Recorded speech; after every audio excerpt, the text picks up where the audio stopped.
Chapter 160. Yun and Lu weren't seriously injured. Seeing how Mo Chenga and Taoist Fangjing spoke to them harshly and didn't conceal their disgust, they didn't dare to say anything. After all, it was a fact that their cultivation levels were higher than theirs. Moreover, they just witnessed their fighting strength. They were both female cultivators who weren't good at fights of magical powers. If they fought, any one of them would be enough to kill them. At that moment, the two of them obediently bandaged their wounds and left with Mo Chenga and Taoist Fangjing without saying a word. Although Mo Chenga wanted to teach them a lesson, she didn't hurt their vital parts. After casting a simple healing spell, Yun and Lu's injuries weren't serious. After watching such a farce, the group of four silently searched the rest of the way. As expected, they didn't find anything, so they rushed back to the stone statue. They walked to the bottom of the valley and turned a corner. The stone statue was right in front of them, but Mo Chenga was stunned. The altar was empty, and there was no one around it. Yen Ruashu wasn't there. Mo Chenga was powerless now. Although she didn't deny that female cultivators generally had lower fighting strength than male cultivators because of their personalities, most of the female cultivators she'd met weren't inferior to male cultivators. Aside from Lord Taoist Jinghe's maids with high standards, Yunwu Sec's Wang Qianyi and Murong Yen, Shenqing School's Luo Fengxue Han Qingyu, and the others all had methods and temperaments that weren't inferior to male cultivators, so they never dragged others down. The three Bichuan court female cultivators she ran into really annoyed her. One was cowardly and the other two were jealous. Could it be that there were only female cultivators in the group and no male cultivators to compare them with, so they just let themselves be and didn't strive to improve themselves? Mo Chenga's expression darkened. I told fellow Taoist Yen we'd meet here, but I don't know where she went. Taoist Fangjing's expression also darkened. He was an individual cultivator, so he became even more furious when he saw how useless the group's disciples were. How much effort and how many hardships did individual cultivators have to go through to reach the foundation-building realm? These group's disciples had masters to teach them and were worshipped by the group, yet they were actually so disappointing. Let's just wait here. If we get separated again, it'll be troublesome, Taoist Fangjing said. We can't keep searching like this. If we lose someone else. After Taoist Fangjing said that, he didn't continue speaking. Mo Chenga already understood what he meant. They weren't these women's masters or relatives, so she couldn't take care of them right now. It would be better to just let them fend for themselves. Although this meaning was cruel, it was also the reality. If she had the strength to spare, Mo Chenga wouldn't mind lending a helping hand. However, she also couldn't make heads or tails of this illusory formation in front of her. It would be best if she didn't get killed by them. As an individual cultivator, Taoist Fangjing was able to smoothly live until he reached the middle stage of the foundation-building realm. When he needed to be ruthless, he would never be soft-hearted. Now that he saw that Mo Chenga was silent, he knew she had acquiesced, so his worried heart relaxed a little. Taoist Fangjing already saw Mo Chenga's strength during the fight just now. If he wanted to leave this place alive, he naturally hoped he could join hands with her. At that moment, however, the two cultivators Yun and Lu couldn't hear anything. Seeing their ignorant expressions, Mo Chenga felt pity and hatred in her heart. She steeled her heart and pretended she didn't see anything. Although she had the virtual sky world, they were now inside someone else's illusory formation. Even if they entered the virtual sky world, they would still be frustrated if they couldn't leave. Therefore, the most important thing right now was to leave this illusory formation safely. She didn't need to be responsible for other people's lives. The four of them waited on the stone statue altar for a while. The two cultivators Lu and Wang finally came back. When Mo Chenga sensed them with her divine sense, she deliberately paid attention to them.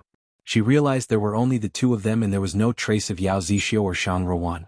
She felt both lucky and disappointed. She was lucky that the two of them came back safely. She was disappointed because she had a good impression of Shang Ruan, so she couldn't help but feel sad if Shang Ruan disappeared just like that. The two cultivators Lu and Wang arrived. They glanced around then asked, "What about the Yao couple and Miss Yen?"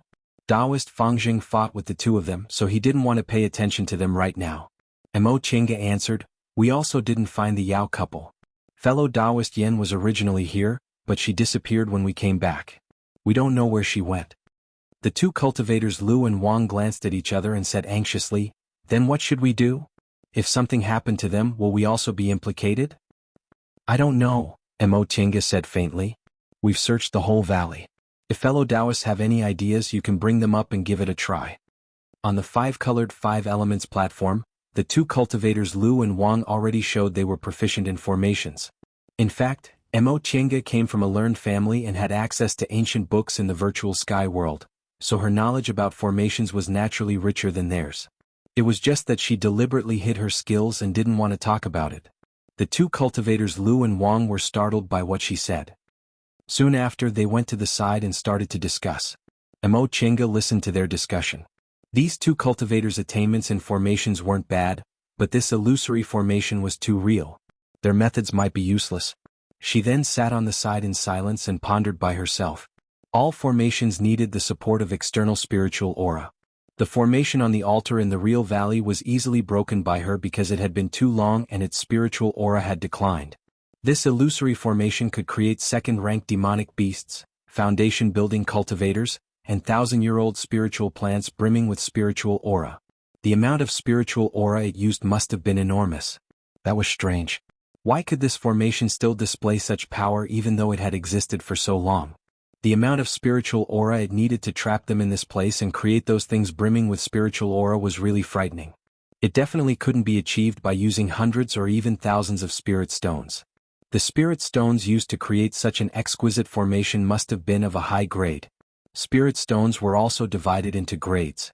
Ordinary spirit stones whose grades weren't mentioned were all low-grade spirit stones. In addition, there were middle-grade spirit stones and high-grade spirit stones. Middle-grade and high-grade spirit stones were very rare in the cultivation world. Cultivators after the core formation realm usually couldn't obtain them. Because Mo Chenga was Lord Taoist Jingha's disciple, she received some middle-grade and high-grade spirit stones as a disciple. But even if she had them, she usually only used low-grade spirit stones.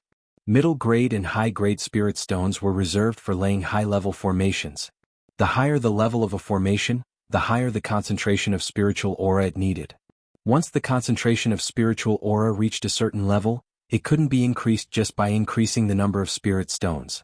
She had to use middle-grade and high-grade spirit stones. Since the spiritual aura this formation needed was so frightening, Mo Chenga roughly guessed the number of high-grade spirit stones needed was probably more than 1,000 or even 10,000.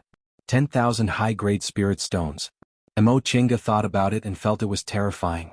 Because she was Lord Taoist Jingha's advanced inner disciple, her disciples' rations were only a bit less than core formation cultivators, but it was several times more than ordinary foundation-building cultivators and even elite disciples. However, she only received about 10 middle-grade and high-grade spirit stones every year. If she didn't advance, it would take her more than 1,000 years to save up 10,000 high-grade spirit stones. She was in charge of all the affairs in Shanqing Palace. Lord Taoist Jingha only received about 100 high-grade spirit stones every year. Even so, it would take him several decades or even 100 years to save up 10,000 high-grade spirit stones. If the consumption of cultivating, laying formations and so on were taken into account, her cheap master's net worth was probably only this much, right? What was the identity of the master of this place? Her master was a nascent soul cultivator from one of the top cultivation groups in the celestial pole. Even among nascent soul cultivators, his net worth was considered rich, but he probably wouldn't use 10,000 high-grade spirit stones to lay a formation. Could it be a cultivator in the nascent soul realm or above? This thought only flashed in Mo Chenga's mind, but she soon shook her head. She had seen Zhong Muling and Yuan Bao. Judging from the illusory sky formation, this formation was a lot worse and didn't seem to be the work of a deification cultivator. Besides, how could a deification cultivator be so easy to find? According to Yuan Bao, the world was so big and the celestial pole was only a corner. There were more than 10 places like the celestial pole, and it would take several thousand years for a deification cultivator to appear. How could she be so lucky as to casually enter a deification cultivator's immortal's cave? She shook her head and continued to think about how to crack the formation. Spiritual aura. Right, such a huge illusory formation definitely couldn't exist for a long time. Even if she couldn't crack it, it would be good if it could last for several months. A happy expression appeared on her face, but a moment later her smile froze. Wrong. She only thought that an illusory formation would certainly consume a lot of spiritual aura, but she never thought that an illusory formation might make people feel wronged. One day might turn into a year. If that was the case, perhaps being trapped here for several months would turn into several hundred years, and they wouldn't be able to leave for several hundred years. However, they also couldn't really cultivate for several hundred years. In the end, they might go crazy, right? Thinking up to this point, Mo Chenga still couldn't find an answer, so she sighed. Taoist Fangjing noticed her expression, so he walked towards her and asked, Fellow Taoist Yi, what's wrong? Mo Chenga shook her head. It's nothing. I just can't think of a way to crack it. She turned around and saw that the two cultivators Lu and Wang were also shaking their heads and sighing. Obviously they also couldn't think of a way to crack it. As for the two Bishuan court female disciples, upon seeing their cautious expressions, they finally realized what kind of dangerous situation they were in, so they were no longer in the mood to quarrel. Instead they just huddled together with fear on their faces. The 6 of them were at their wits' end. They sat on the stone statue's altar for a whole day and watched the sky turn dark, but they still couldn't come up with a solution. There was also no trace of the Yao couple and Yen Ruoshu. Seeing that the sky was already dark, Mo Chenga casually found a place on the altar to sit and meditate. She didn't know whether this place was safe or not, so she naturally didn't dare to cultivate. She just adjusted her breath. Her surroundings were completely silent, but all of a sudden she heard a whimper. Mo Chenga opened her eyes, then turned to look at the two women Yun and Lu. The one who was crying was Yun Hanyan. She was sitting with tears in her eyes, hugging her knees, looking like she wanted to cry but didn't dare to. Miss Yun. The cultivator surnamed Lu walked to the front of the two women, then asked softly, "What's wrong?" Yun Hanyan raised her head. Her eyes were brimming with tears, looking delicate and lovely. She said in a trembling voice, She wanted to say something but didn't dare to. The cultivator surnamed Wang also walked over. Upon seeing her like this, the two male cultivators both looked comforted. The cultivator surnamed Lu seized the initiative and comforted her. "Miss Yun, don't worry. I'm here. I'll protect you." Upon hearing what he said, Yun Hanyan blinked and a tear fell from her eye. "Really?" The two male cultivators nodded desperately. Mo Chenga originally thought that Senior Marshal Sister Lu would laugh at her, but unexpectedly she didn't. She glanced at her only to find that Senior Marshal Sister Lu was sitting in a daze. Her eyes were unfocused and she looked like she had lost her soul. From time to time she would smile sweetly, but in the end her expression would be infinitely sad. Mo Chenga remembered that Senior Marshal Sister Lu and Yun Hanyan were fighting over a man's favor during the day. Apparently she was thinking about her big brother Tang.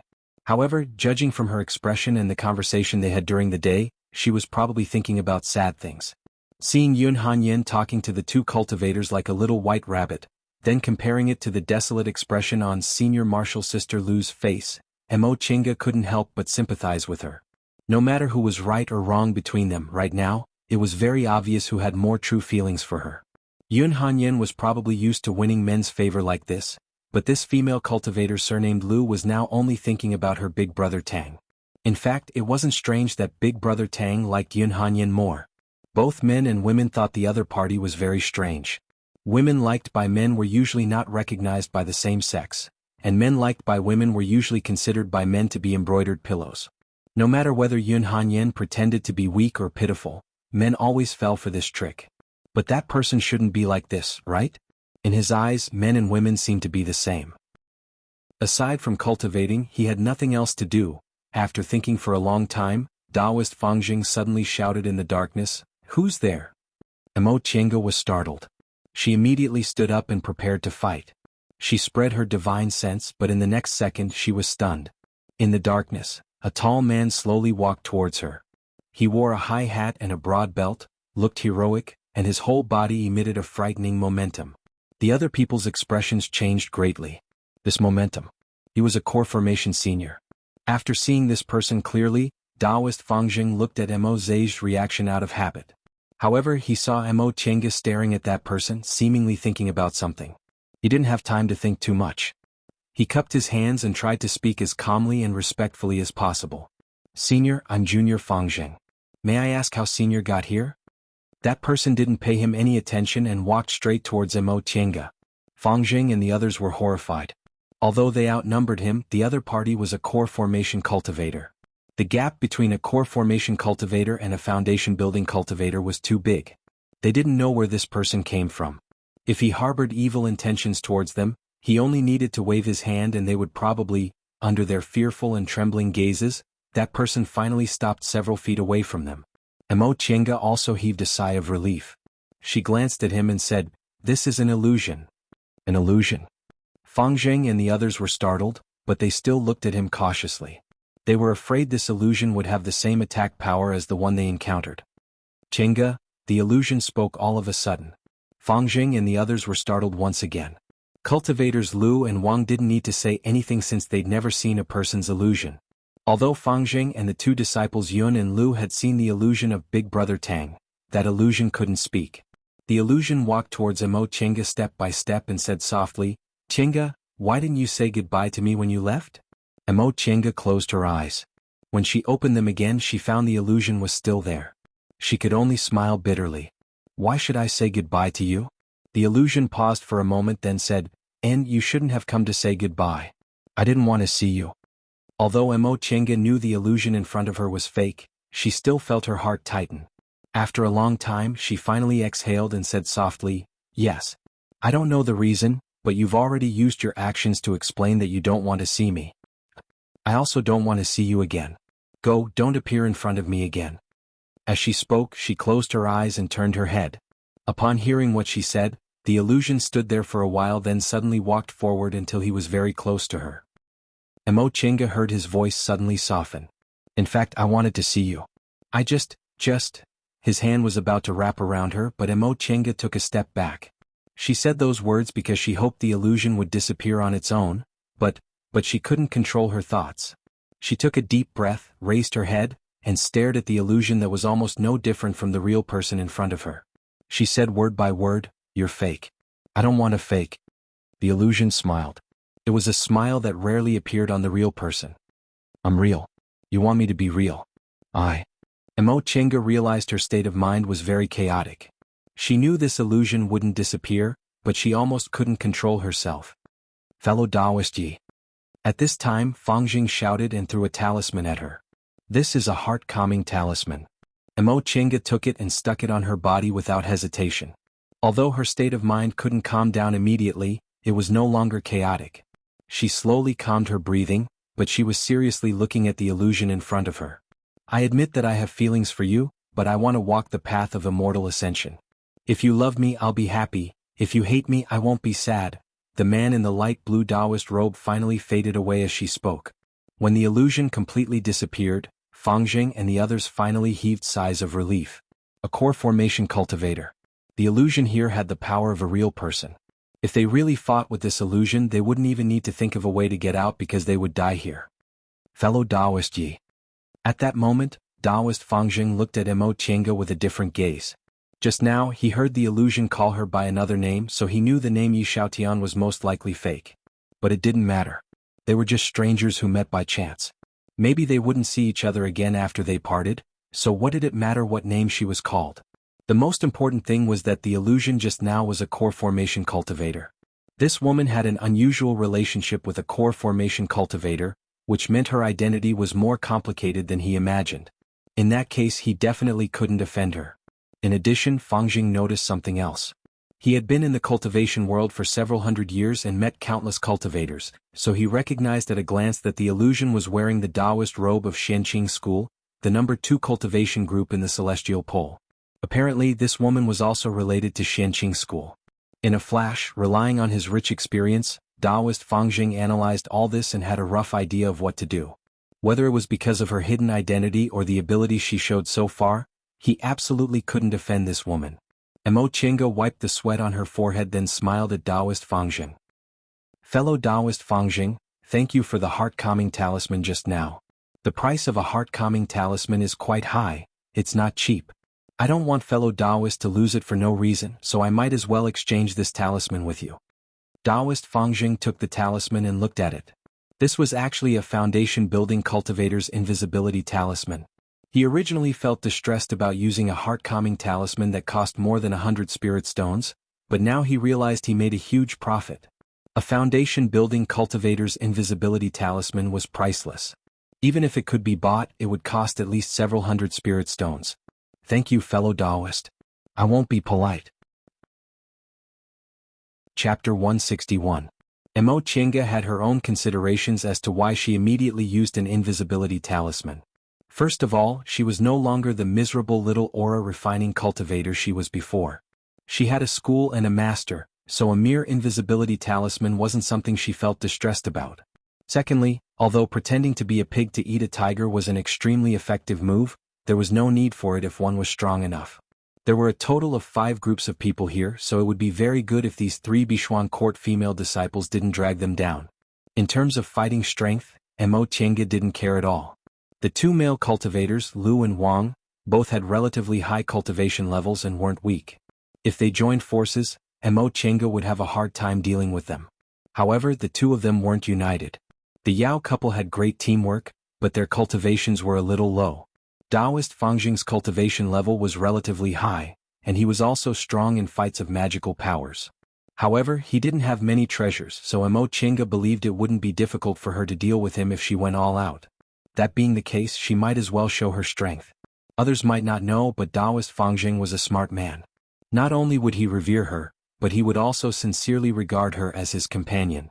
In this illusory array, if there was no one to warn him, he would easily fall into the trap. Having an ally was better than being alone. After giving Taoist Fangjing an invisibility talisman, she casually chatted with him for a while, then found a corner and sat cross-legged to meditate. Because of that illusion just now, the 2 cultivators Lu and Wang couldn't be bothered to curry favor with Yun Hanyan anymore. Instead, they hid to the side and whispered to each other, seemingly discussing Mo Qianga's real identity. She didn't care what these people thought of her. After they left this valley, they would go their separate ways. Who would know who was who? Just like that, the night passed without any danger. There were several kinds of illusions in the middle. Fortunately, they reminded each other, so nothing serious happened. The sky was bright and birds were chirping. The first ray of morning sunlight finally shone into the valley. The valley was surrounded by steep cliffs, and the sun shone in at 9 o'clock. The 6 people present were all foundation building cultivators, so they didn't need to deliberately rest. It was just that after a night of fright, Yun and Lu were not in good spirits. Mo Qianga and Taoist Fangjing glanced at each other. They both saw helplessness in each other's eyes. These female cultivators were really unable to accomplish anything but were good at spoiling things. He wanted to leave them behind, but he was afraid that it would affect him. Even after the sky brightened, there were still no signs of activity. The 2 people, Wang and Lu, couldn't sit still anymore. After whispering to each other for a while, they walked towards Mo Qianga and Taoist Fangjing together. It hadn't even been a day since they were trapped inside the formation, but they already formed a small group. Yun, Lu, and Wang were from the same cultivation group, so even if they had any conflicts, they were still together. Mo Qianga and Taoist Fangjing were both single people, and their habits were also quite similar, so they were naturally closer to each other. Fellow Taoists. The one speaking was the cultivator surnamed Lu. Mo Qianga and Taoist Fangjing opened their eyes and stared at them. Lu and Wang also sat down cross-legged in front of them and said, "Fellow Taoists, we can't go on like this. High-level illusory formations usually consume the energy of those who enter the formation. The longer we stay here, the more disadvantageous it will be for us. Who knows, one day we might run out of blood essence." Taoist Fangjing was taken aback. Consume blood essence? The cultivator surnamed Wang answered, "Correct. We 2 martial brothers are disciples of Gigu School. Our Gigu School originated from Tianliang School. Now that Tianliang School has long been exterminated, our Gigu School is definitely the strongest in the field of formations." It was only now that these 2 cultivators revealed their sect's inheritance. Mo Qianga had indeed heard of Gigu School. Although what the cultivator surnamed Wang said was a bit exaggerated, it wasn't far from the truth. There weren't any big cultivation groups in the celestial pole that were proficient in formations. There were only several medium-sized cultivation groups that were proficient in formations, and Gigu School could be considered one of the best among them. However, the corners of Mo Qianga's mouth curved into a faint smile. What the 2 people said was a bit too shocking. She had studied illusory formations before, and there was indeed a saying about consuming blood essence, but that only happened when one was bewitched. Inside an illusory formation, if one was bewitched by the illusion, their blood essence would be absorbed by the formation. However, if one's mind was firm, they wouldn't be affected too much. Upon seeing her expression, the 2 people surnamed Lu and Wang felt a bit restless. They didn't know what she meant, so they glanced at each other. The cultivator surnamed Lu then said with a smile, "Little brother is Lu Xiangxin, and this is my junior martial brother, Wang Xiangji. May I know how to address you too?" She didn't know whether Taoist Fangjing had greeted them or not, but the mechanism was activated the moment Mo Qianga entered the hall of the 5-colored 5 elements platform. She only heard their surnames from Shang Rowan. "My Taoist name is Fangjing." Taoist Fangjing nodded at the 2 people. Mo Qianga then said, "Yi Xiaotian." The two people surnamed Lu and Wang were only surprised for a moment, but they didn't care too much about why her name sounded different from last night. The four of them greeted each other again. Lu Xiangxin then said, "Fellow Taoists, in short, if we stay in this illusory formation for another day, we'll suffer some injuries. It'd be better for us to leave as soon as possible." Mo Chenga chuckled. "We've always wanted to leave, but we just couldn't find the direction. Since fellow Taoists said this, could it be that you found a way?" "This?" Lu Xiangxin hesitated for a moment. Wang Xiangji took over the conversation. "Miss Yi, to be honest, this formation is indeed brilliant. We two martial brothers also can't figure it out, but we can't just sit and do nothing, can we?" Taoist Fangjing glanced at Mo Chenga's expression then asked, "Then what should we do in your opinion?" Upon hearing Taoist Fangjing's tone of relief, Lu Xiangxin's spirits were lifted. "According to our research on formations, no matter how brilliant a formation is, it's impossible for it to be flawless. This valley isn't big, but it's very complicated. If we look around a bit, we'll definitely be able to find it." "You're right." Mo Chenga cast a glance at the two people surnamed Yun and Lu. "There are 6 of us. Should we split up and look?" The two people surnamed Lu and Wang noticed her meaningful glance. They were both smart people, so how could they not understand what she meant? They immediately became somewhat hesitant. "This?" Mo Chenga put on a fake smile. "Fellow Taoists, we can't just eat and not work." Lu Xiangxin was fine, but Wang Xiangji's face instantly flushed upon hearing what she said. Mo Chenga glanced at the two people surnamed Yun and Lu, meaning to ask whether they would be responsible for these two people. The two people surnamed Lu and Wang hesitated. After all, although they were trying to please them, their lives were still a bit more important. Mo Chenga mocked them for wanting to take advantage of them but not wanting to take responsibility. Wang Xiangji was thin-skinned. Seeing as Mo Chenga was also a beautiful woman, mocking him to his face inevitably made him lose face. For a moment, the situation became awkward. Only the two people surnamed Yun and Lu were far away, so they didn't notice anything. Ahem. Taoist Fangjing coughed then said, "Fellow Taoists, I'll tell you the truth. I'm already being polite by not taking their lives. I don't want to work for other people." Taoist Fangjing was an individual cultivator. The world of individual cultivators was much crueler than that of cultivation group disciples. Generally speaking, people who didn't show enough strength wouldn't be accepted if they went on an adventure together. Right now, he was already being polite by not making things difficult for these two Bichuan court female cultivators. After all, this matter wasn't the same as agreeing to go on an adventure. The 9 of them were inadvertently tied together. Since Taoist Fangjing already said this much, the two people surnamed Lu and Wang had nothing else to say. They glanced at each other, then Lu Xiangxin said, "All right, the 4 of us will continue to search. As for the others, we won't care about them. Of course, we'll occupy the 5 elements platforms separately, so it'd be best for us to take our lives into consideration." What he said gained the approval of the other 3 people. After a brief discussion, Lu Xiangxin told the two people surnamed Yun and Lu. Mo Chenga wasn't interested in what they had to say. She only saw from afar that Yun Hanyin lowered her head and wiped her tears as soon as she heard what Lu Xiangxin said. It was only after Lu Xiangxin comforted her that he returned with a bitter smile. Mo Chenga didn't feel like caring about other people's business, and Taoist Fangjing naturally didn't care about this kind of youngster's pestering. The 4 of them were silent the whole way. They came down from the altar and slowly searched. Not too far from the altar, Wang Xiangji suddenly called out. Although the 4 of them were together, they were searching separately. At that moment, the other 3 people all raised their heads and looked at him. Wang Xiangji's expression was heavy as he beckoned them over. The 3 of them flew towards him. Once they arrived at Wang Xiangji's location, Mo Chenga's expression immediately darkened. It was Yen Ruoshu.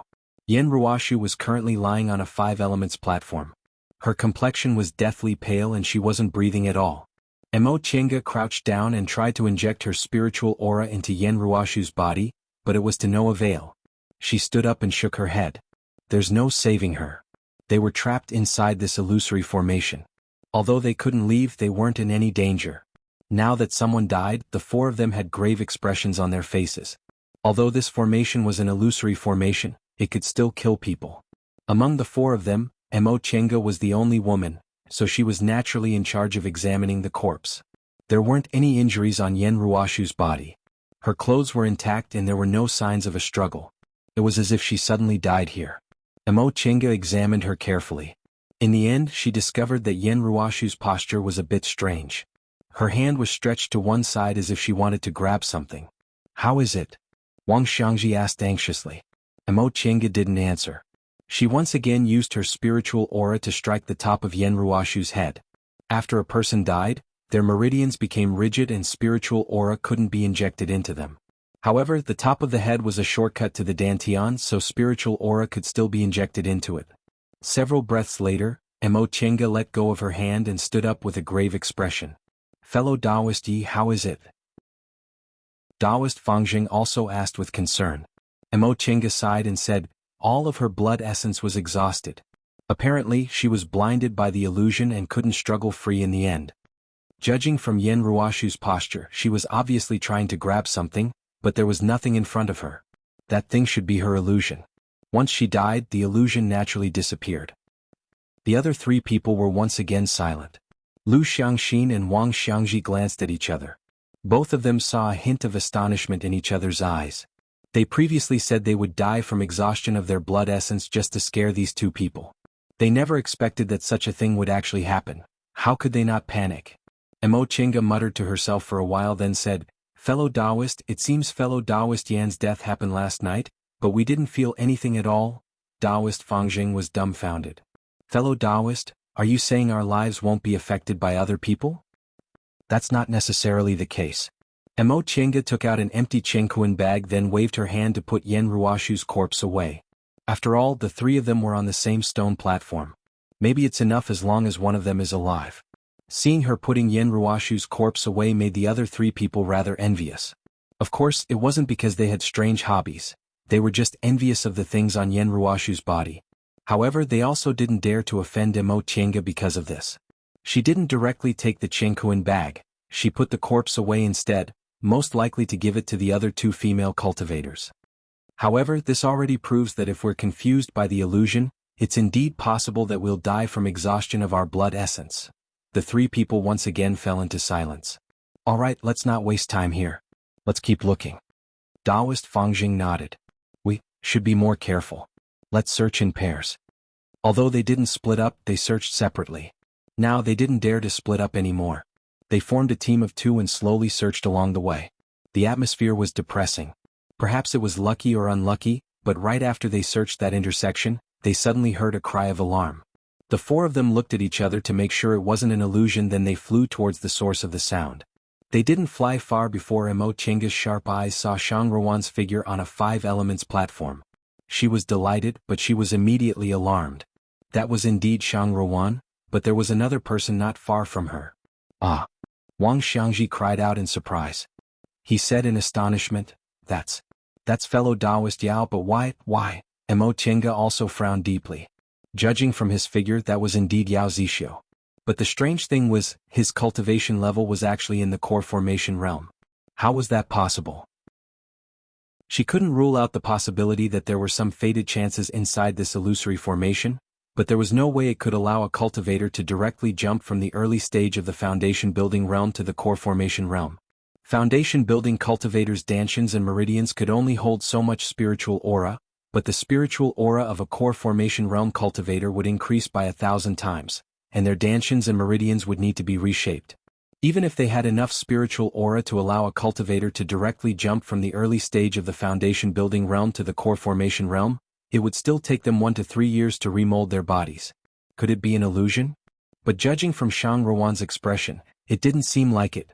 The other three people were hesitant about whether they should approach her or not. After all, the spiritual aura pressure of a core formation cultivator was real, and they didn't dare to clash with a core formation cultivator. At that moment, Emo Chenga was already flying towards Shang Ruan. "Fellow Taoist Yi." Taoist Fangjing called out but didn't stop her. He helplessly continued to hesitate. When he turned around, he saw that Lu Xiangxin and Wang Xiangji both had restless expressions on their faces. Taoist Fangjing knew the situation wasn't good, so he hastily said, "Fellow Taoists, do you really believe there's a way to allow someone to directly jump from the early stage of the foundation building realm to the core formation realm?" Lu Xiangxin and Wang Xiangji glanced at each other, then smiled perfunctorily. "How could we? We're just curious. Aren't you curious?" Taoist Fangjing's gaze wavered. How could he not be curious?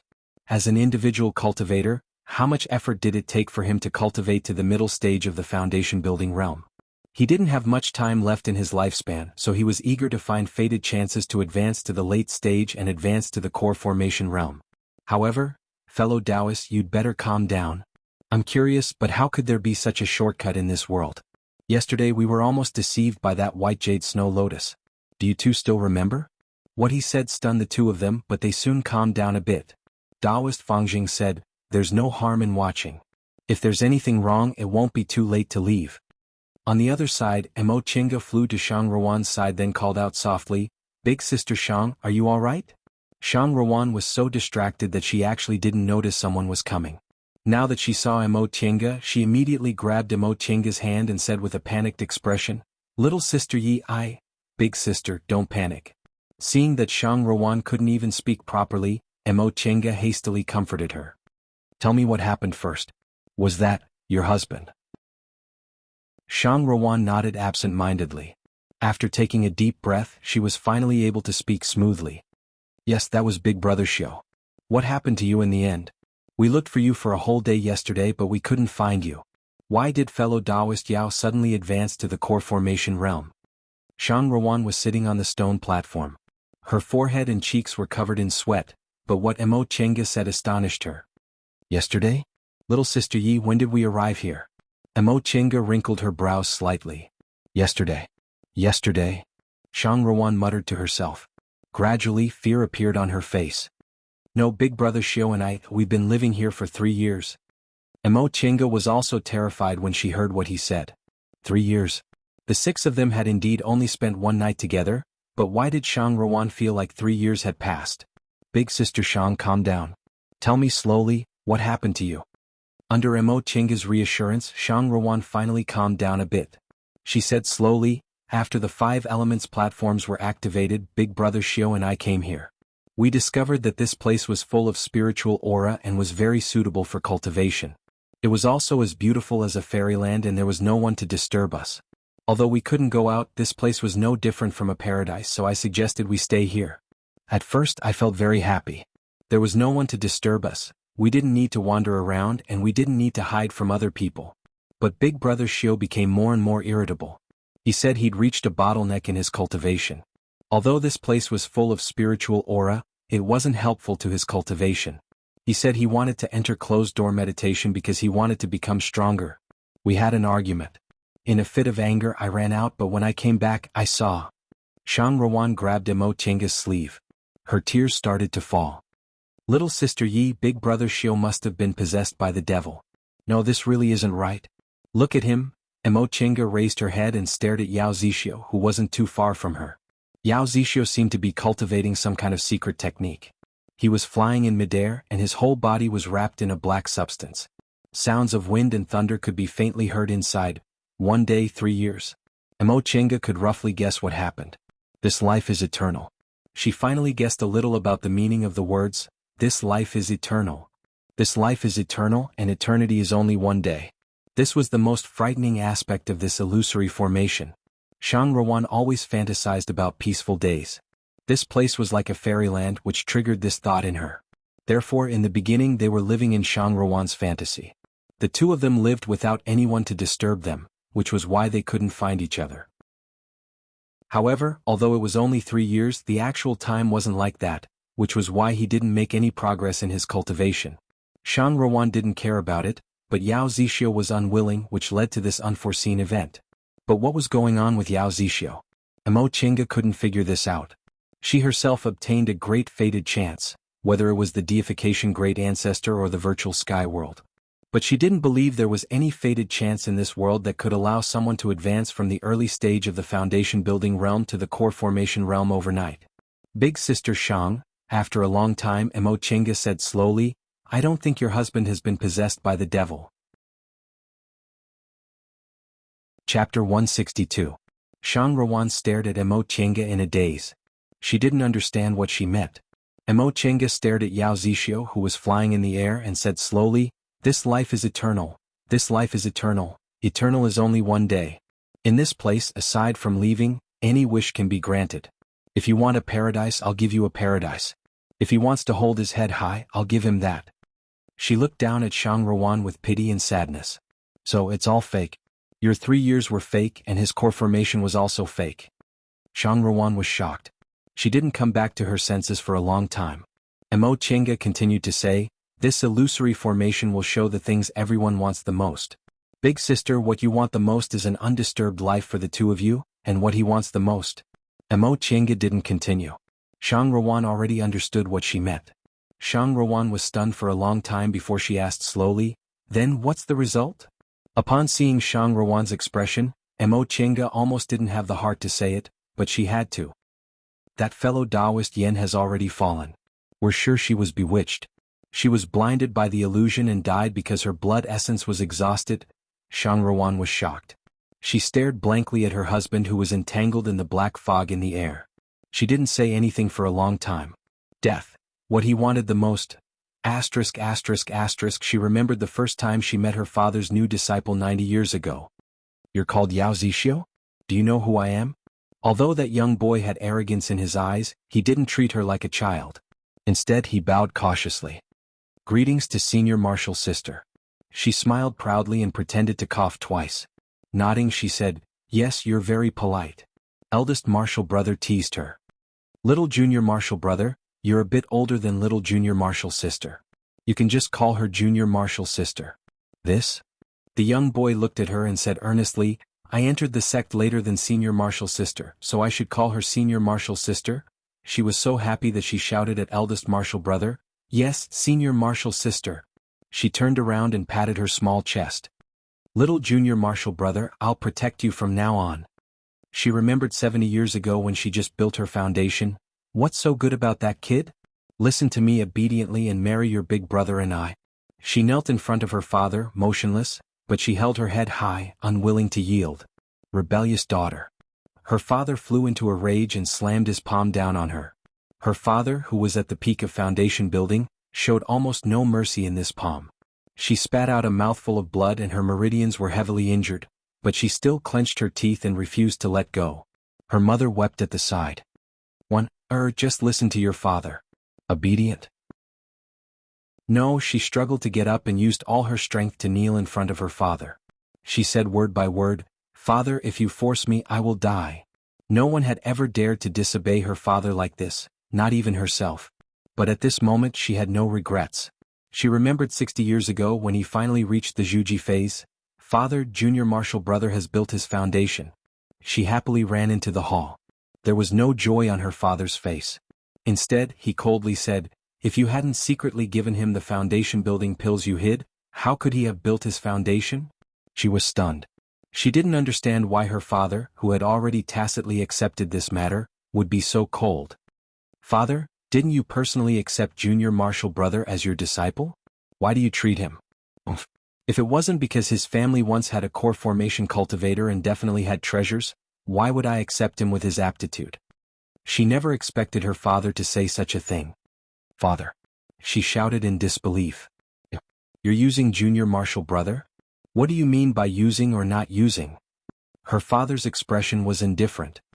If I hadn't accepted him as my disciple, how could he have lived these several decades of good days? How could he have built his foundation? Your big brother and I still misses you. He built his foundation long ago. With his aptitude, it won't be a problem for him to advance to the middle stage of the core formation realm in a dozen or so years. You should calm down. Father, why didn't you promise me that you wouldn't force me to marry big brother and I? Today is different from the past. You can't be willful anymore. Her father's expression was 30% indifferent and 70% complacent. The betrothal gift your uncle and I gave me was a dustless pill. I've been begging for this pill for many years. With this dustless pill, maybe you can enter the core formation realm in one go. Our father's great way of core formation is in your hands. She remembered that night. Junior Marshal Brother, let's go. Let's go. She grabbed his hand and said while shedding tears. The little boy from back then was now a gentle and steady young man. He held her hand and said in astonishment, Senior Marshal Sister, what's wrong? She said while crying, if we don't go now, it'll be too late. Father still wants me to marry big brother and I. And I family already said that even if I die, they'll carry me into their family. He turned pale with fright and was stunned on the spot. Junior Marshal Brother, if we don't go now, it'll be too late. My mother's heart softened, so she let me out. I'll only have one night. Tomorrow? This? His expression was gloomy. After a long time, he finally clenched his teeth and said, "All right, Senior Marshal Sister, let's go. We'll go far away and never let them find us again." She remembered the day they got married. There were no guests, no wedding clothes. There were only the ice-cold moonlight and two lonely shadows. With heaven and earth as my witness and the bright moon as my matchmaker, I, Shang Ruan, will marry Yao Zixio and never leave him in this lifetime. He also made a vow. With heaven and earth as my witness and the bright moon as my matchmaker, I, Yao Zixio, will marry Shang Ruan and will live and die together in this lifetime. The ice-cold night wind blew. Not far from them, a pack of wolves howled under the moon, but she felt her whole heart was filled with happiness. Senior Marshal Sister. Do you still want to call me Senior Marshal Sister now? He was stunned for a moment before he smiled. You're younger than me, so I'll call you Little Sister Wan from now on. What do you think? She also smiled and called out softly, Big Brother Xiao. *****. It had been 60 years. Although she didn't have a fixed abode and her cultivation level didn't advance, she had always been very satisfied. Her heart was very big. No one could make her feel happy except for him. Her heart was also very small. As long as she was with him, she would feel happy. Her tears fell. This was the first time she realized that happiness was so far away from her. Be careful. Mo Chinga grabbed Shang Ruan and retreated hastily. The mass of black fog floating in the air suddenly exploded. Yao Zixio opened his eyes and his momentum soared. The core formation realm. No matter what the reason was, the Yao Zixio in front of her was undoubtedly in the core formation realm. Inside this illusory formation, the illusions created wouldn't disappear unless one's willpower shifted. Otherwise, the illusions were no different from real people. Mo Chinga turned around to look. Fangjing, Lu Xiangxin, and Wang Xiangji also had astonished expressions. Once he regained his senses, Fangjing signaled them with his eyes and shouted in a low voice, "Go!" The four of them, along with Shang Ruan who was being pulled by Mo Chinga, fled into the distance. But in the next second, a majestic momentum soared from behind them. Two blood-curdling screams rang out. Lu and Wang, who were lagging behind, were sent flying. One crashed into a tree trunk while the other fell on a 5 elements platform. Both of them vomited blood. It was unclear whether they were still alive or not. "Stop!" Yao Zixio shouted loudly. Mo Chinga quickly turned around. Taoist Fangjing, who wasn't too far behind her, also stopped and turned around. At that moment, Yao Zixio's eyes were bloodshot and burning with raging flames. His robe fluttered even though there was no wind, and the momentum of a core formation cultivator assaulted their senses. Yao Zixio slowly swept his gaze over them. His gaze was cold and arrogant, as if he was looking at several ants. In the end, when his gaze fell on Shang Ruan, his cold aura finally relaxed a bit. He said, "Little Sister Wan, we can go back now. I can take you back now." In the end, he actually threw his head back and laughed heartily. His voice was incomparably arrogant. Shang Ruan slowly broke free from Mo Chinga's grip, then walked forward step by step. "Big Sister Shang." Mo Chinga couldn't help but call out. She could see that although Yao Zixio's cultivation level wasn't possessed by the devil, his mental state was. Right now he could still recognize Shang Ruan, but who knew if he'd still retain his rationality in the next moment.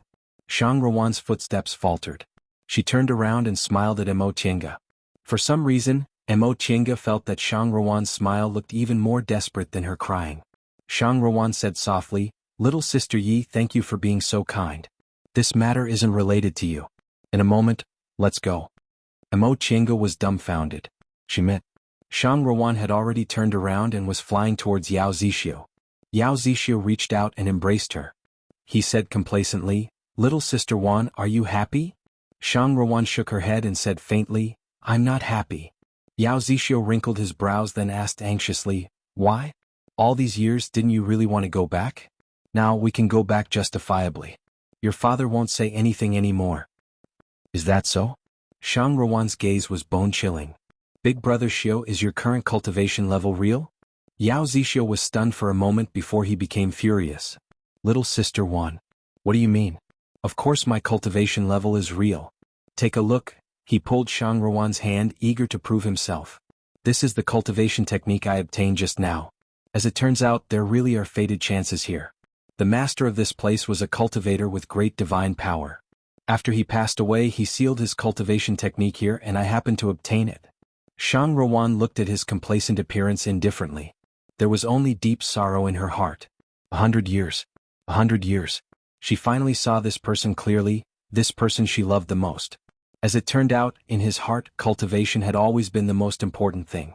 As it turned out, this was the result he'd always wanted.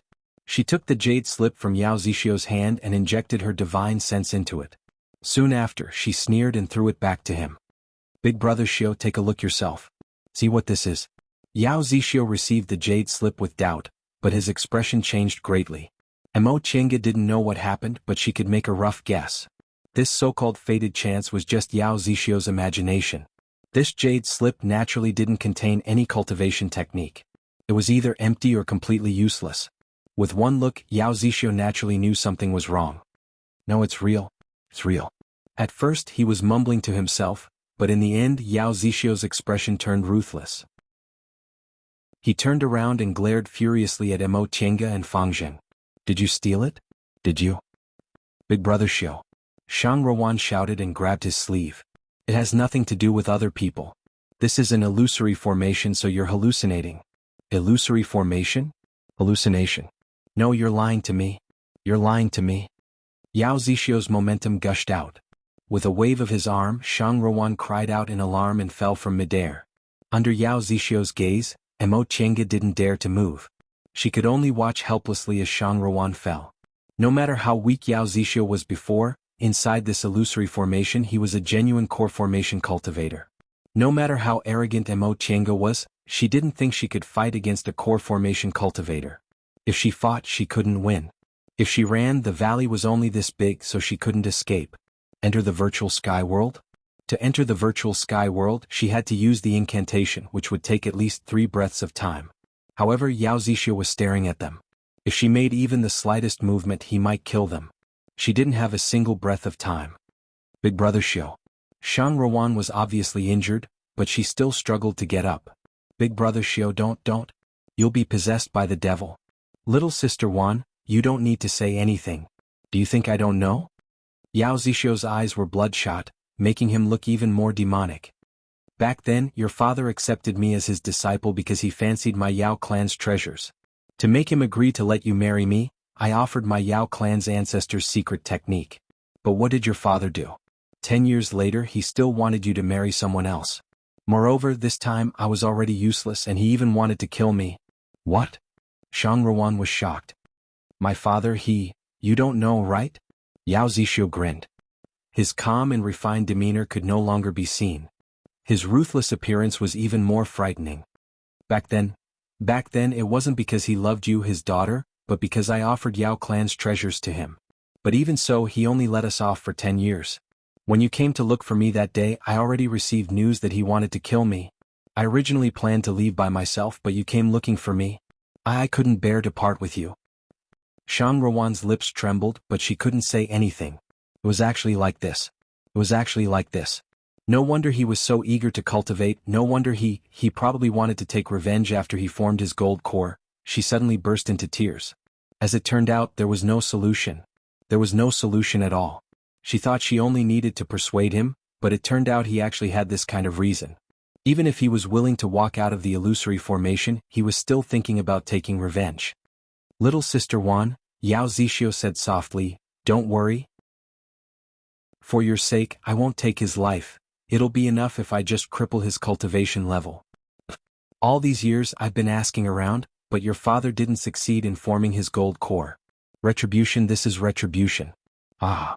Once he finished laughing, Yao Zixio shifted his gaze towards Mo Chenga and Taoist Fang Zheng. He said slowly, I'll start with the 2 of you. Come, let me see your skills.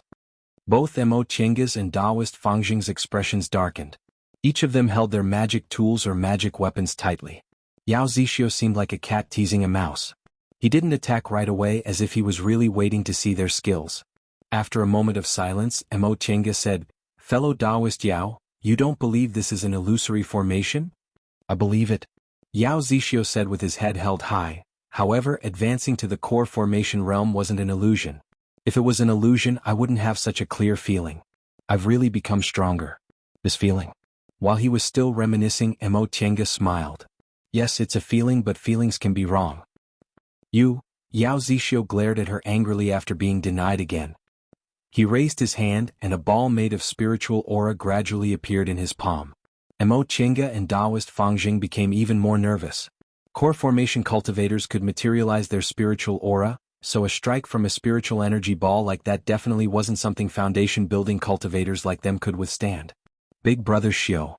Shang Ruan shouted, Big Brother Xiao, please let them go. If you want to take revenge, it has nothing to do with them. Shut up. Yao Zixio shouted, in the cultivation world, what's the big deal about killing people? You're just being soft-hearted. I'm afraid you'll be possessed by the devil? Possessed by the devil? So what if I'm possessed by the devil? Yao Zixio sneered. If I can obtain such formidable power, I'm willing to be possessed by the devil. Besides, what's the harm in being possessed by the devil? Master Song Feng is a great late-stage nascent soul cultivator, but didn't he also kill innocent people? I've never seen his cultivation level affected by being possessed by the devil. What inner devil? What moral integrity? They're all fake. Shang Ruan couldn't persuade him anymore. She stared blankly at the overbearing Yao Zixio with tears rolling down her cheeks. She said mournfully, What about me? What do you want to do with me? What should I do if you're possessed by the devil? Yao Zixio was silent. His expression softened as if her words touched the softest part of his heart. At that moment, Mo Tiange gave Taoist Fangjing a meaningful glance. The two of them understood each other tacitly and started to make their own preparations. Big Brother Xiao, do you still remember the vow we made that day? I, Shang Ruan, will marry Yao Zixio and I'll never leave him in this lifetime. Shang Ruan wiped the blood from the corners of her mouth, then flew up while swaying. She reached out to him. Big Brother Xiao, don't leave me. Yao Zixio couldn't help but also reach out to hold her hand. His voice also softened. I, Yao Zixio, will marry Shang Ruan and we'll live and die together in this lifetime. A smile finally appeared on Shang Ruan's face as she leaned towards him. She watched as Yao Zixio couldn't help but pull her into his embrace. A magic tool suddenly appeared and ruthlessly pierced Yao Zixio's heart. Ah, it was Shang Ruan's miserable scream. That short sword-shaped magic tool appeared in Yao Zixio's heart. Yao Zixio held the hilt of the short sword. He exerted some force and the sword was pulled out, creating a trail of blood. He swayed, but he still managed to stand firm. He stared at Shang Ruan, who fell on a 5 elements platform after he swung his arm. His anger soared and he shouted in pain, You actually want to kill me? Shang Ruan fell on the 5 elements platform. She couldn't move at all, but her gaze was smiling. Big Brother Xiao will never leave you in this lifetime. That being the case, let's die together. With every word she said, she kept vomiting blood. By the time she finished speaking, she was already covered in blood. Mo Tiange couldn't bear to watch. She suddenly regretted telling Shang Ruan that death was the result of falling into her trap. Since Yao Zixio wasn't willing to come out of the illusion, he'd die in the end, so she, live and die together, live and die together. She never thought the love between lovers in the mortal world could be realized in the cultivation world, but now, little sister Wan. Yao Zixio was dumbfounded. He floated in the air in a daze. Blood kept flowing from his heart, but he didn't feel it at all. Core formation, core formation. He suddenly mumbled, I formed my gold core, but little sister Wan. As if he suddenly realized what had happened, he rushed over, threw himself on Shang Ruan, pulled her up and shouted, Little sister Wan. Little sister Wan. Shang Ruan was still smiling, but she couldn't move anymore. Mo Tiange could see that she was almost certainly going to die. Little sister Wan, you? But Shang Ruan didn't say anything to him. She just quietly closed her eyes and her breath gradually disappeared. Little sister Wan. Yao Zixio shouted. Blood and tears gushed out of his eyes. They saw Yao Zixio gradually losing his color. It was as if he was petrified bit by bit. Slowly, he turned into a skeleton wearing a robe. As for the skeleton, it was still tightly hugging Shang Ruan's corpse. Chapter 163. Everything was calm. After a long time, Mo Tiange finally heaved a sigh of relief. Although it was someone else's life or death, it was still tragic for her to see it happen right in front of her. And such a tragic life and death was only because they had deep feelings that cultivators shouldn't have. Realizing that her emotions were fluctuating, she immediately gathered her spirit and qi. Taishang Wang Qing did not mean that he was emotionless. Wang Qing meant how could he not be moved by emotions? If one had forgotten, the speaker would care about it and become complacent and forget to say a word. Emotions were innocent and emotions were innocent. The sinner was Yao Zixio. There were too many things mixed in his emotions. There was ambition, there was grief, there was hatred. It was these things that prevented him from seeing through them. He was unable to enjoy the joy of love and was constantly tormented by it. Sinners are not sentimental, they are just humans. At that moment they heard Taoist Fangjing shouting, "Fellow Taoist Yi, look." When Emo Chinga looked towards Yao Zixio and Shang Ruan, she couldn't help but widen her eyes. A misty white light appeared on the bodies of the two people. The light grew brighter and brighter, more and more glaring. All of a sudden, it exploded and the spiritual energy surged out, causing their auras to churn. They tried to circulate their chi to resist, but they couldn't. The light instantly engulfed them. After an unknown amount of time, Emo Chinga finally felt the spiritual aura slowly subsiding. She opened her eyes and was stunned by the scene in front of her. In front of them was clearly the 5 elements platform that they were previously on. Did that mean that the illusory array was broken? She was delighted, but when she turned around she was startled. There were indeed several other people either lying or sitting on the other 4 stone platforms, but aside from Taoist Fangjing, none of them were awake. Taoist Fangjing also noticed her.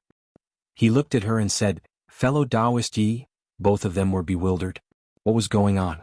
Suddenly, with a shake of his feet, the 5 elements platforms began to move towards the center. After a while, with a rumbling sound, the 5 elements platforms combined into one. A ray of light flashed and turned into a big stone platform. Gold, green, blue, red, and yellow, the 5 colors each occupied a circle. It was just like the 5 elements platform in the illusion array, but this stone platform was ridiculously big. What's going on? Taoist Fangjing looked at her. Emo Chinga didn't answer. Instead, she lowered her head to examine the other people on the ground. Aside from her and Taoist Fangjing, the other 7 people were all on the stone platforms. Even Yen Ruoshu, whose corpse she put into her Qinghuan bag inside the illusory formation, was no exception. These people didn't seem to have any external injuries, but their faces were pale and they weren't breathing. Emo Chinga stretched out her hand to feel Yen Ruoshu and the others' pulses.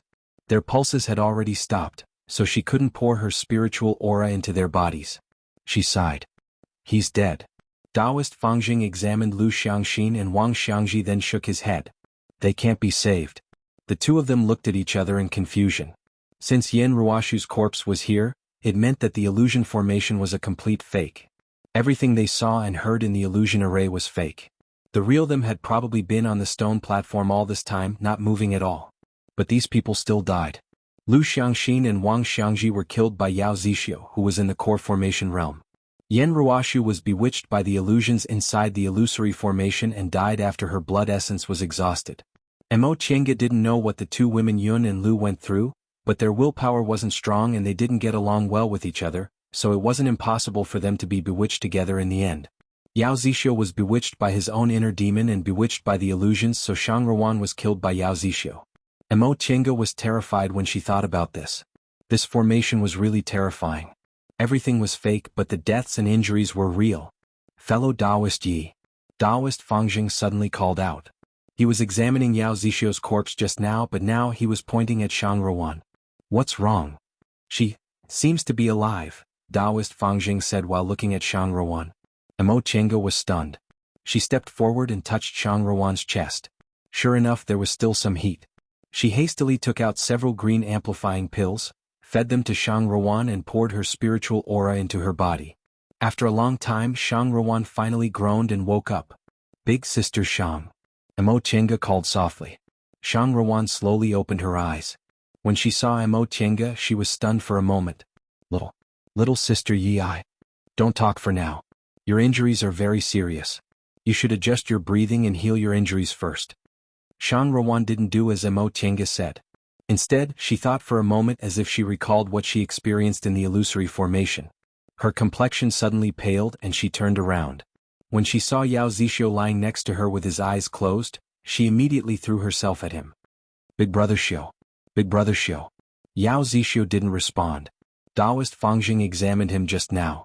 Yao Zixio really died in the same way Yen Ruoshu died in the illusory formation. He lost all his blood essence. Presumably, it was because he was too obsessed with his own illusions that his blood essence was sucked dry. But Mo Qiange couldn't figure out why Shang Ruan was still alive. Lu Xiangxin and Wang Xiangji were both beaten to death by Yao Zixio, but they died for real. It didn't make sense for Shang Ruan to be alive. Big Brother Xiu. After confirming Yao Zixio was dead, Shang Ruan was in a daze and didn't move for a long time. Mo Qiange didn't know what Shang Ruan was thinking, but she knew Shang Ruan's injuries were too serious. If she didn't heal her injuries soon, she would still die. Big Sister Shang. Mo Qiange called softly, but Shang Ruan still didn't respond. Upon seeing Shang Ruan's current state, Mo Qiange heaved a sigh. She gently raised her hand and shot a spiritual aura at Shang Ruan. Shang Ruan instantly fainted. Taoist Fangjing was astonished. Mo Qiange only helped Shang Ruan lie down on the side, then looked up and said, "Fellow Taoist Fangjing, there's only the two of us now. Fellow Taoist, what do you think we should do next?" Taoist Fangjing hesitated for a moment before his gaze swept over the corpses. "Since these fellow Taoists are dead, let's deal with their remains first." Mo Qiange understood what he meant by deal with their remains. Among cultivators, if one of their companions died, the remaining people would divide the person's belongings among themselves. Mo Qiange wasn't disgusted by this, but she also wasn't too enthusiastic about it because she didn't lack medicinal pills or spirit stones. Therefore she just nodded absent-mindedly.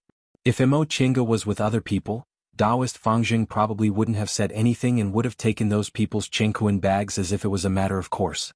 However, Taoist Fangjing saw that Mo Qiange obviously carried the habits of elite disciples of cultivation groups and wasn't like other individual cultivators who only cared about profit. Taoist Fangjing was also afraid of her strength, so he restrained himself a bit. In fact, this was also because Taoist Fangjing was too cautious. Mo Qiange was also an individual cultivator and wasn't a young miss from a cultivation group, so she was naturally used to this and basically didn't have any objections. Taoist Fangjing took those 6 people's Chengkuan bags one by one. Just as he was about to burn the corpses, he suddenly heard Mo Qiange's shout and stopped. Mo Qiange said, "I'll take Yao Zixio's things. Don't burn his corpse for now." Taoist Fangjing nodded, then put Yao Zixio's corpse on the side. He then handed Yao Zixio's Chengkuan bag to her and said, "Fellow Taoist Yi, how should we divide this?" "Half each," Mo Qiange answered faintly as she put Yao Zixio's Chengkuan bag into Shang Ruan's arms. Taoist Fangjing heaved a sigh of relief upon hearing her answer. If Mo Qiange said she didn't want it, he would have been worried because that would have meant she was either too naive or her temperament wasn't compatible. Furthermore, they were on the 5 Elements platform now and hadn't reached the end of their journey yet. No matter which one it was, there might be problems if they cooperated later. The two of them finished dividing the things and burned the corpses. Taoist Fangjing hesitated for a moment, then asked, "Fellow Taoist Yi, should we take Madame Yao with us?" Mo Qiange paused for a moment. If she was alone, she wouldn't mind taking her along. She wasn't a good person who showed excessive kindness, but she found Shang Ruan very pleasing to the eye. Nevertheless, there were only 2 of them now. She could also see that Taoist Fangjing didn't want to take Shang Ruan with him. A seriously injured cultivator who couldn't fight would only drag them down. Mo Qiange thought for a while, then shook her head. "Let's think about how to get out of here first." The illusory formation had been broken, so their thoughts were naturally useless here. However, they didn't know what would happen if they left this stone platform. "Oh, fellow Taoist Yi, look!" Taoist Fangjing shouted as he pointed towards the depths of the hall. Mo Qiange followed his finger and looked. She was instantly delighted. This place looked like a hall, but the ground was actually empty. There was only this large floating stone platform, and underneath it was a boundless void. Mo Qiange didn't know what it was. The only door in this hall was the one they came in from. Before the illusory formation was activated, it seemed like they could manipulate the stone platforms with their thoughts. But now that the 5 stone platforms had merged into one and the illusory formation had been broken, their thoughts were no longer useful. But now, in the depths of the hall, where the stone wall used to be, a door had appeared. Apparently, the illusory formation had been broken, and the entrance leading to the depths of the Immortal's Cave had also been opened. Mo Qiange quickly calmed down after feeling delighted. "Fellow Taoist Fangjing, this illusory formation alone is already so brilliant. If we want to continue, we have to be even more careful." An excited expression appeared on Taoist Fangjing's face as he nodded repeatedly. For him, there was nothing more important than fated chances. Although they didn't obtain any benefits from the illusory formation trial, The illusory formation was so powerful, so if they could find something, it definitely wouldn't be simple. Since they came this far, there was no reason to turn back. Although Mo Qiange didn't want treasures as urgently as Taoist Fangjing, she also had no reason to retreat. It has to be said that even if Qin Shoujing had a nascent soul cultivator as an ancestor, he still had to walk his own path of cultivation. He couldn't rely on his elders for everything. If he didn't experience it himself, he would never grow under the wings of his elders. But how are we going to get there? Under the stone platform was an endless void, but they didn't know what it was. If this was a killing formation and they triggered something, Taoist Fangjing also frowned. Among the 9 people who came here, 6 died and 1 was seriously injured. Now only the 2 of them were still in good condition. He didn't have much time left in his lifespan. He urgently needed fated chances, but he also cherished his life even more. After thinking for a while, Taoist Fangjing heaved a sigh. He opened the spiritual beast pouch on his waist and released a spiritual beast. It was a first-rank bird. Taoist Fangjing stroked the bird's head, then released it, letting the bird fly into the depths of the hall according to his instructions. The bird screeched, then flapped its wings and flew in the direction he pointed. The 2 of them watched on with trepidation, but they saw the bird successfully reaching the other end of the hall and going through the door. After a while, the bird went through the door again and flew back. Taoist Fangjing was delighted. "It's very safe. Fellow Taoist Yi, let's go." Right after he said that, he took the lead and flew away. Mo Qiange looked at Shang Ruan, who was lying unconscious on the ground. She sighed, then took out a medicine bottle and put it in her pocket. She also summoned the white silk handkerchief and followed after them. Chapter 164. Mo Qiange stepped onto the white silk handkerchief and entered the door inside the main hall. She looked around and saw that it was still a narrow stone passage just like when they came in. However, the walls here were inlaid with moonstones, so they didn't need to light a fire like when they came in. Moonstones rarely lasted for several thousand years. An immortal's cave from several thousand years ago should be as dark as the passage they first came in, so how could there still be moonstones here? Taoist Fangjing also thought so. The 2 of them stood in front of the wall and pried off a moonstone each. This.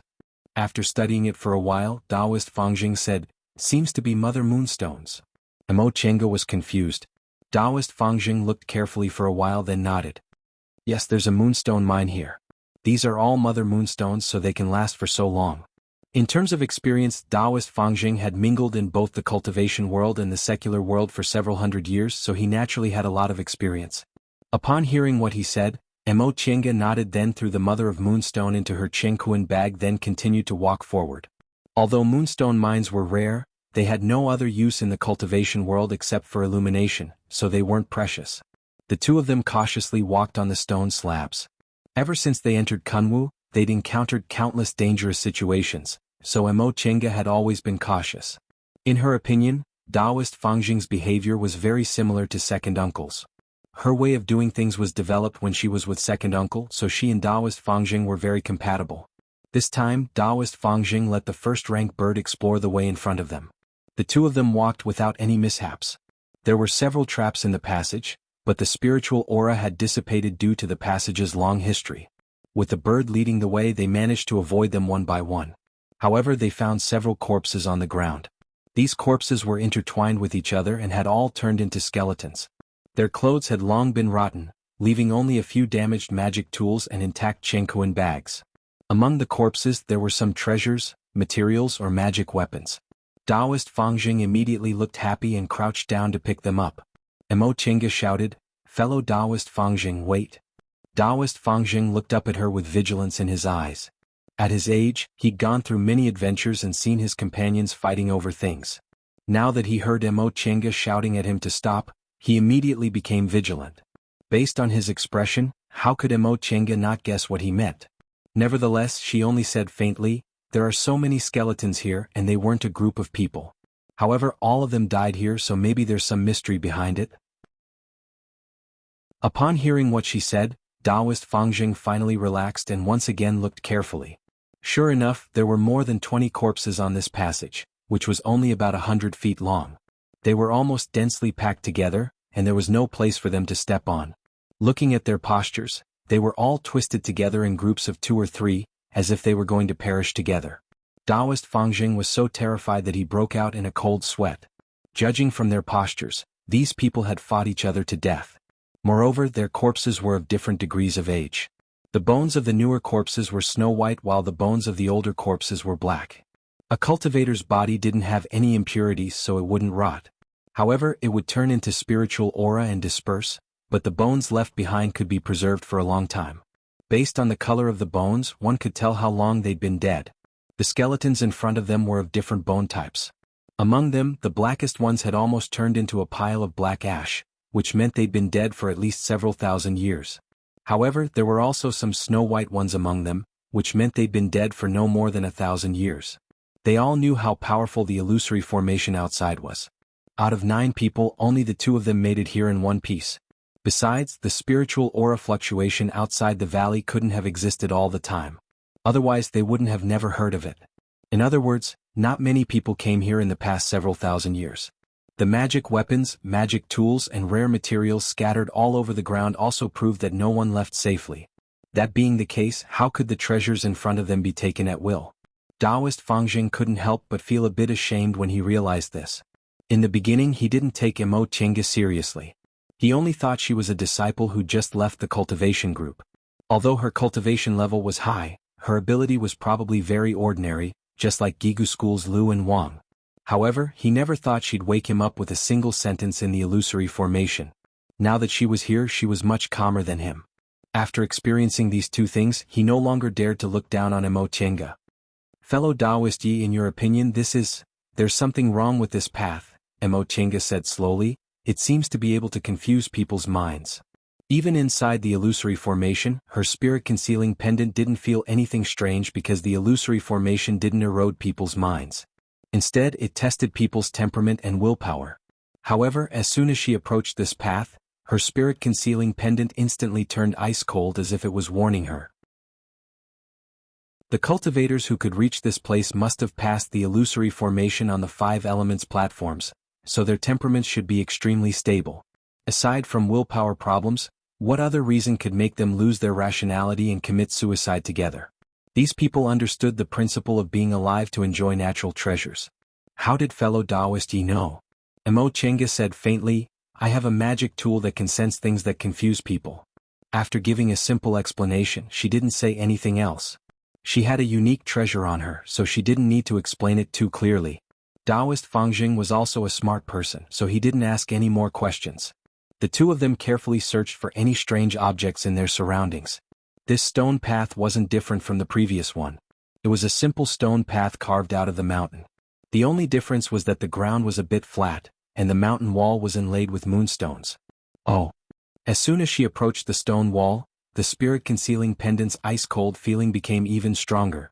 Could it be that there was something wrong with the stone wall? Mo Chenga pondered for a moment, then took out her flying sword to pry out another moonstone from the stone path. The lustrous white light wasn't any different from the moonstones from before, but this faint spiritual aura gave her a familiar feeling. Fellow Taoist Yi. Taoist Fangjing suddenly shouted, this isn't a moonstone. As he said that, he immediately took out heart-calming talismans, stuck one on himself then gave another to Mo Chenga. Mo Chenga didn't feel anything out of the ordinary. In the illusory formation, it was her own emotions that were fluctuating, so the spirit-concealing pendant was useless. However, in this place, it was an external factor that had no effect on her due to the spirit-concealing pendant. Nevertheless, after some thought, she still took the heart-calming talisman and stuck it on herself. She then held the moonstone and asked, fellow Taoist said this isn't a moonstone? Then what is it? This is a bewitching moonstone. Taoist Fangjing wasn't as relaxed as Mo Chenga.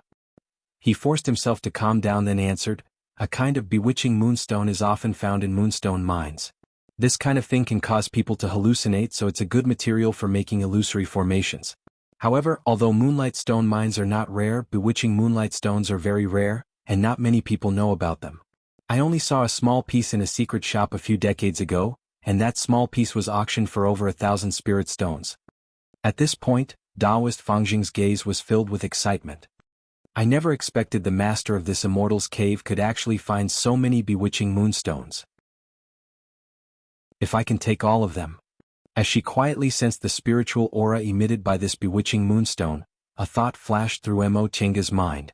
She suddenly thought of something. She reached into her Chengkuan bag and rummaged through it. She took out several jade fragments and compared them with this bewitching moonstone. Sure enough, they were made of the same material. It was just that these fragments had exhausted their spiritual aura and were already broken. More than 10 years ago, when she just built her foundation, she and Wei Jiasi once encountered the bewitching twin monsters during the demonic beast riot. The bewitching twin monster was born with wisdom. It designed an illusory formation that almost made the two of them kill each other. In the end, she obtained this jade fragment. Now, it seemed this jade fragment was indeed a bewitching moonstone. Upon realizing this, Mo Chenga couldn't help but feel apprehensive as she looked at the wall full of bewitching moonstones. Back then, a formation laid with only a piece of stone was able to trap her and Wei Jiasi, two foundation-building cultivators. There were so many bewitching moonstones here. If they were all used to lay a formation, wouldn't its power be so great that even nascent soul cultivators would find it difficult to escape? Just like Taoist Fangjing, Mo Chenga's eyes also lit up. The two of them didn't say anything. Each of them picked up their flying swords, then cautiously pried the bewitching moonstones on the wall. However, if this thing could be broken so easily, so many cultivators wouldn't have died here. After approaching the bewitching moonstones for a long time, Mo Chenga realized she wasn't very clear-headed. Fortunately, she had the spirit-concealing pendant, so she immediately distanced herself from them. Just as she was about to warn Taoist Fangjing, she raised her head and saw a sword flash in front of her. Taoist Fangjing's eyes shone with an ominous glint as he thrust the small flying sword he used to pry the bewitching moonstones at her. Mo Chenga raised her hand, creating a spiritual aura wall to block Taoist Fangjing's thrust. Soon after, she retreated and lifted her hand to release the shuttle of flying Apsara.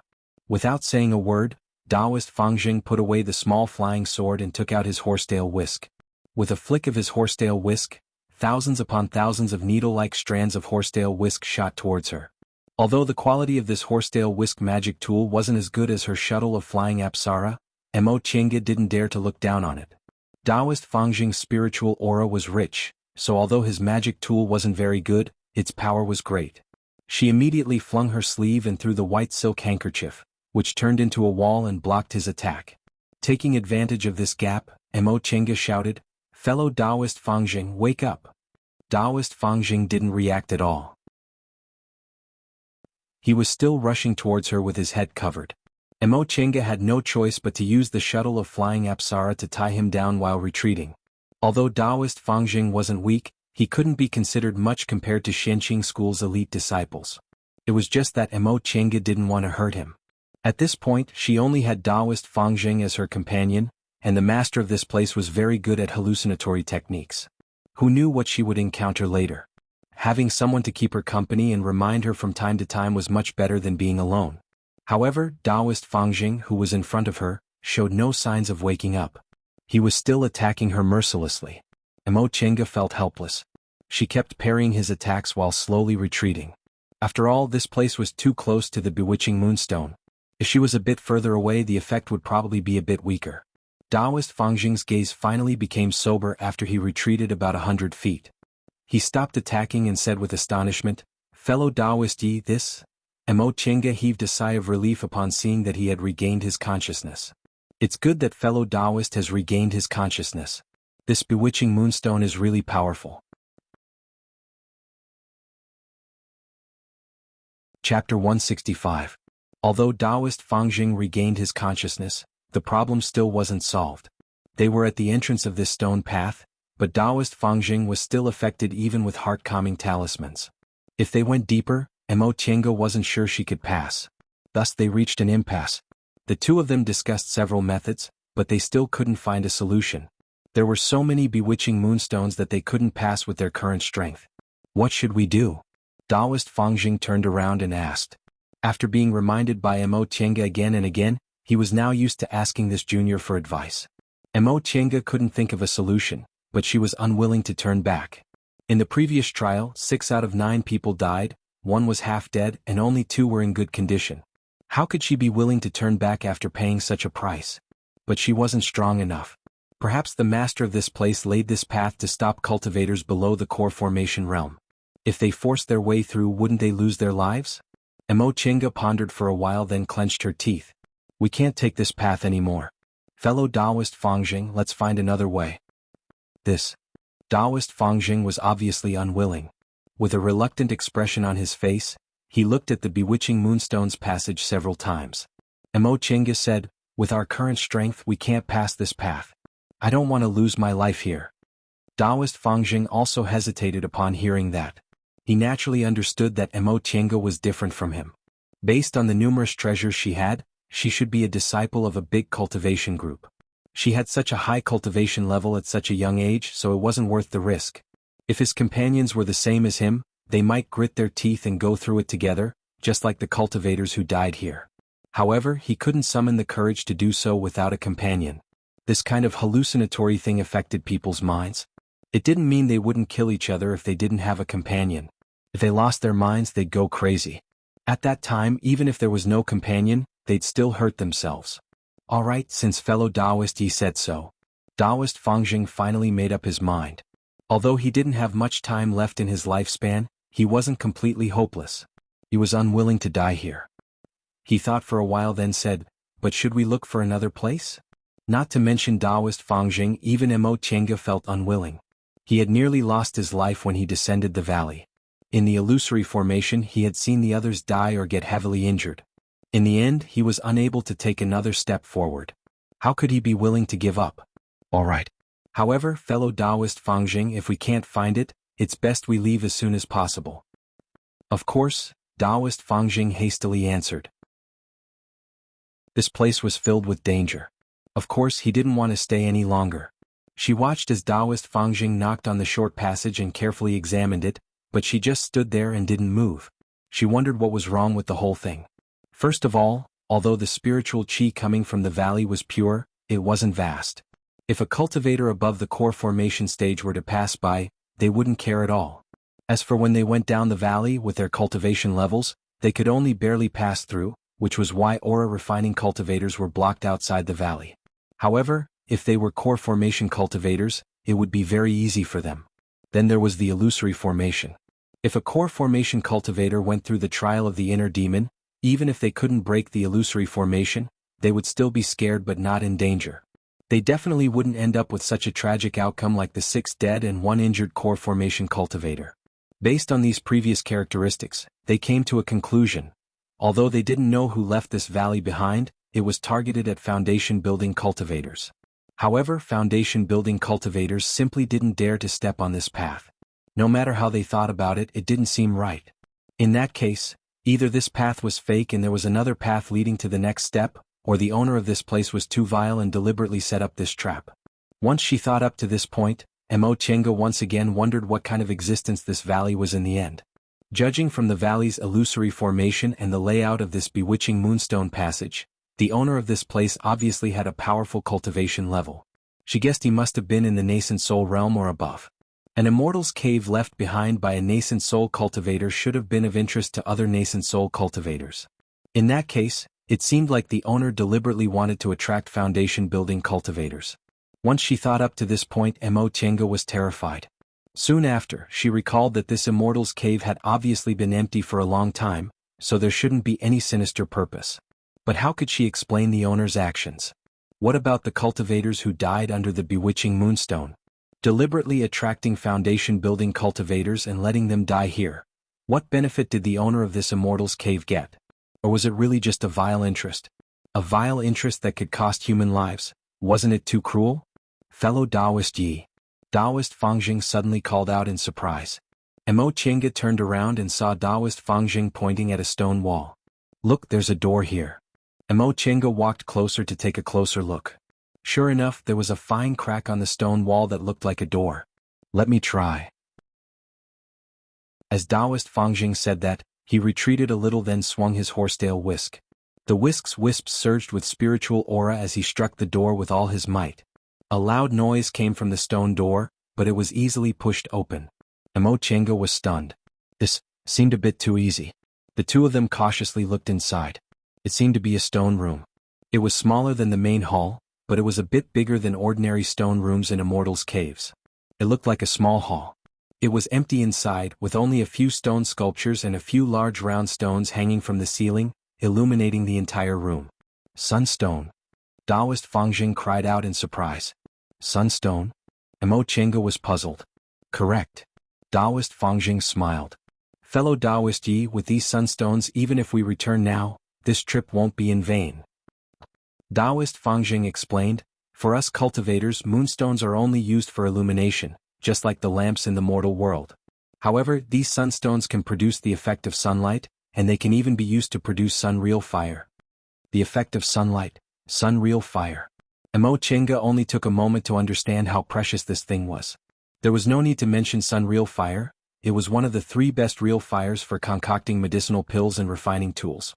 In the cultivation world, the furnace fire used for concocting medicinal pills and refining tools was also very particular.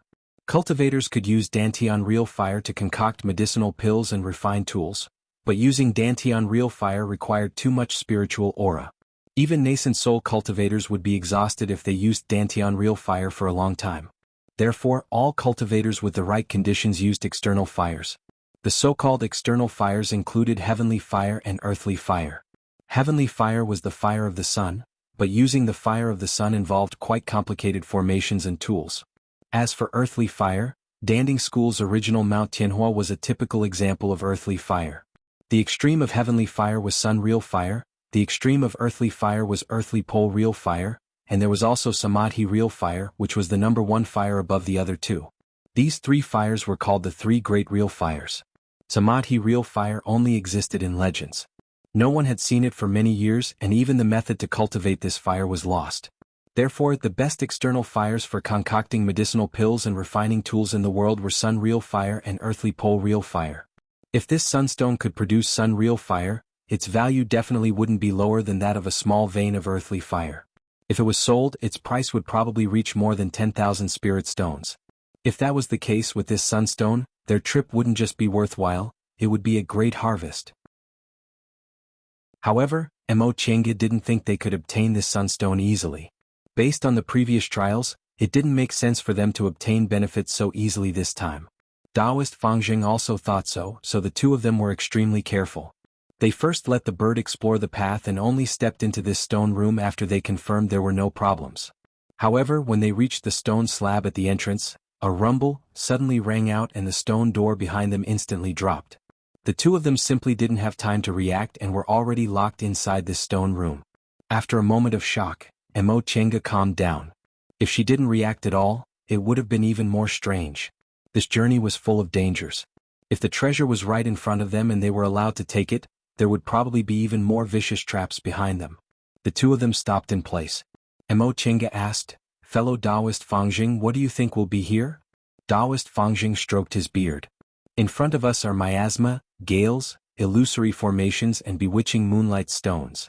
Every place is dangerous, so I'm afraid this trial won't be easy.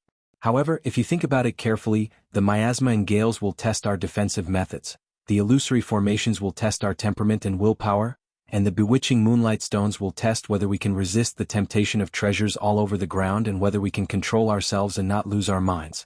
However, none of these trials tested our ability in fights of magical powers.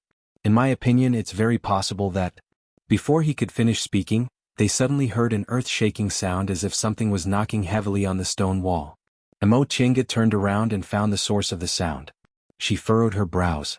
It was the first stone statue leaning against the wall in the stone room.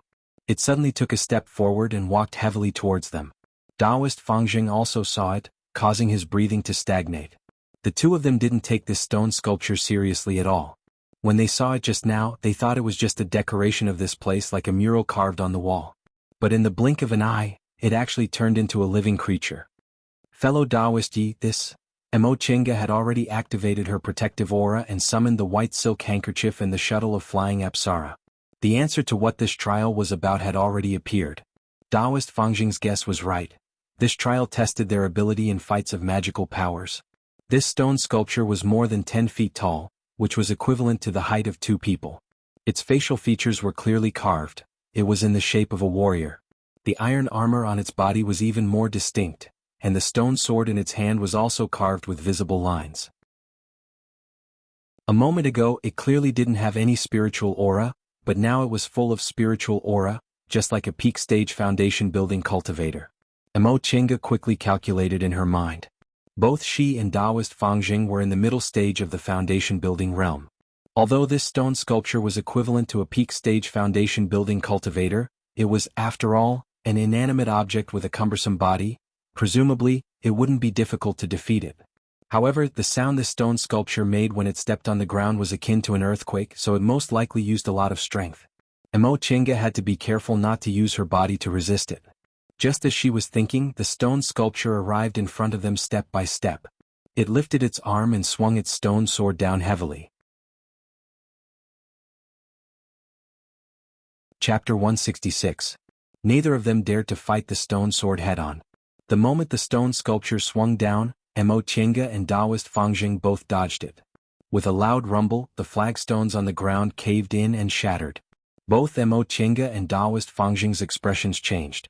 They knew a nascent soul cultivator's immortal's cave must have been reinforced with materials, but the sword the stone sculpture swung down didn't seem to use much strength, yet it easily pierced through the flagstones. They asked themselves if they could do it.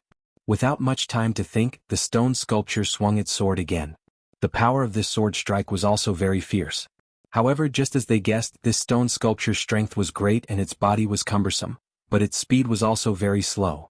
And speed was precisely what she was good at.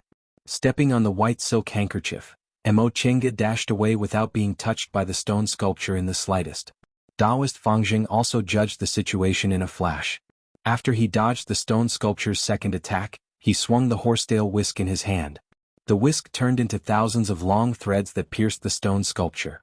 In Chenga's opinion, Taoist Fangjing's horsetail whisk wasn't a high-grade magic tool, but she didn't know how Taoist Fangjing refined it, but it was extremely powerful. This technique of transforming whisks into threads was similar to the flying needles she often used to launch sneak attacks. Moreover, while the flying needles were tangible, the whisks were intangible, and the only thing that increased was the spiritual aura. The thousands of whisks suddenly flew at an extremely fast speed.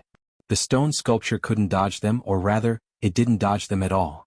Its entire body was enveloped by the whisks. The spiritual aura surged and countless dust rose.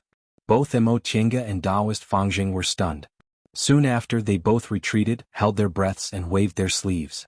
This immortal's cave had been closed for countless years, so the stone sculpture was already covered in dust. Taoist Fangjing's attack sent all the dust flying. The two of them didn't know whether to laugh or cry. They made such a blunder as soon as they attacked. However, the stone sculpture wasn't damaged at all.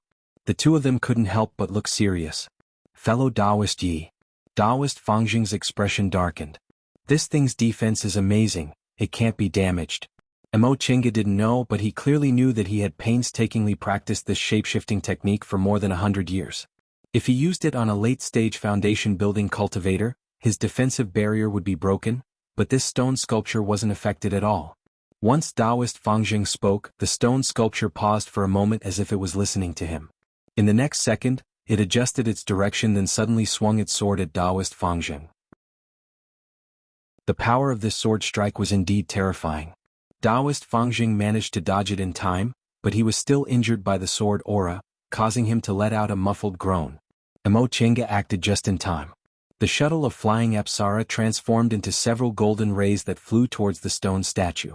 After several poochie-poochie sounds, Chenga's expression darkened. The flying Apsara shuttle's golden light didn't even leave a mark on the stone statue.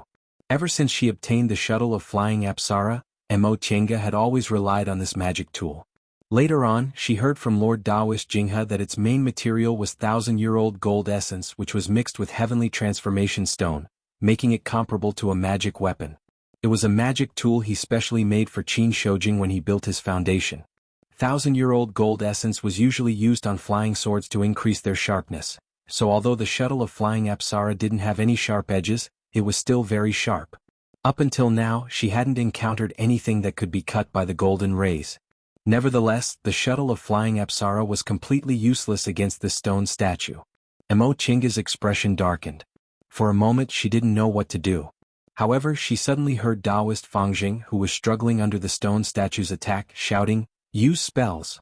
Use spells to attack!" Chenga was startled, but she immediately reacted.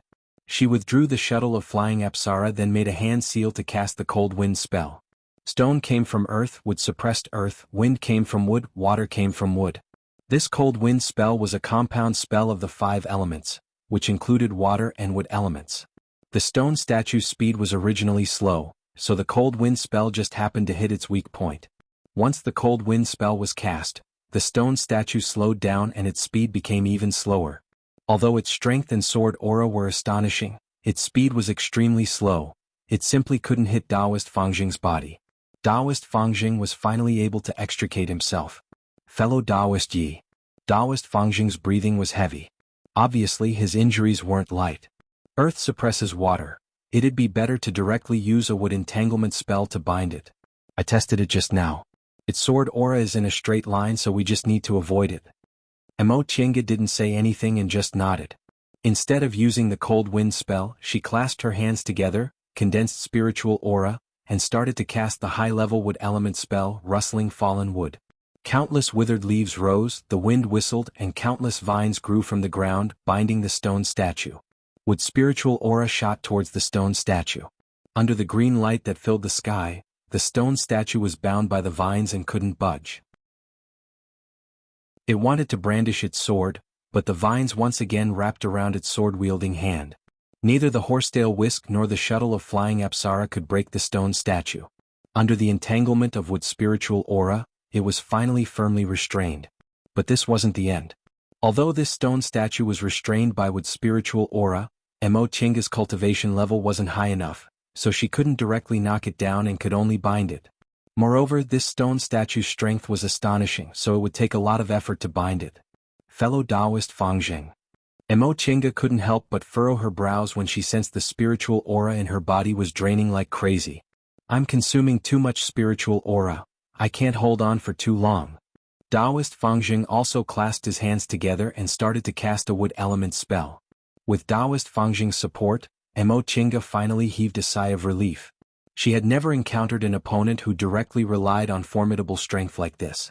Even though it was a stone statue without any intelligence, it was still very difficult to deal with.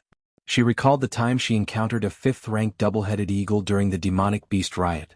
Her cultivation level was a bit lower than it was now, but she didn't feel this helpless. She couldn't blame the ancients for saying one strong man can defeat 10 skilled men. The hardest technique to crack was having no technique at all. Amidst the sky-filling green light, the stone statue once again turned around to listen, seemingly looking for the source of the spiritual aura. Mo Qingge's heart stirred. She raised her hand and threw the shuttle of flying Apsara again. This time, it turned into a long golden thread and shot towards the stone statue's ears. This time, the golden thread drilled into the stone statue's ears without any obstruction. With a soft rip, the stone statue's body became heavy and it stopped moving. Mo Qingge stopped casting the spell and focused on controlling the shuttle of flying Apsara. Clanging sounds rang out incessantly. A moment later, the momentum from the stone statue's body dissipated and it finally stopped moving.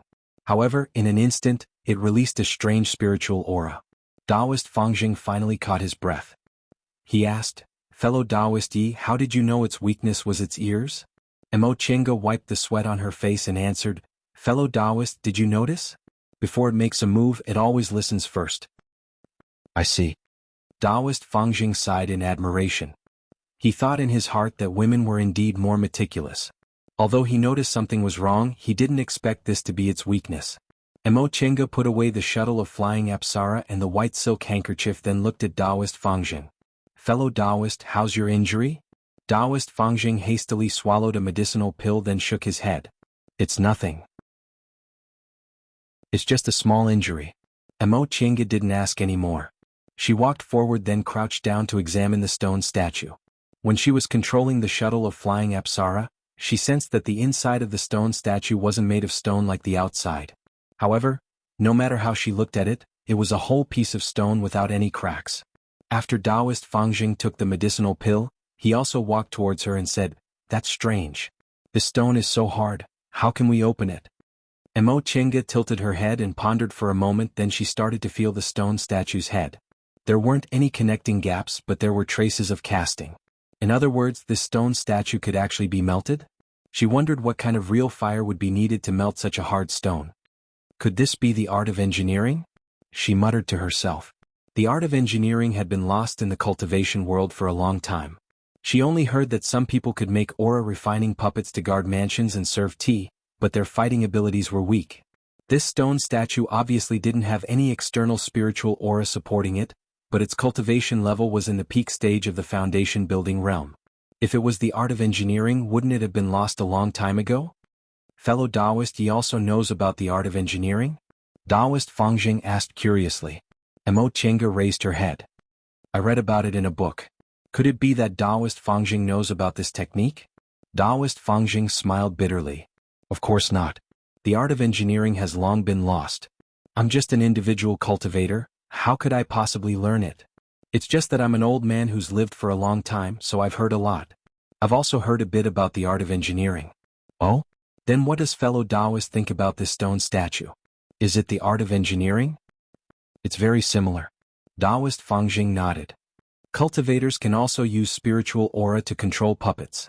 That's not the art of engineering, but this thing can move freely without an owner, so it should be the art of engineering.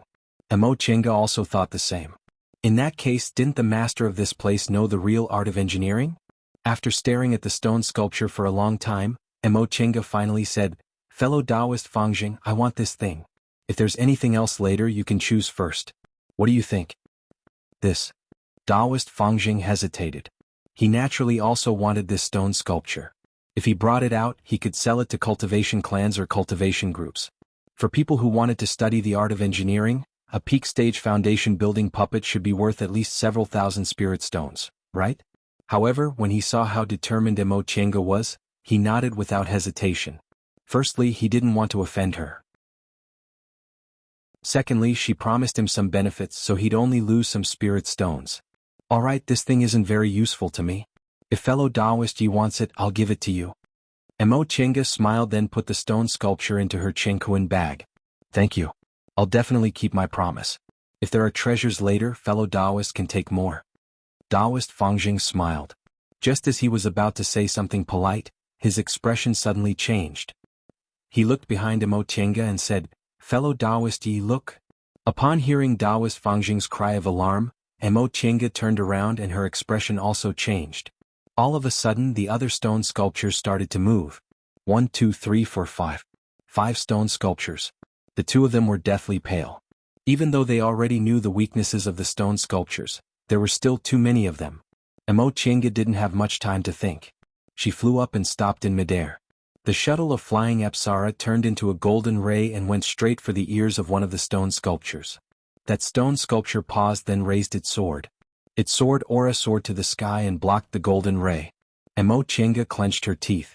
Just now, she used the shuttle of flying Apsara while she was trapped by a wood element spell, so the stone sculptures couldn't react at all. But it was different now.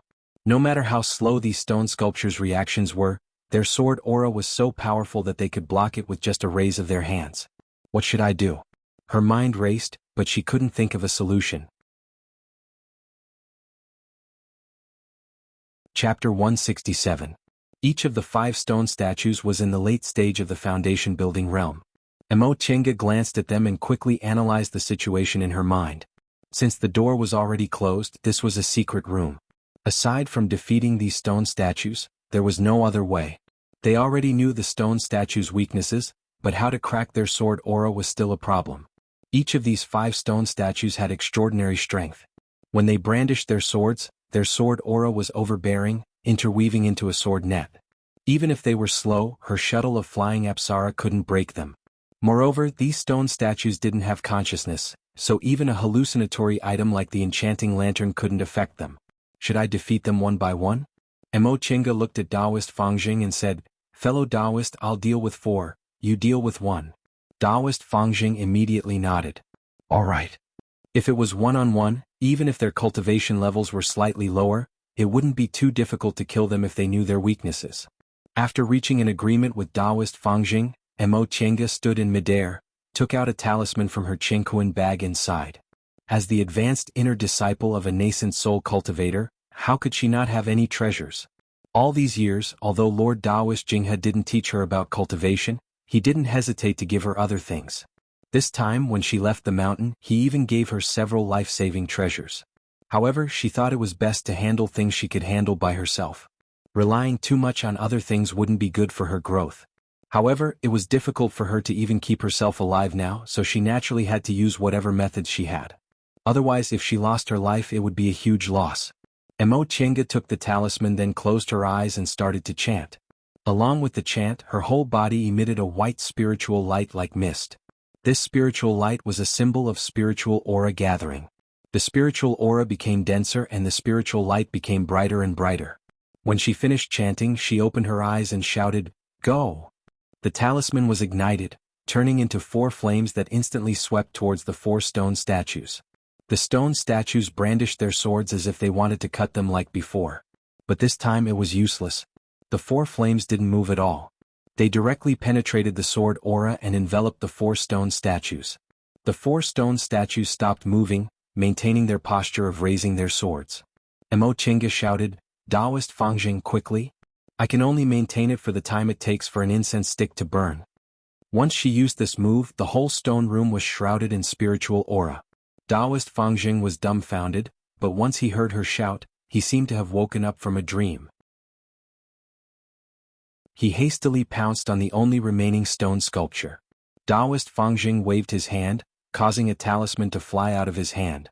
It was the earth element magic art, thick soil carrying the earth. The ground under the stone sculpture's feet instantly turned into yellow soil. The soil directly spread and trapped the sculpture. The stone statue brandished its sword in a daze, but how could it cut through the soil beneath its feet?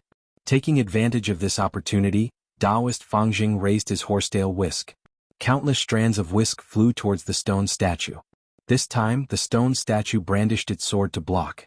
It finally managed to block the attack.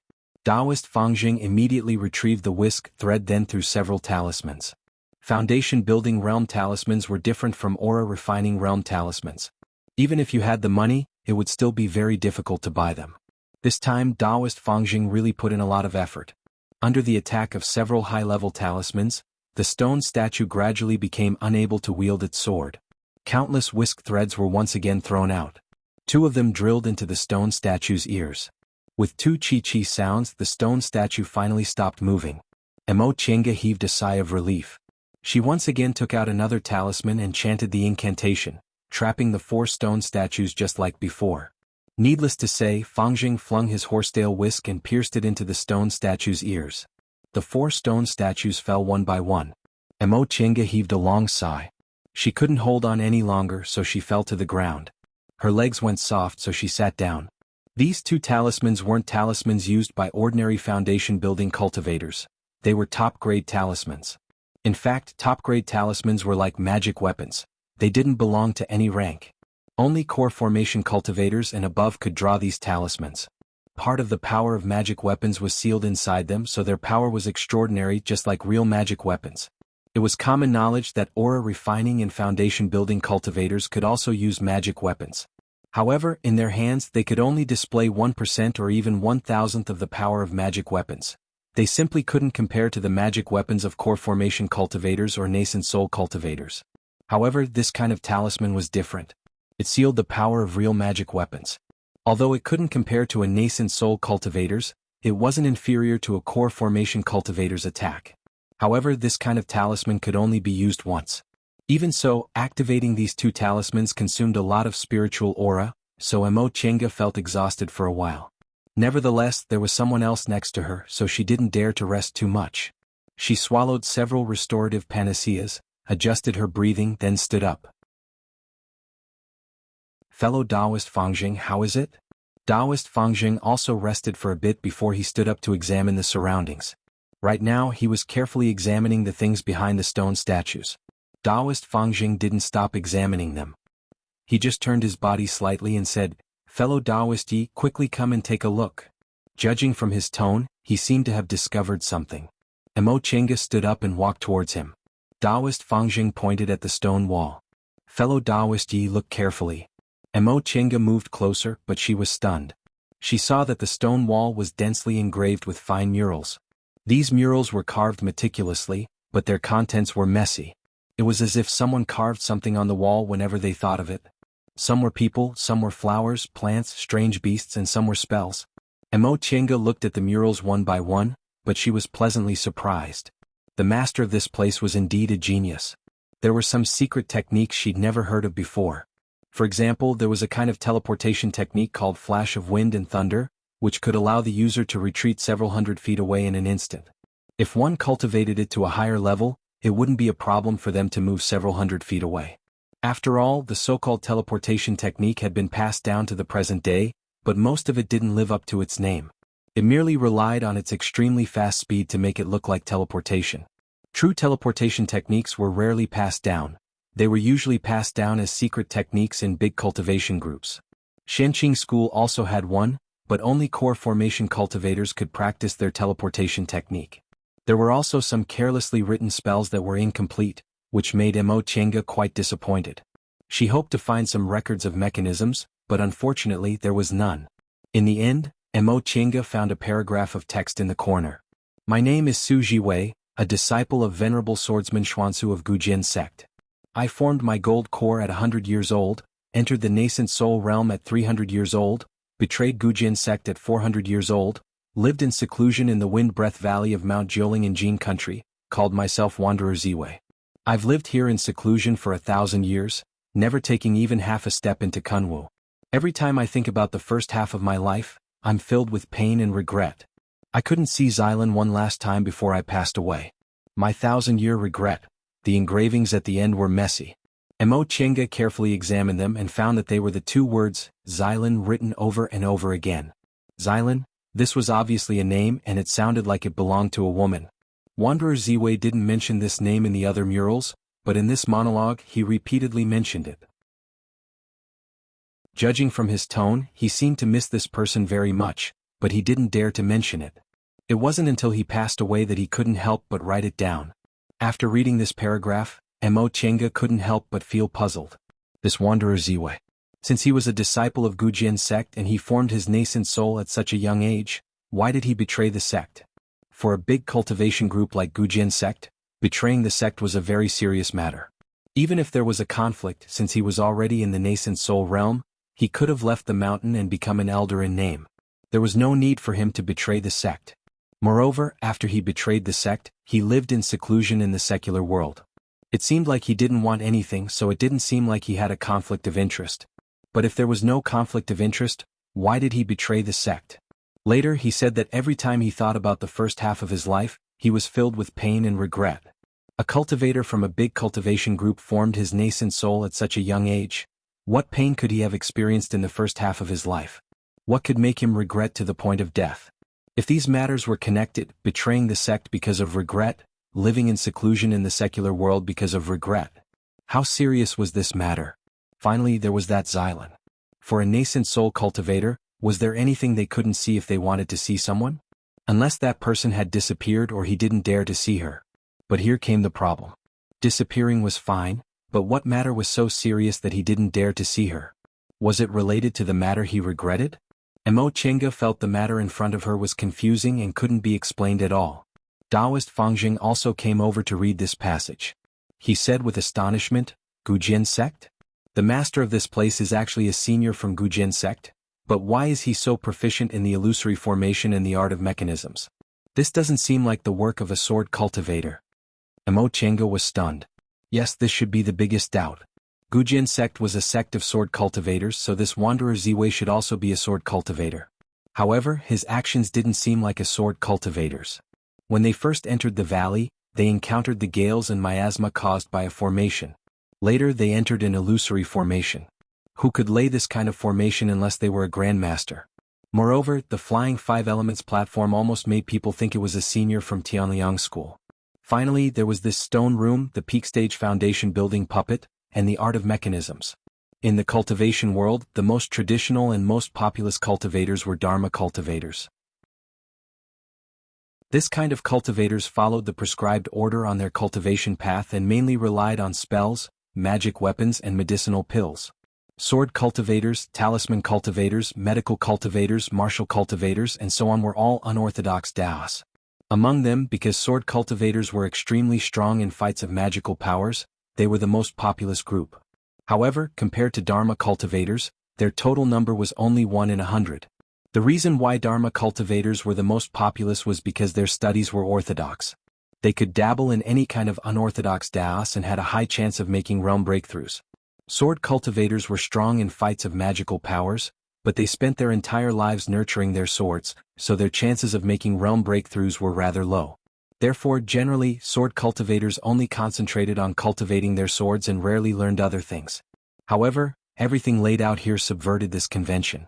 A sword cultivator who was proficient in formations, the art of mechanisms, and extremely knowledgeable, was simply too frightening. Mo Chenga was 100% sure that the master of this place was definitely a rare genius. Fellow Taoist Yi, let's not talk about other things first. Let's take the sunstone first. Taoist Fangjing was actually thinking about this object after he finished looking at the mural. Right, this object was the most valuable thing here. Mo Chenga didn't oppose him. Alright, I agreed to fellow Taoist's request earlier. Now fellow Taoist can choose first. Fellow Taoist can take an extra portion. Taoist Fangjing was beside himself with joy. He immediately flew up and was about to take the sunstone hanging above him. Rumble. A burst of spiritual aura came out of nowhere and struck Taoist Fangjing down. Chapter 168. With a bang, Taoist Fangjing fell heavily on the ground. Mo Chenga immediately summoned her white silk handkerchief, but that spiritual aura didn't appear again. From beginning to end, she didn't know where that spiritual aura came from. Taoist Fangjing, who was lying on the ground, groaned and struggled to get up. His face was pale. This, fellow Taoist Fangjing, it seems the master of this place doesn't want us to take the sunstone. After confirming there was no danger, Mo Chenga put down her magic weapon and slowly scanned the stone room. This was obviously a technique that surpassed their realm, but it didn't kill them. It seemed the master just didn't want them to take the sunstone. Taoist Fangjing looked up at the sunstone on the top of the stone wall, his face full of unwillingness. If that was the case, wouldn't this trip be returning empty-handed? At that moment, several rumbling noises were heard. It seemed one of the stone slabs was moved. The two of them looked towards the source of the noise and were both overjoyed. The stone wall in the innermost part of the stone room suddenly moved, revealing a stone table with several things on it. However, after the previous incidents, the two of them became more cautious. After being overjoyed, they didn't immediately go to take the things. Taoist Fangjing once again released his first-rank spiritual beast. The bird screeched then flew towards the stone table in a wobbly manner. Not only Taoist Fangjing but Mo Chenga was also extremely nervous. Ever since they came here, they hadn't obtained anything except for a mother of moonstone and several bewitching moonstones. Instead, they used up several magic weapons and talismans. There were so many treasures here but they weren't allowed to take them. The bird safely landed on the stone table. Taoist Fangjing's expression showed a hint of happiness, but soon he became even more nervous. He ordered the bird to pick up something with its beak. The bird flapped its wings on the table and ran towards a bell-shaped object. Soon after, it picked up the bell handle and was about to fly away. Bang! The smoke that came out of nowhere suddenly dispersed, and a spiritual aura suddenly sprang out. Mo Chenga was about to use her protective aura, but in an instant she lost control of the spiritual aura in her body and couldn't move. At that moment, a deep and dignified voice rang out in the stone room. Junior, who came to my Ziwei's Immortal's cave? Mo Chenga was stunned. Could it be? Taoist Fangjing finally regained his composure. He answered first, Junior Fangjing, a little individual cultivator. Greetings to Senior Ziwei.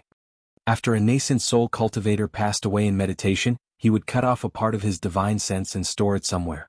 Presumably, this could only be done by the master of this place, the nascent soul cultivator who called himself Wanderer Ziwei. Junior Mo Chenga, a disciple of Shenqing School. Greetings to Senior Ziwei. Faced with the nascent soul cultivator's question, Mo Chenga still chose to speak the truth even though she was only using her divine sense. Shenqing School? Upon hearing what she said, Wanderer Ziwei was slightly surprised. Soon after he asked, Who's that Lord Taoist Pill Spirit to you?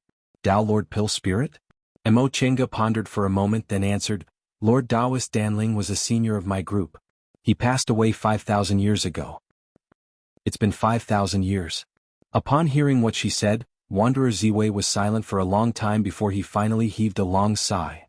It's actually been 5,000 years. Xylan, it seems you've also. In the next second, his voice regained its calmness. He said, Juniors, what's your request for coming to my Ziwei's Immortal's cave? Taoist Fangjing was delighted to hear that. Just as he was about to speak, Mo Chenga beat him to it. May I know Senior's purpose in luring us here? A foundation-building cultivator talking to a nascent soul cultivator like that was indeed arrogant. Afraid Mo Chenga would say something wrong, Taoist Fangjing hastily said in a low voice, "Fellow Taoist, don't talk nonsense." Mo Chenga remained unmoved. She dared to say that because she knew Wanderer Ziwei wouldn't get angry. Sure enough, in the next second, Wanderer Ziwei smiled. "Junior, you're really quick-witted. You're right, I indeed led you here on purpose." "What's Senior's purpose?" Wanderer Ziwei didn't answer but asked instead, "Juniors, what do you think of my Immortal's Cave?" This time, Taoist Fangjing answered first. "Senior's Immortal's Cave is worthy of being a nascent soul cultivator's Immortal's Cave. There are layers of formations and a lot of treasures." "Formations, treasures." Wanderer Ziwei repeated, then suddenly asked, "Then do you want to get them?" Taoist Fangjing was both surprised and delighted, but he didn't dare to be rude. He cast a glance at Mo Chenga then answered, "Of course. But with Senior's abilities we don't have a choice." "Hee Junior, you're quite slippery." Wanderer Ziwei dismissed them with a smile. "Don't worry, I'm not a cruel person. If you honestly answer me, I naturally won't hurt you." What he said made Mo Chenga secretly criticize him. Not a cruel person? They haven't even entered this Immortal's Cave, but out of the 9 people, only the 2 of them are still in good condition. Taoist Fangjing is also injured from head to toe. He's still not a cruel person. Do you have any objections? Wanderer Ziwei's voice suddenly sounded as if it was right next to her ear. Mo Chenga was startled. Could it be that Wanderer Ziwei can read minds? Mind reading? More or less. Before she could finish her question, Wanderer Ziwei already said, "When I was alive, I once tried to advance to the deification realm. Although I failed, I possessed part of a deification cultivator's abilities. Mind reading is one of them." Mo Chenga was stunned. That seemed to be the case. When she was with Yuan Bao and Zhong Muling, she had a vague feeling that she couldn't hide anything. It was slightly different from the feeling when she couldn't help but tell the truth when she was under spiritual aura pressure. In that case, didn't this mean that Wanderer Ziwei had already reached the peak of the nascent soul realm? It was just that he hadn't truly advanced to the deification realm yet? "Junior, you've actually met deification cultivators?" An invisible spiritual aura circled around Mo Chenga and she asked. Mo Chenga was startled. She hastily concealed her spirit and chi to prevent herself from letting her imagination run wild. Mind reading? If I overthink it, won't I let others know everything? Just as she thought about that, before she could say anything, she heard Wanderer Ziwei say with a smile, "Junior, don't panic. Mind reading has to be actively used, so I won't use it on you. You can take your time and tell me." What he said sounded rather amiable. Mo Chenga heaved a sigh of relief, but she was still worried. She answered, "Yes, Junior indeed had the honor of meeting deification seniors." "What were the names of those 2 people? How did you meet them?" "One of them was surnamed Zhong and his name was Muling. The other was called Taoist Yuan Bao, but I don't know if that's his real name or his Taoist name." "Zhong Muling Yuan Bao." The voice murmured, "They've actually reached the deification realm?" Mo Chenga was surprised. "Senior knows these 2 deification seniors?" "Sort of." Wanderer Ziwei said faintly, "They're cultivators from the same era as me, but they came from Yunzhong and aren't cultivators from the celestial pole." Mo Chenga also knew about this. Yuan Bao once told her a lot about them. They were originally cultivators from Yunzhong, but later on, they wandered around and arrived in the celestial pole. After they advanced to the deification realm, they had no fixed abode and could only wander around the virtual sky world. "Alright Junior, tell me, how are they doing?" "They're very well." Based on what he said, there seemed to be no old grudges between Zhong Muling and Yuan Bao, so Mo Chenga felt relieved.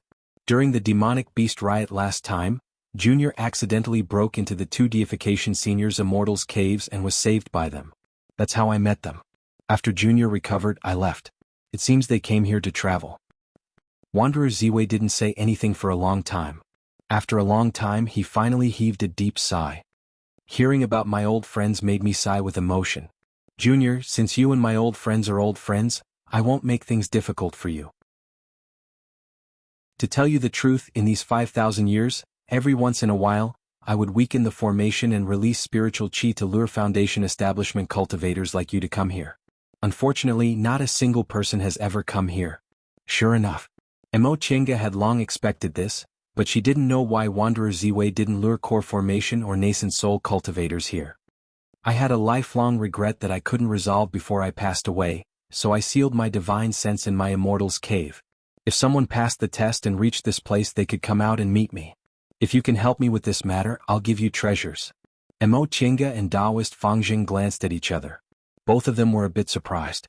6 of them died, 1 was seriously injured, and only 2 of them reached this place in one piece. It was actually because a nascent soul cultivator who passed away already had something to ask of them. Moreover, this still didn't explain why Wanderer Ziwei didn't let core formation or nascent soul cultivators come here. Wanderer Ziwei was a peak stage nascent soul cultivator who was just a step away from the deification realm. Presumably, nascent soul cultivators would scramble for treasures like ducks. "Don't you understand why I let foundation building cultivators come here?" Taoist Fangjing cupped his hands. "Senior, please forgive us. Juniors indeed don't understand. If Senior has something to ask of us, wouldn't it be better to let core formation or nascent soul seniors come? They're quite capable, so it'd be easy for them to complete Senior's task." Hee. That being said, why would core formation and nascent soul cultivators be afraid of a divine sense? No matter how high my cultivation level was in the past, I'm only left with this bit of divine sense now, so I can't intimidate them, Wanderer Ziwei said faintly. "Besides, the task I asked of you has nothing to do with your cultivation level." That was true. If a core formation or nascent soul cultivator discovered an immortal's cave like this, they'd probably go looking for treasures by force. Even if Wanderer Ziwei was a genius when he was alive, he was only left with a wisp of his divine sense now. Mo Chinga said, "Senior, aren't you afraid that we'll agree but won't do it? Perhaps Junior will go back to my school and inform my masters, then order them to come here and look for treasures?" "Ah, little girl, you're quite bold," Wanderer Ziwei said with a smile. However, in the next second his voice turned cold. "Since I let foundation building cultivators come here, I naturally have a way to deal with you." Right after he finished speaking, Mo Chinga suddenly felt a pain in her head. That wisp of spiritual aura drilled into her brain, but it immediately withdrew. She couldn't help but scream in pain. After the pain passed, she felt nothing was amiss. She turned around and saw that Taoist Fangjing was also bewildered. Wanderer Ziwei said indifferently, "I left imprints in your sea of knowledge. If you don't come back in time, these imprints will activate, and at that time..." At this point, the threat in his words was very obvious. Mo Chinga was shocked and angry. She wasn't a person who went back on her word. If this Wanderer Ziwei gave her treasures and asked her to do something, she would naturally keep her promise. However, this kind of method really made her feel indignant. "Junior," Wanderer Ziwei said with a smile, "don't be agitated. Don't forget that your life is still in my hands." With this reminder, Mo Chinga managed to suppress her anger, but she still couldn't help but sneer. "Senior, since you know I'm a disciple of Shenqing's school, so what if I left an imprint? I'll go back to my school and ask the seniors in my school to resolve it with me." "Haha, resolve it?" Wanderer Ziwei's voice was full of arrogance. "There aren't any deification cultivators in your school, right? Even late-stage nascent soul cultivators can't resolve my unique technique." After he said that, he said curiously, "Girl, are you always so direct with your words? Aren't you afraid I'll kill you? After all, there are 2 of you, you're not my only choice." "Really?" Mo Chinga said coldly. "Senior waited for several thousand years before the 2 of us finally came. Senior, aren't you afraid you won't be able to complete your task?" Wanderer Ziwei paused for a moment, then smiled bitterly. "You're just a little girl in the foundation building realm, how can you be so sharp-tongued? It doesn't matter if you're afraid or not. You should rejoice that I've been cultivating my mind and temperament here for more than 1,000 years, so I'm no longer as hot-tempered as I used to be. Otherwise..."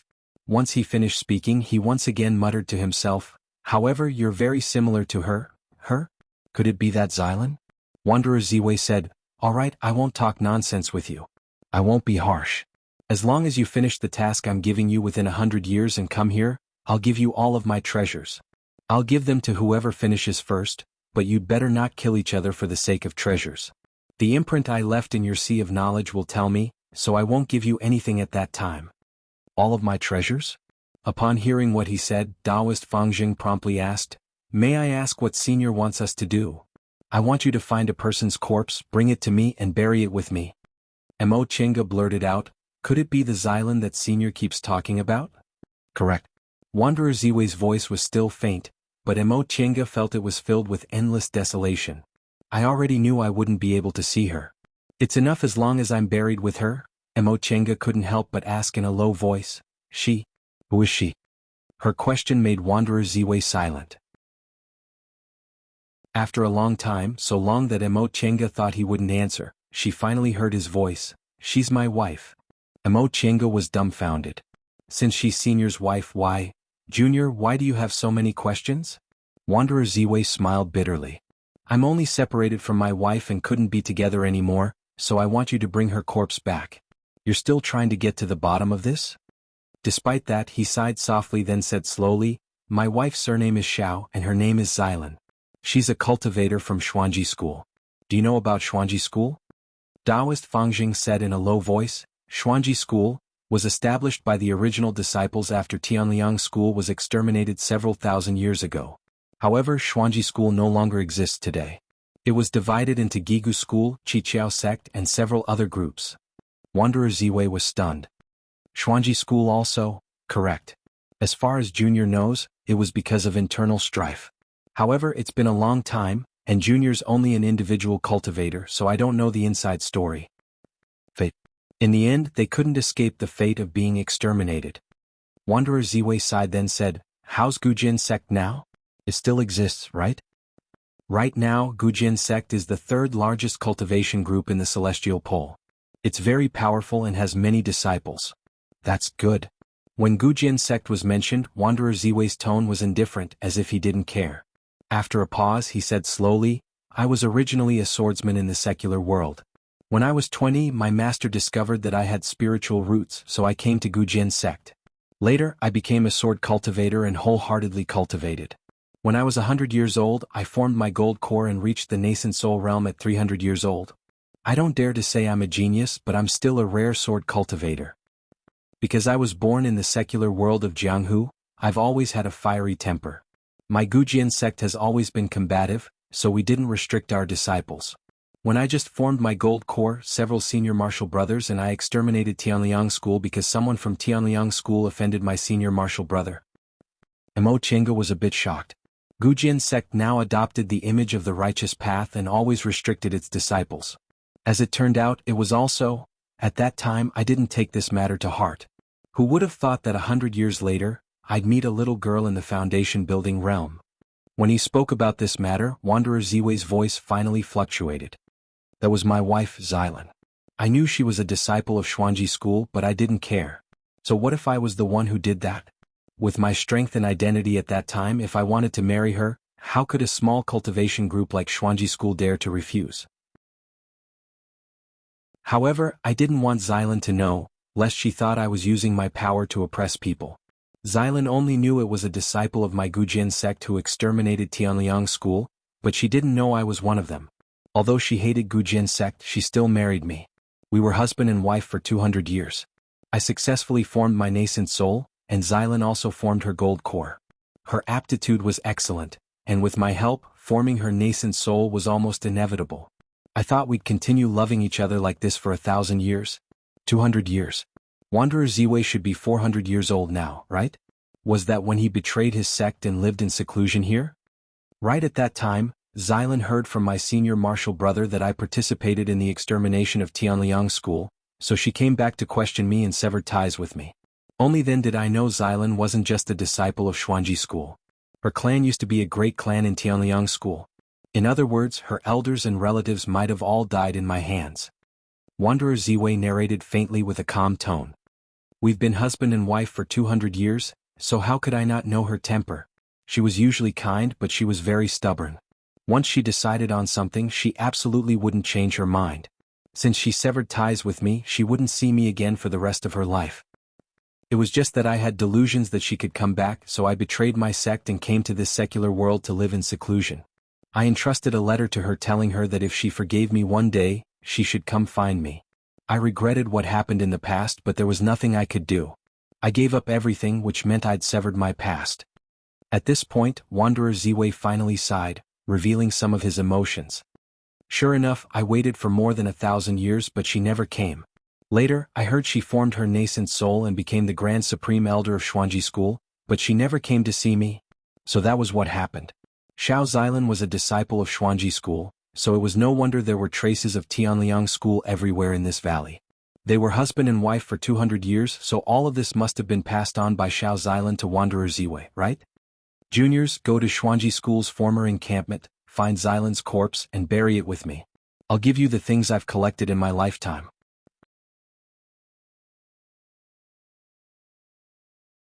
Chapter 169. As long as he found the corpse, he would be able to obtain the lifetime savings of a peak nascent soul cultivator. It sounded like a very good deal, but... Mo Chenga chuckled softly. Senior, your wife was a cultivator from 5,000 years ago and it's hard to find where she was buried, but how dangerous would the burial place of a nascent soul cultivator be? Since your wife is a brilliant disciple of the profound secret sect, her attainments and formations should not be inferior to seniors, right? We're just foundation establishment cultivators, how can we guarantee that we'll be able to bring back the corpse safely? Correct, Taoist Fangjing said, we haven't even obtained any benefits, yet we already have a slim chance of surviving. This transaction isn't fair. Wanderer Ziwei burst out laughing. Good. If you're too stupid, then it's not worth it for me to make this deal. He paused for a moment, then said casually, you want the benefits first, sure. Not only will I give you benefits, but I will also give you 200 years. Little girl, with your age and cultivation level, 200 years should be enough for you to advance to the core formation realm, right? However, don't think that I can't do anything to you just because you've formed your gold core. Once the imprint in your sea of knowledge takes effect, it will be effective for life. With a single thought, your life and death will be in my hands. And you don't have much lifespan left. You don't even have 200 years left. Taoist Fangjing was a bit nervous. What he said just now was because he was unwilling to be ordered around by this senior, but that didn't mean that he didn't think it was a good deal. He still had 70 to 80 years left in his lifespan. During this period, it was very likely that he could find the remains of a nascent soul cultivator. By then, his chances of advancing to the core formation realm would be greatly increased. Even if he took a step back, he wasn't like the little girl beside him. In the past 200 years he had already passed away, which meant that he hadn't put in anything. He was afraid that this senior would cancel his trading rights upon seeing that he didn't have much time left in his lifespan. Then he would have missed a good opportunity for nothing. Mo Chenga didn't know whether this Wanderer Ziwei was using the mind-reading technique or not. After a short pause he said unhurriedly, you don't need to worry. Having another opportunity to find Xilan's skeleton is always good for me. In the past, in order to wait a few hundred more years, I once searched all over the celestial pole and refined a longevity pill. Now there's only one left, so I'll give it to you. Longevity pill? Longevity pill. It was a longevity pill that even nascent soul cultivators would find difficult to obtain. Taoist Fangjing was stunned for a moment, then he became ecstatic. He stammered, Senior. Longevity pills. His words were already incoherent. Upon seeing his reaction, Wanderer Ziwei burst into laughter, then said to Mo Chenga, as for you, there are several things you can choose from. The longevity pill is useless to you, but I can give you a dustless pill. I'm sure you know that after taking this dustless pill, your chances of reaching core formation will increase. If you feel that with the help of a sect elder, core formation won't be a problem, then I can also give you a top-grade magic treasure, or a secret book from the Profound Theory sect, the Profound Theory Formation book. Which one do you want? The dustless pill, the top-grade magic treasure, the Xuanji Array book. No matter which one it was, they were all treasures that were hard to find. Among them, although the dustless pill's value couldn't compare to the longevity pill, it was the most practical for foundation-building cultivators like them who were about to form their gold core. The top-grade magic treasure mentioned by a nascent soul cultivator naturally couldn't be compared to ordinary magic treasures.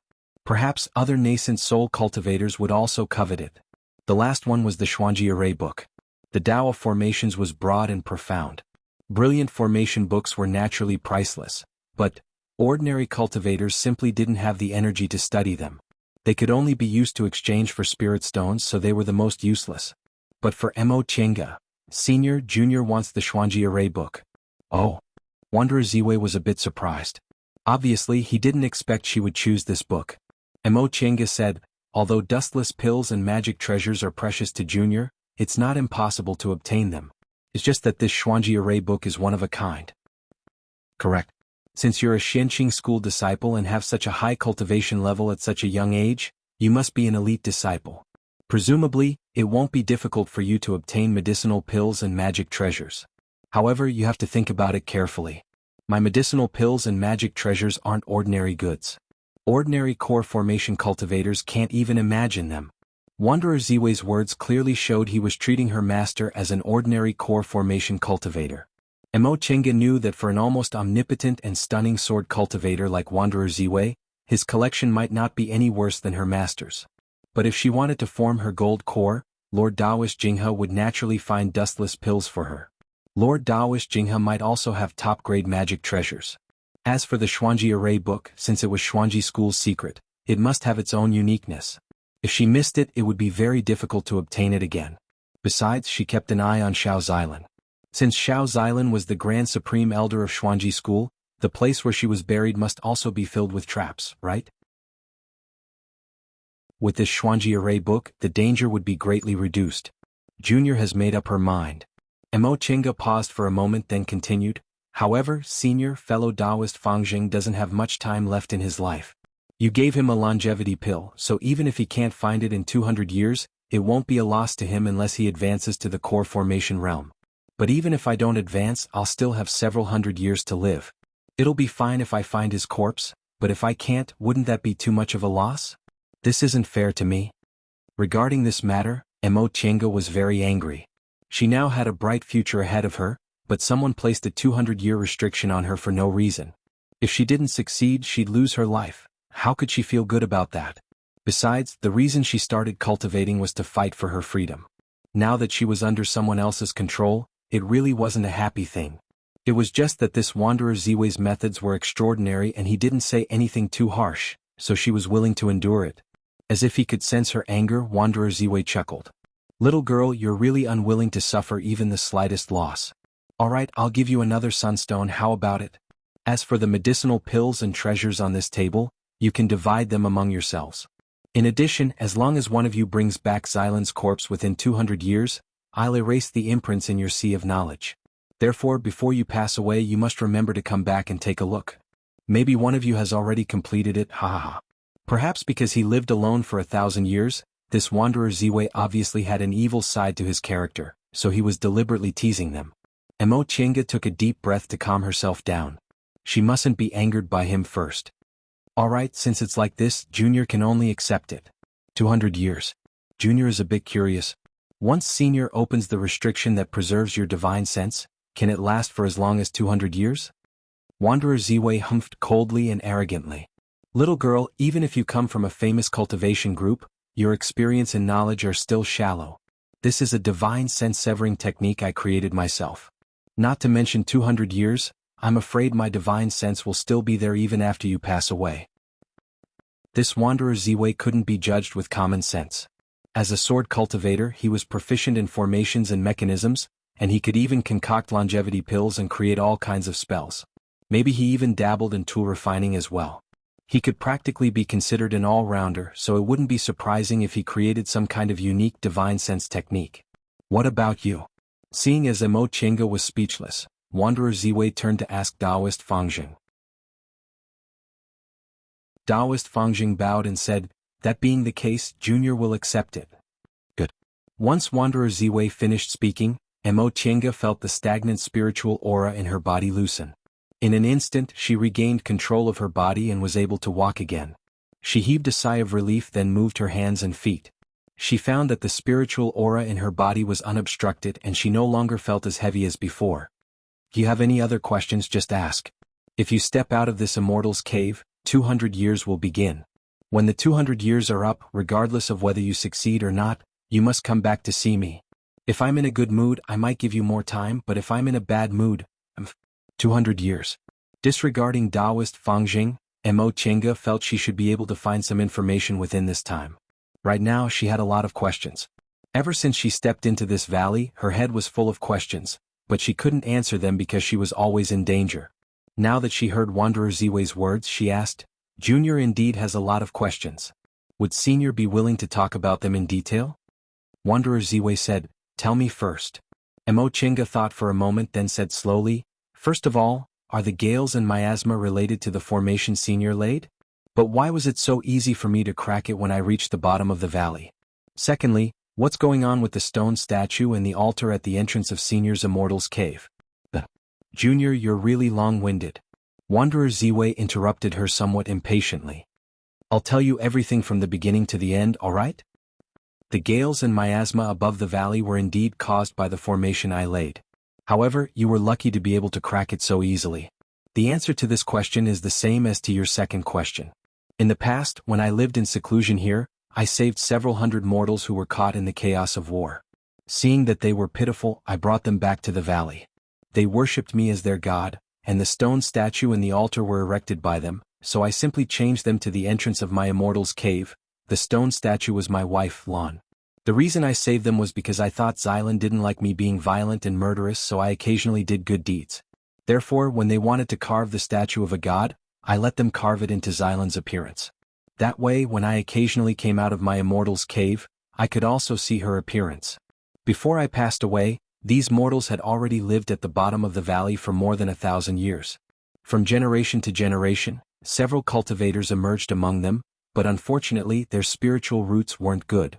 Later, when I sensed my lifespan was nearing its end, I ordered those cultivators to move all the mortals out of the valley.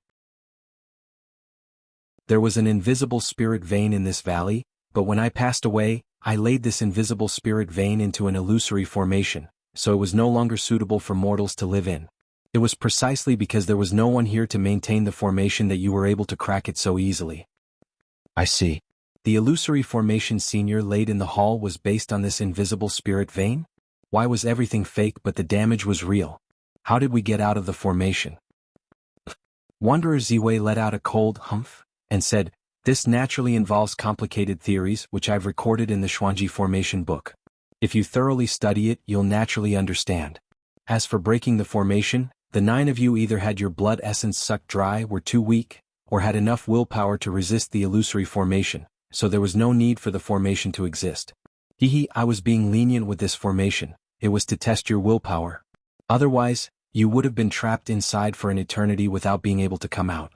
This life is eternal, and eternity is only one day. Once this formation is activated, everything will end after one day. If you can't control yourself and are tempted, your blood essence will be exhausted and you'll die. If you can control yourself, your life will be like eternity, endless time, and in the end you'll go mad and die. Therefore, if you can't break the formation, you can only die." Both Mo Qingge and Taoist Fangjing were terrified. Such a terrifying formation. Although it was an illusory formation, it was even more terrifying than a killing formation. At that moment, Taoist Fangjing was already faintly regretting his decision. Why wasn't that Xuanji formation book given to him? So this series of hurdles was only Senior's test? Correct. Taoist Ziwei's tone was faint and somewhat grim. If you can't even withstand the gales and miasma when you enter the valley, you're basically a cripple. As for the illusory formation, it's a test of your temperament and willpower. If you can't pass it, you probably won't have the patience to find Xylan's corpse.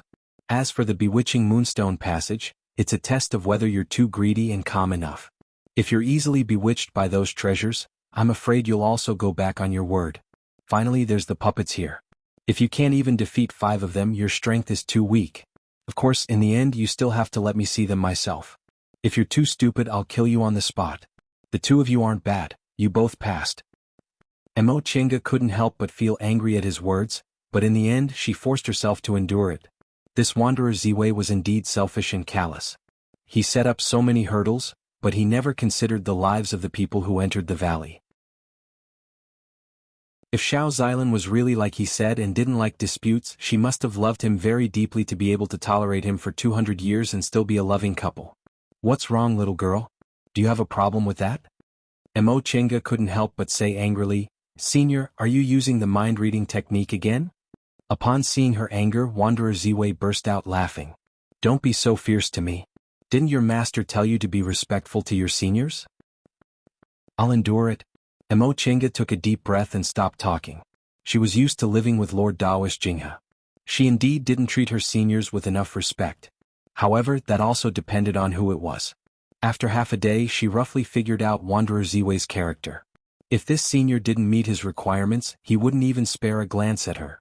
If she passed his test, he wouldn't be stingy with what he had. Mo Qingge's display of her little temper might even make him more fond of her. Junior also wants to ask if Senior knows the art of engineering? Wanderer Ziwei was a bit surprised to hear her question. "Little girl, you actually know the art of engineering? That's rare.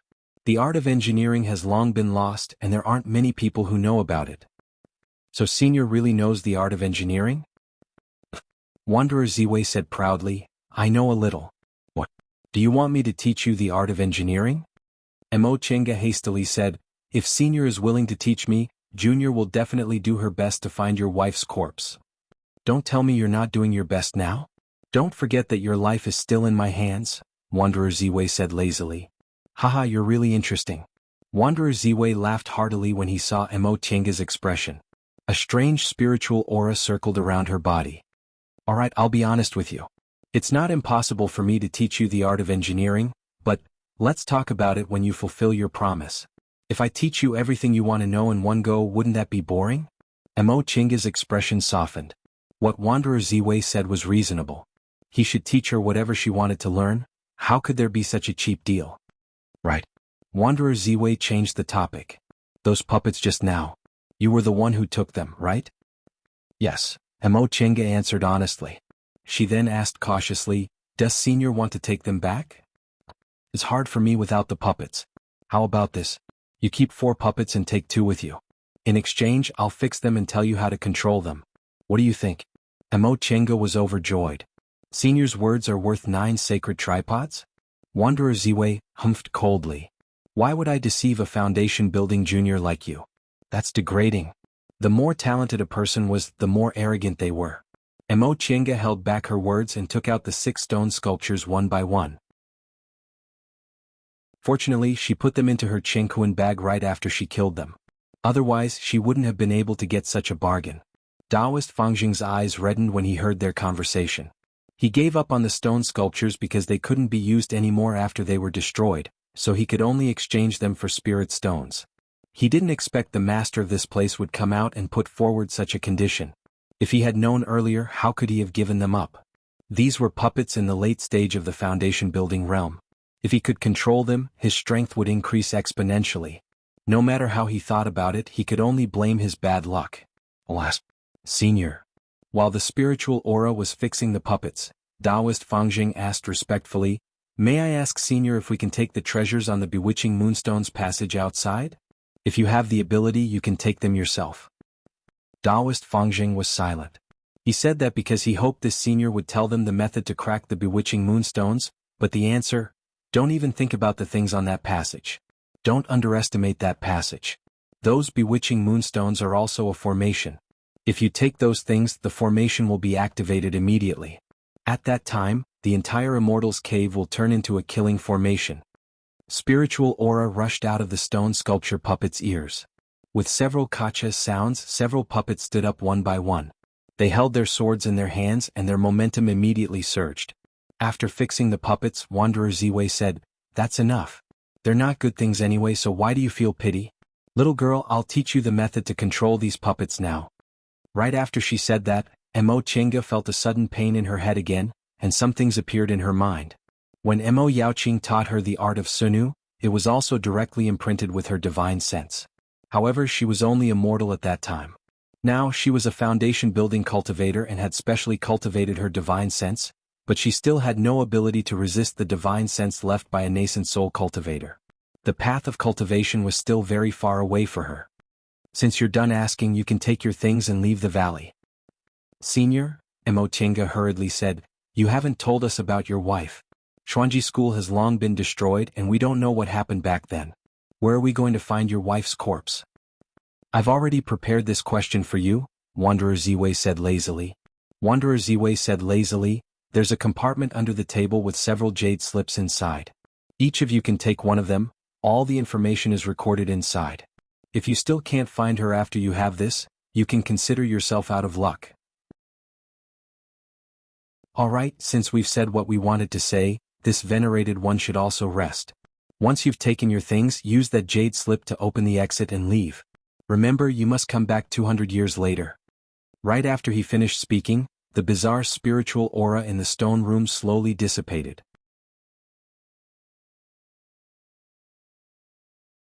Chapter 170. After the spiritual aura dissipated, Wanderer Ziwei also disappeared. He must have used some kind of secret technique to rest, waiting for them to wake him up 200 years later or for another group of people to enter the cave. The moment the spiritual aura completely dissipated, several things fell from midair and fell into their hands. Emo Chenga took them. One was a jade slip, and the other was a sunstone. Once she took the jade slip, she immersed her divine sense into it, and the words Xuanji Formation Book were immediately imprinted in her mind. Taoist Fangjing was holding a jade bottle. He was opening it to verify its contents, and then he became ecstatic. Obviously, it was the longevity pills Wanderer Ziwei promised. Even if they only had these few things, coming here was already a big gain for them. There was no need to mention the longevity pills. If Taoist Fangjing didn't use them himself and sold them, they would definitely be enough to exchange for dustless pills. Emo Chenga just didn't know what Taoist Fangjing would choose. As for Emo Chenga herself, Taoist Fangjing already told her the value of the sunstone. Although it wasn't as priceless as longevity pills, it would surpass longevity pills if the Xuanji Formation Book was included. Besides, she also obtained 2 late-stage foundation building puppets. Emo Chenga smiled faintly as she stared at the 2 stone sculpture puppets in front of her. A method to control them emerged in her mind. She made a hand seal, then pointed at the space between her eyebrows, slowly drawing out her divine sense and probing the puppets' ears. These puppets only needed a tiny bit of their master's divine sense to make them recognize them as their master. Only people whose cultivation levels were much higher than theirs could forcibly erase their divine sense. In other words, only cultivators in the core formation realm or higher could erase their divine sense after she made these 2 puppets recognize her as their master. However, there was another method to make them recognize her as their master. If she didn't know, these 2 puppets would only be 2 pieces of trash. When Wanderer Ziwei repaired these puppets, he withdrew his divine sense from them. Now she only needed to carry out the process of making them recognize her as their master. Her divine sense went into the puppets' ears. With 2 kacha sounds, the 2 puppets next to her moved their limbs and waved their stone swords. Emo Chenga was overjoyed. She could control them now. However, her divine sense wasn't strong enough, so she couldn't control them like Wanderer Ziwei did. Even though the puppets were asleep, they still had to act on their own. "Fellow?" Taoist Fangjing, who was on the side, called out after a moment of hesitation. When he heard Emo Chenga telling Wanderer Ziwei about her master, he already knew that the name Yi Xiaotian was indeed fake. Furthermore, she was a disciple of Xianqing School, the second largest cultivation group in the celestial pole. He was an individual cultivator who had been living in the secular world for several hundred years and had seen many arrogant disciples from big cultivation groups. Now that he found out Emo Chenga's sect, he kept a respectful distance from her. Emo Chenga didn't know what he was thinking. Even if she knew, she wouldn't care. She only met Taoist Fangjing by chance. Even though he somewhat resembled second uncle, he was still a stranger. After leaving this place, everyone would go their separate ways and they might never see each other again. "Oh, fellow Taoist Fangjing." Upon hearing Taoist Fangjing's voice, Emo Chenga put away her stone sculpture puppet. In the current cultivation world, if a middle-stage foundation building cultivator carried 2 late-stage foundation building puppets with him, she knew how envious it was. It was better not to take them out if there was no need. Taoist Fangjing was already envious, and Wanderer Ziwei also said they couldn't hurt each other, so he could only stop thinking about it. Now he pointed at the stone table and said politely to Emo Chenga, "Since we're done here, let's divide these things." Wanderer Ziwei already said they could divide the things on the stone table. Emo Chenga answered, "All right." Taoist Fangjing, however, didn't move. He looked at Emo Chenga rather nervously. "Fellow Taoist Yi, before this you promised me I'd pick first. Does that still count?" Although Emo Chenga's skills surpassed cultivators in the same realm as her, Taoist Fangjing felt he wasn't much worse than her in fights of magical power. However, she just obtained 2 late-stage foundation building puppets. If she went back on her word, Taoist Fangjing knew he wouldn't be able to defeat her no matter what, so he could only accept it. Emo Chenga chuckled. "Of course it counts. Fellow Taoist, you pick first. There are 5 things here. You take 3 and I take 2. What do you think?" Taoist Fangjing was overjoyed. He cupped his hands towards her, then walked towards the stone table, slowly picking up the treasures. Emo Chenga shook her head, then slowly studied the Xuanji Formation Book on the side. She wasn't a cultivator born in Kunwu, so she couldn't learn to go back on her word for benefits. Her mother was an ordinary and kind-hearted mortal woman who taught her loyalty, filial piety, benevolence, and righteousness since she was a child. After she arrived in Kunwu, she learned how to survive in the cultivation world from second uncle and learned to plan for herself, but she didn't want to become the kind of person her mother didn't like. Besides, she wasn't a short-sighted cultivator.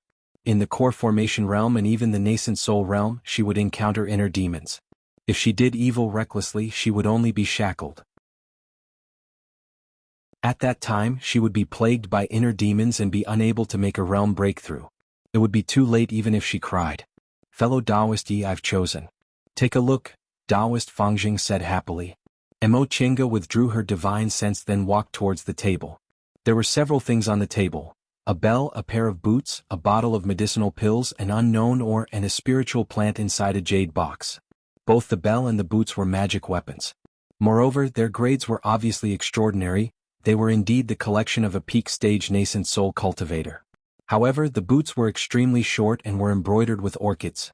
They were actually women's boots. In addition, she also recognized that the spiritual plant was reviving grass. When they escaped from Mount Yunwu, second uncle was seriously injured. She once saw Qin Shi take this thing out and temporarily suppress second uncle's injuries. This kind of spiritual plant was said to have the effect of bringing the dead back to life when it was refined into medicinal pills. Even if it wasn't refined into medicinal pills, its healing effect would still be extraordinary. She didn't recognize the ore and she didn't open the medicinal pills either. However, since they were placed together with these things, they must be treasures. Taoist Fangjing chose three things: the bell, the spiritual plant, and the medicinal pill. When he saw Mo Chinga's expression, he added, "Fellow Taoist Yi, if there's anything you want, let's discuss it." Mo Chinga didn't say anything and just shook her head. Since she didn't have any objections, Taoist Fangjing put the boots and the ore away and secretly heaved a sigh of relief. Among the three things he chose, the bell was an active attack magic weapon, while the boots were passive magic weapons. Active magic weapons were a bit more precious than passive ones, but the boots were women's, so he couldn't do anything about it. For cultivators, spiritual plants and medicinal pills were more important than ores, so he was a bit worried he might have gone too far by taking all the good things. In fact, this was just right for Mo Chinga. She didn't lack medicinal pills or spiritual plants. Although there was no resurrection grass in her virtual sky world, it wasn't like there weren't any spiritual plants that were better than it, and they were a lot older. Since she had medicinal pills, she naturally wouldn't lack magic weapons. Choosing these two things would be a loss for her. As for magic weapons, the shuttle of flying Apsara was a top-grade magic tool. She was very used to it, so she didn't need to change it for the time being. Once she formed her gold core, she would start refining her natal magic weapon. For her, attack magic weapons were just icing on the cake. Besides, these boots weren't bad either.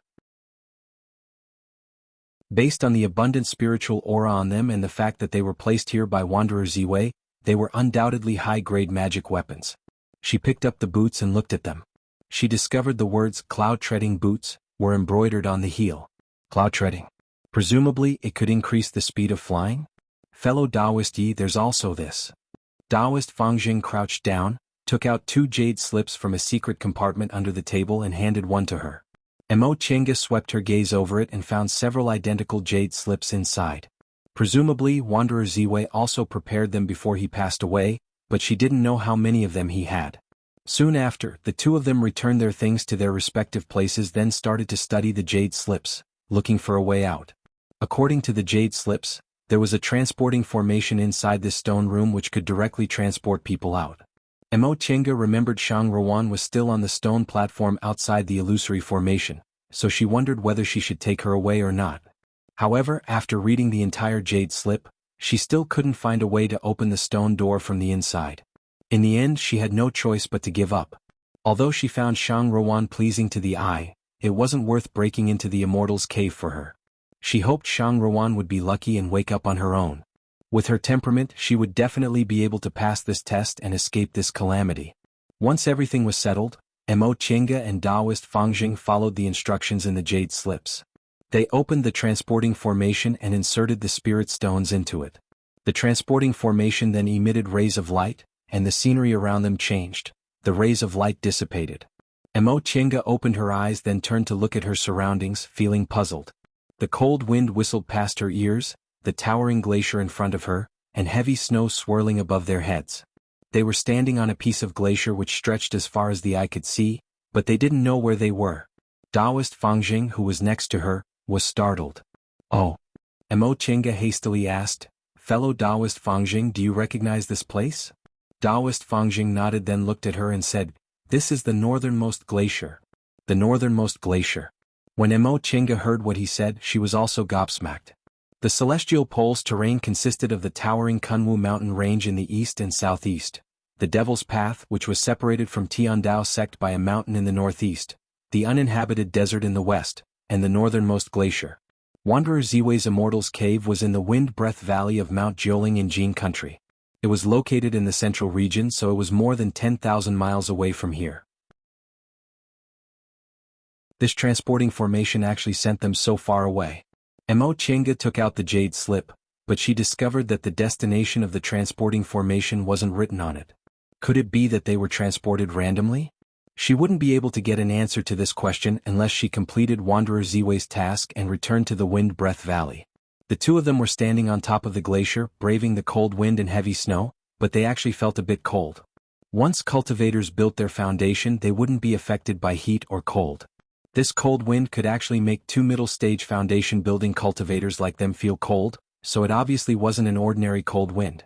Mo Chinga clasped her palms together, then moved her spiritual aura to expel the coldness from her body. She then turned towards Taoist Fangjing and asked, "Fellow Taoist Fangjing, since you're here, what's your plan?" Taoist Fangjing muttered to himself for a moment, then answered, "I originally planned to return to Kunwu. I was just passing through the secular world to look for some special spiritual plants and spiritual panaceas. Since there's nothing else here, I'd better go back first." He paused for a moment, then asked Mo Chinga, "What about fellow Taoist Yi? What do you think about this matter?" Mo Chinga said faintly, "With our current abilities, this matter is still a bit difficult. Not to mention the fact that the message Senior Ziwei left behind was from 5,000 years ago, so it's hard to find it now. Moreover, Senior Zhao's burial place must have been very dangerous. If she passed away in a sitting posture in her cultivation group, Xuanji School is proficient in the Tao of formations, so the burial place of a nascent soul cultivator must have been filled with traps. If she ran into danger outside, it'd be even more terrible. If even a nascent soul cultivator ran into danger, wouldn't we be courting death if we went? Besides, whether we can find her or not is still a problem." Taoist Fangjing was silent for a long time. "I also think so. Fellow Taoist Yi, does that mean you don't plan to look for her now?" "I'll take my time looking for her and confirm the information first." What she said made Taoist Fangjing look envious. "Fellow Taoist Yi, you're an outstanding disciple of a famous cultivation group. If you want to look for something, it'll be much more convenient for you than for an individual cultivator like me." Mo Chinga just smiled but didn't say anything. She had a bit of an advantage in this matter. Taoist Fangjing might have wanted to cooperate with her in the beginning, but he couldn't bring himself to say it. After all, she was in a big cultivation group, so it would be much easier for her to look for things. She could also easily find companions with high cultivation levels. She wasn't like him, who had to painstakingly look for things on his own. Even if he found something, it would be difficult for him to find someone to take risks with him. Since he could do it alone, why should he share the fruits of his labor with others? Because of that, Taoist Fangjing swallowed his words and thought optimistically. Even if he didn't do anything, he wouldn't lose anything. This was also the reason why Mo Chinga didn't invite him. She obviously had a very high chance of obtaining everything, so why should she share it with others? Although she wasn't a profit seeker, she also wouldn't be benevolent enough to share things that were already in her mouth with others.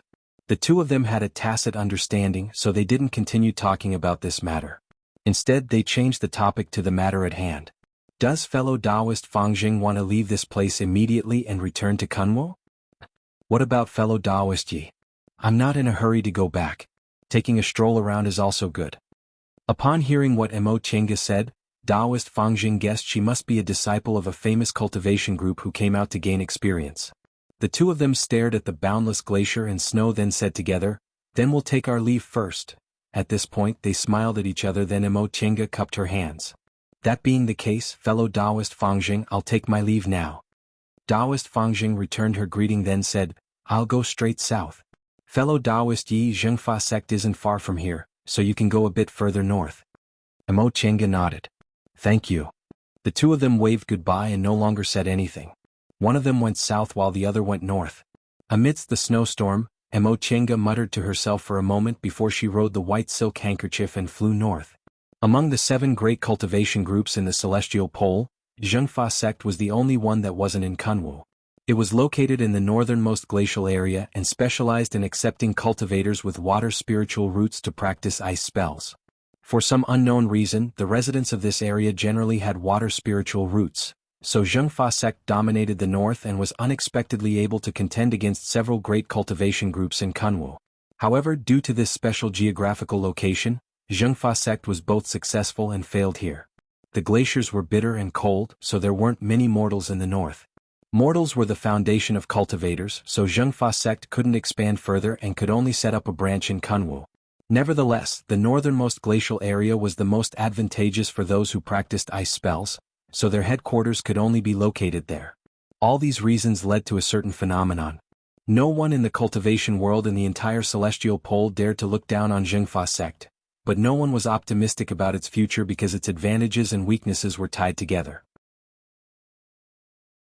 It couldn't grow stronger, but it also couldn't be easily destroyed. Since she ended up in the northernmost glacial area by chance, Mo Chinga thought she might as well widen her horizons here. Since Zhengfa sect was able to become one of the 7 great cultivation groups in the celestial pole with only one type of cultivation technique, it was clear that Zhengfa sect must have its unique characteristics. It would be beneficial for her to understand more about it. In the current cultivation world, aside from devil cultivators, the so-called sword cultivators, talisman cultivators, martial arts cultivators and medical cultivators were all Dao cultivators. The Dao was broad and profound. Aside from watching, listening, thinking, discussing and gaining experience, there was no other way to improve it. Therefore, a person could only enter closed-door meditation after their mental state reached a certain level, but they couldn't delude themselves into closed-door meditation to cultivate from the aura-refining realm all the way to the nascent soul realm. Cultivation was never just cultivation. The further north she flew, the greater the pressure of the cold wind. After flying for half a day, Mo Chinga actually felt her whole body stiffen. She was bewildered. She was already in the peak of the middle stage of the foundation building realm, but she still couldn't withstand this cold wind. What about the low-level cultivators of Zhengfa sect? Could it be that they didn't leave the sect? Or was it because she didn't know the secret? Unable to figure out the reason, Mo Chinga shook her head. She then found a crack between the icebergs and hid inside. This was a narrow crack between 2 icebergs. Fortunately, she was small so she could squeeze in. Finally, the cold wind stopped and Mo Chinga felt her body warm up. The ice here and the low temperature didn't affect her at all. Only the cold wind blew on her body like a cultivator's spell.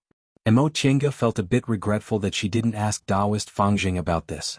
Since he'd been here before, he should know what was going on with this cold wind. She sat cross-legged in the crack between the icebergs and operated her spiritual aura. After one small circulation, Mo Chinga already felt her whole body warm. Maybe I have to keep operating my spiritual aura? With that thought in mind, she stood up, preparing to continue flying. However, it was only when she stood up that she realized her boots were wet. Before she left, she deliberately made 2 sets of robes that weren't Xianqing School's uniform, but they were made of the same raw materials. After being calcined with innate true fire, they could be considered spirit tools, so they weren't affected by this cold wind at all. However, she didn't remember to make the boots. It was only after she left that she realized the boots had Xianqing School's Taiji auspicious cloud symbol on them. Because of that, when she was in Yi Clan, she casually asked for a pair of boots and wore them. Just as she was about to take out the new boots and put them on, Mo Chinga paused. Didn't I just get a pair of boots from Ziwei's Immortal's cave? After thinking for a moment, she took out the cloud-treading boots and put them on. The moment she put on the cloud-treading boots, Mo Chinga felt as if the boots were measuring the size of her feet. Soon after, the boots automatically changed and tightly fitted her feet. Soon after, a wisp of spiritual aura came out of the boots and concentrated on her feet. When she stepped on them with the new boots, she felt the soles of her feet flying. A thought flashed through her mind. Without using the white silk handkerchief, she soared into the air. In an instant, she had already flown several hundred feet. Upon discovering this, Mo Chinga was pleasantly surprised. She originally guessed these boots could increase her flying speed, but unexpectedly, they were actually a flying magic weapon. In this case, she wouldn't need to use the white silk handkerchief to fly in the future. Although the white silk handkerchief also had a flying function, Zhong Muling clearly said it was originally a defensive magic weapon. Its flying function was something he modified later, so it was slightly inferior to a flying magic weapon. Of course, that was only in his eyes as a deification cultivator. Compared to core formation cultivators and even nascent soul cultivators, the white silk handkerchief's flying speed couldn't be considered bad. As for these cloud-treading boots, they were a magic weapon for peak-stage nascent soul cultivators and were also a flying magic weapon. Presumably, they shouldn't be inferior to the white silk handkerchief. In the past, she had to use the white silk handkerchief to both fly and defend, so sometimes she would be flustered. With these boots, wouldn't it be more convenient for her to fight? With this thought in mind, Mo Chenga's interest was piqued. She immediately urged the cloud-treading boots with all her strength and flew forward. At this moment, if someone was watching from below, they would see a white flight light flying in the sky. Although its momentum wasn't very strong, its speed was far faster than a foundation-building cultivator's. It was almost comparable to a core formation cultivator's.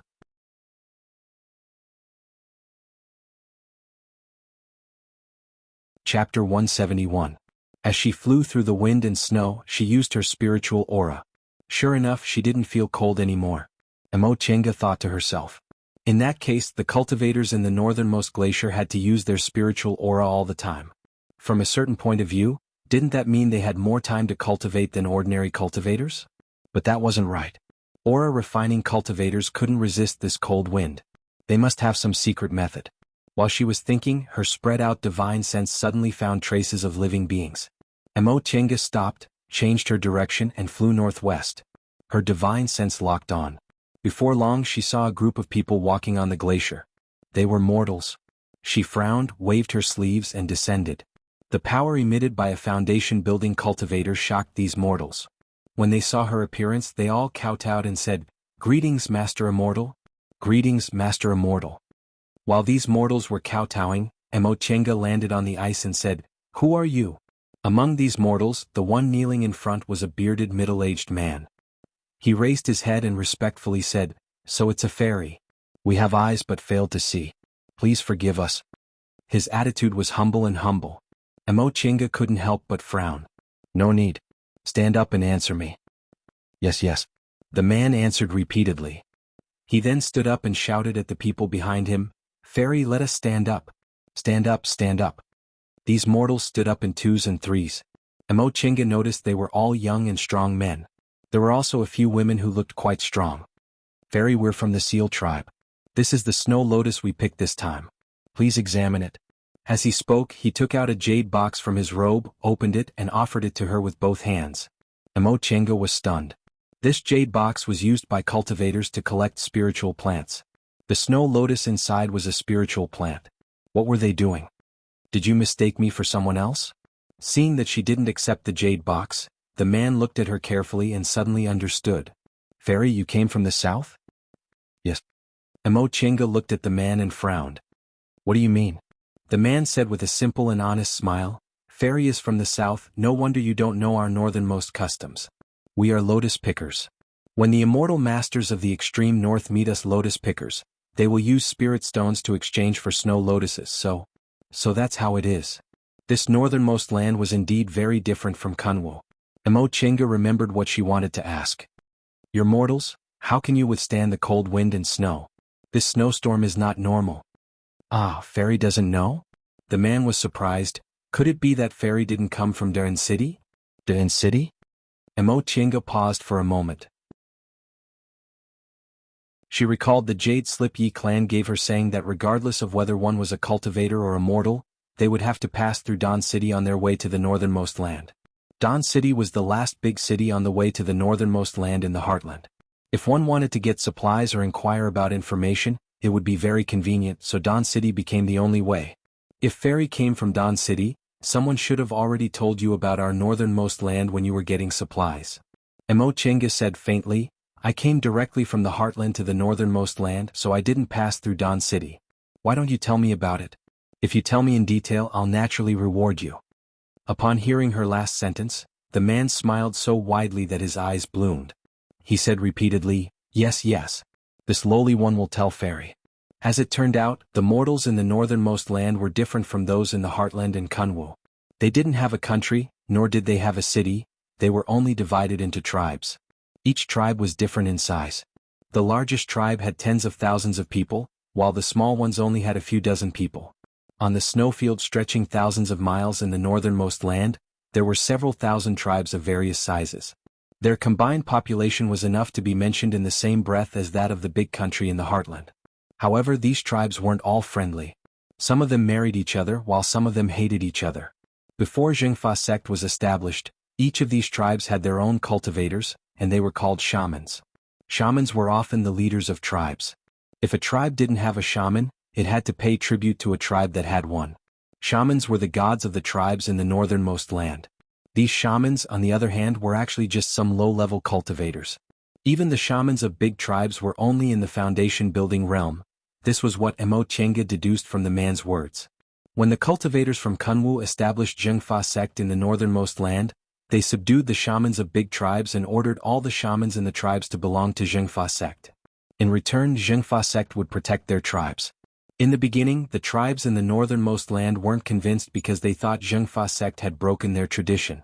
However, as Zhengfa sect used a series of methods, the tribes discovered that their lives became much better with Zhengfa sect's protection. Gradually they were convinced and Zhengfa sect became their new god. Several thousand years passed, and Zhengfa sect took root firmly in the northernmost land. Because of this, the tribes there abandoned their traditions. They no longer called themselves shamans. Instead, they followed the way people in the Middle Earth and Kunwu called them immortals or fairies. Their former shamans wore Taoist robes and combed their hair into Taoist buns. Even their unique language was no longer their main language. Instead, they spoke like the people in the Middle Earth and Kunwu. Even their way of life was different from how it was several thousand years ago. The former tribes made a living by hunting fish and wild beasts under the glaciers. It was a very difficult life and it was easy for them to lose their lives. After Zhengfa sect appeared, all the tribes under their protection would receive a kind of spirit tool that could help them hunt beasts. However, this kind of spirit tool required spirit stones to activate, so they organized lotus-picking teams. They would go to the boundless snowfield to pick snow lotuses and exchange them for spirit stones with cultivators. Although picking snow lotuses was also very difficult, it was much less dangerous than hunting beasts. Because of Zhengfa sect's formidable strength, the mortals of the northernmost land respected cultivators very much. Whenever cultivators passed by, they would warmly welcome them and point them in the right direction. If they were lucky, they could even get a few spirit stones as a reward. The group of people Mo Chenga ran into was a lotus-picking team from a nearby tribe called Seal.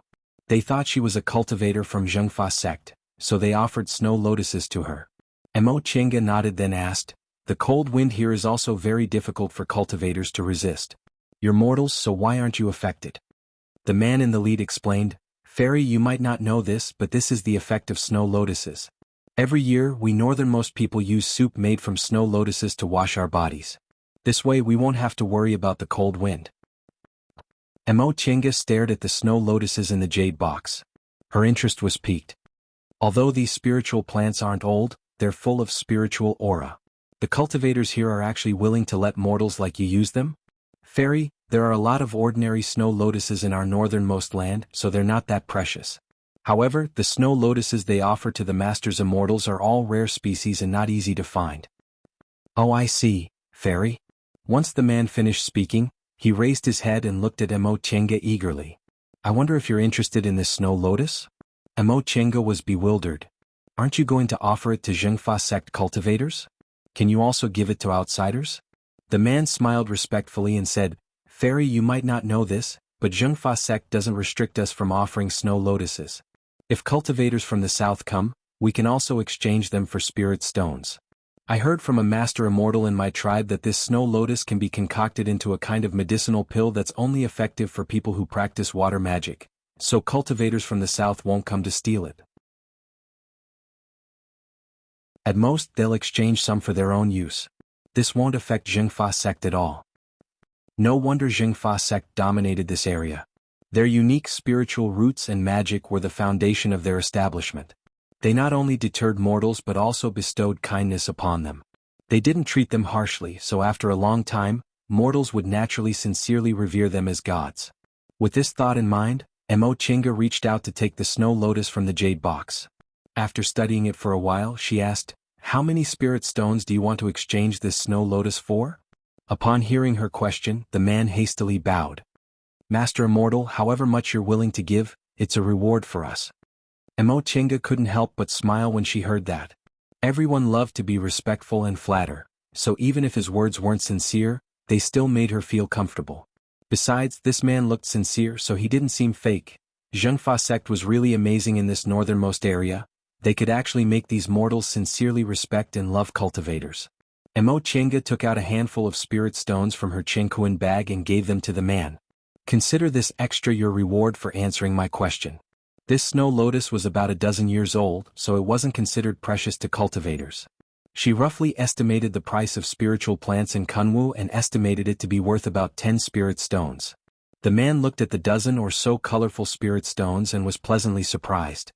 He smiled so widely that his eyes disappeared. He nodded repeatedly and said, "Thank you, fairy, for your reward." As he spoke, the group of about a dozen people once again knelt down and kowtowed. Mo Chenga waved her sleeves, sending out a spiritual aura to support them. She couldn't stand these people kneeling at the drop of a hat. "You said this snow lotus can withstand the cold wind by boiling it into soup and washing your body? Are the cultivators of Zhengfa sect also like this?" After receiving her spirit stones, the man's attitude became even more respectful. He bowed and answered, "We mortals are like this. However, according to the master immortal of my tribe, Zhengfa sect has another method suitable for cultivators. Not only can it withstand the cold wind, but it can also increase spiritual aura." Oh. Mo Chenga was a bit tempted. Is this method allowed to be taught to outsiders? This lowly one doesn't know. The man then hastily added, "If fairy doesn't have any urgent matters to attend to, you can come to our tribe as a guest. Our master immortal happened to come back a few days ago." Mo Chenga thought about it. In any case, she didn't have any specific purpose, so it wouldn't matter if she went to this tribe to take a look. It would be even better if she could learn more about the northernmost area from their master immortal. With that thought in mind, she nodded with a smile. "That being the case, I'll be bothering you." Upon hearing her agreeing, the man was pleasantly surprised. He hastily returned her greeting respectfully. We don't dare. It's our honor to have fairy as a guest in our tribe. Fairy, please." Mo Chenga looked at the snowstorm and said, "I'll send you on your way." As she spoke, she raised her hand and summoned the white silk handkerchief. She then cast an art and the white silk handkerchief instantly expanded. With a flick of her sleeve, spiritual aura gushed out, lifting more than 10 mortals up. Seemingly seeing such a method for the first time, the man in the lead was both surprised and delighted. Standing on the white silk handkerchief, he said while trembling, "Fairy, this, what? You don't want to?" The man hastily shook his head. "Of course not. With fairy taking us back we'll be much safer. Thank you, fairy." As he spoke, he was about to kneel again. Mo Chenga felt helpless. These people were too respectful to cultivators. They knelt at every turn. She raised her hand to stop them. "Stand properly. You'll lead the way." Yes. Fairy, our tribe is in this direction." The seal tribe wasn't far away. Since she was carrying mortals, Mo Chenga didn't dare to fly too fast. Nevertheless, in just a short while, they could already see the densely packed snow-white roofs below them. As it turned out, in this northernmost area, materials were scarce except for ice, so these mortals used ice to build their houses. The temperature in this northernmost area was extremely low. Even a drop of water would turn into ice, so the houses built from ice were airtight. Not only were they not cold, but they were also very warm. Mo Chenga learned all of this from the man in the lead. The man in the lead was the chieftain of the seal tribe, Hai Bo. The northernmost people originally didn't have surnames, but after Zhengfa sect was established, they also started to use surnames. Everyone in the seal tribe had the surname Hai. Looking down from above, the large group of ice houses were sparkling and translucent. Amidst the swirling snow, they looked very beautiful. "Fairy, over there." Hai Bo pointed the way and Mo Chenga landed on the open space in the middle of the group of ice houses. There were originally many people on the open space and each of them was busy with their own business. The women were sewing and drying clothes, while the men were repairing all kinds of utensils and dealing with the carcasses of various animals. Upon seeing them coming down from the sky, everyone gathered around them. Once they landed on the open space and put away the white silk handkerchief, Mo Chenga discovered that a group of people was kneeling around her. Feeling helpless, she turned to Hai Bo and said, "I don't like this. Tell them to stop kneeling." Hai Bo nodded, then stepped forward and said loudly, "Everyone get up. This fairy doesn't like people kneeling. Go do what you're supposed to do." Upon hearing the chieftain's words, these people finally stood up one after another. Some went back to work while others came to talk to their relatives. Haibo turned around and said to Emo Chenga, "Ferry this way please. Our master immortal is here." Emo Chenga nodded, then followed Haibo to the tallest ice house. As they walked, Haibo introduced the place to her. "Our tribe's master immortal is an official disciple of Zhengfa sect. If you have any questions he'll definitely know. Come, Fairy please." He lifted the animal skin curtain in front of the ice house and politely invited Emo Chenga to enter. Emo Chenga smiled and took the lead. When she was above the tribe, she already sensed a foundation-building cultivator's aura. Unexpectedly, there was actually a foundation-building cultivator in this tribe that only had several hundred people at most. Inside was a small hall. The furnishings weren't any different from those in the Heartland and Kunwu. The only difference was the materials. Most of the furniture was made of ice, the curtains were made of animal skin, and there were also some teacups and the like, all of which were carved from wood. Once they entered the small hall, Haibo stood in front of a curtain and shouted, "Master Immortal, Haibo requests an audience." Then he respectfully stood in front of the curtain. After a while, a voice came from inside. "What's the matter?" Haibo respectfully reported, "A fairy requests an audience." Once Haibo finished speaking, Emo Chenga slightly released the momentum of a foundation-building cultivator. Sure enough, a sound was immediately heard from inside. Soon after, someone lifted the curtain and came out. It was a young man. He was tall and thin, had a thin face, and was wearing Zhengfa sect's Taoist robe. Emo Chenga raised her hand. Just as she was about to salute him, she was startled. "It's you?"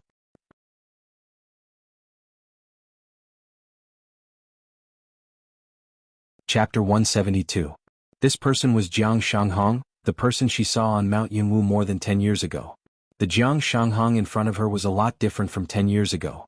When Emo Chenga first entered Yunwu sect, the Jiang Shanghong she saw was young and had a decent face, but his whole body was cold and his eyes were full of disdain, making people not want to get close to him. But the current Jiang Shanghong looked a bit younger than before. He wasn't even 50 years old yet, which was quite young for a foundation-building cultivator. His entire person was much thinner than before, but the uncomfortable gloomy coldness of his body had turned into indifference. His brows had also become gentle, and there was no disdain to hurt others, only a faint indifference. After Emo Chenga was saved by Jiang Shanghong, the two of them fled separately. Emo Chenga attracted the attention of the pursuers, so no one knew Jiang Shanghong was involved and he disappeared smoothly. Later, although Emo Chenga was saved by Qin Shi, she lost second uncle and went to Shanqing school. Separated by thousands of miles, she didn't have time to inquire about Jiang Shanghong. In the blink of an eye, more than 10 years had passed. Senior Marshal Brother Jiang? Jiang Shanghong was even more shocked when he saw her expression. When he heard her voice, he regained his composure and said to the curious Haibo, "This is my friend. Quickly serve the snow lotus tea." Haibo promptly answered, "Yes, yes. Please wait a moment, the tea will be served soon." After Haibo left, Jiang Shanghong's gaze finally fell on Emo Chenga. After sizing her up, the astonishment on his face slowly faded and he finally smiled. "Junior Marshal Brother Yi, long time no see." His smile made Emo Chenga sigh inwardly. How could Jiang Shanghong smile in the past? It seemed that leaving Yunwu sect for more than 10 years had changed him a lot. It has indeed been a long time. In the blink of an eye, more than 10 years have passed. I didn't expect we'd meet again here. Jiang Shanghong nodded with a smile. "Junior Marshal Brother Yi, please sit. Oh, should I change my name now?" Emo Chenga sat down on the guest seat and said with a smile, "What's the difference? I'm still using the name Yi Xiaotian when I'm outside, so Senior Marshal Brother Jiang can still call me that." After a pause, she asked with a smile, "Senior Marshal Brother Jiang, are you using your original name now?" Jiang Shanghong sat down on the seat of honor and shook his head. "My current name is Jiang Shuihan." Upon hearing that he really did change his name, Emo Chenga sighed and nodded. Jiang Shanghong probably changed his name because he had no other choice. When he left Jiang clan, he broke off all relations with Jiang clan. Before he left, he even killed the beloved junior of Jiang clan's core formation cultivator. He wasn't like Emo Chenga, who entered Shanqing school and had protection. If he didn't change his name, it would be very easy for others to find him. It's been so many years. Is Senior Brother Jiang doing well? Why did you become a master immortal of this northernmost tribe and even entered Zhengfa sect? I'm doing pretty well. Jiang Shanghong said faintly, after I left Mount Yunwu, I decided to leave Kunwu and look for other spirit veins to cultivate. However, there are too few spirit veins in the secular world. In the end, after thinking about it for a long time, I came to the northernmost area. Zhengfa sect is the most powerful sect in the northernmost area, and it also cultivates water magic, which suits me very well. Kunwu is also far away from here, so presumably no matter how hard Jiang clan tries, they won't be able to find me in the northernmost area. That is true. In the past, senior brother Jiang also cultivated water magic, so entering Zhengfa sect also complemented each other. Mo Qingge couldn't help but nod. Now that she thought about it carefully, it was very normal for Jiang Shanghong to come to the northernmost area. He mainly cultivated water magic, so Zhengfa sect's cultivation technique was very suitable for him. Furthermore, it was far from Kunwu, so it was a good place to hide. Jiang Shanghong smiled. It was actually a coincidence that I was able to smoothly enter Zhengfa sect. As long as a mortal in the northernmost area has spiritual roots, Zhengfa sect will accept them no matter what kind of spiritual roots they have. However, they're very strict with us cultivators who come from the south. My spiritual roots are too poor, so it was originally very difficult for me to be accepted by them. Oh? Could it be that senior brother Jiang encountered some kind of fated chance? It was also a coincidence. As soon as I arrived here, I happened to run into the people of this tribe. Their master immortal had just passed away, so they were faced with the predicament of being incorporated by another tribe. Thus, they begged me to become their master immortal. I thought about it, and since I didn't have anywhere else to go, I agreed. Later, Zhengfa sect changed its name and abandoned the original Zhengfa school. To celebrate the change, foreign cultivators like me, who also became a master immortal of a tribe, were allowed to join as an exception. I see. That being the case, Jiang Shanghong had it much harder than she had in the past 17 years. After painstakingly escaping from Yunwu sect, leaving Kunwu and fleeing to the northernmost area, he must have suffered a lot in the beginning, but fortunately he finally had some results. Jiang Shanghong stared at her and asked, "Junior Martial Brother Yi, judging from your appearance, you've been living well these past few years. I originally thought it would be good if you could build your foundation, but when I saw you again, your cultivation level was actually much higher than mine. You must have had some kind of fated chance, right?" His own cultivation level was still in the early stage of the foundation building realm. Even if he wanted to advance to the middle stage of the foundation building realm, it wouldn't be something that could be done in a short period of time. Mo Qingge, on the other hand, was already in the peak of the middle stage of the foundation building realm and could advance to the late stage at any time. Mo Qingge also smiled. Jiang Shanghong's current temperament was quite agreeable to her. He spoke bluntly and wasn't as gloomy as before. "It's not bad, I was just lucky. I'm afraid luck alone isn't enough. Junior Martial Brother Yi, you don't have to be so modest." Jiang Shanghong paused for a moment, then continued, "Junior Martial Brother Yi, I'll tell you the truth. When we parted that year, I thought you'd most likely be unable to escape the calamity. I never expected that you. How did you escape that time?" This. Mo Qingge muttered to herself for a moment, but in the end, she told him the truth. It was almost like that. If Senior Martial Brother Qin hadn't come to save me, I would have died. Senior Martial Brother Qin? Jiang Shanghong thought for a moment, then said with astonishment, "Are you talking about Junior Martial Brother Qin, she who lived with us?" Mo Qingge nodded. "After we parted that day, second uncle and I escaped from Mount Yunwu, but we were quickly overtaken by them. Because of that, second uncle died." Mo Qingge's expression became gloomy when she mentioned this matter. Jiang Shanghong looked apologetic. "I'm sorry, I made you remember something sad." "It's nothing." Judging from Jiang Shanghong's current appearance, he was indeed completely different from before. How could he have apologized for this matter in the past? She went on to say, "Before second uncle died, he told me to ask someone for help. That person was a famous core formation cultivator in West Kunwu.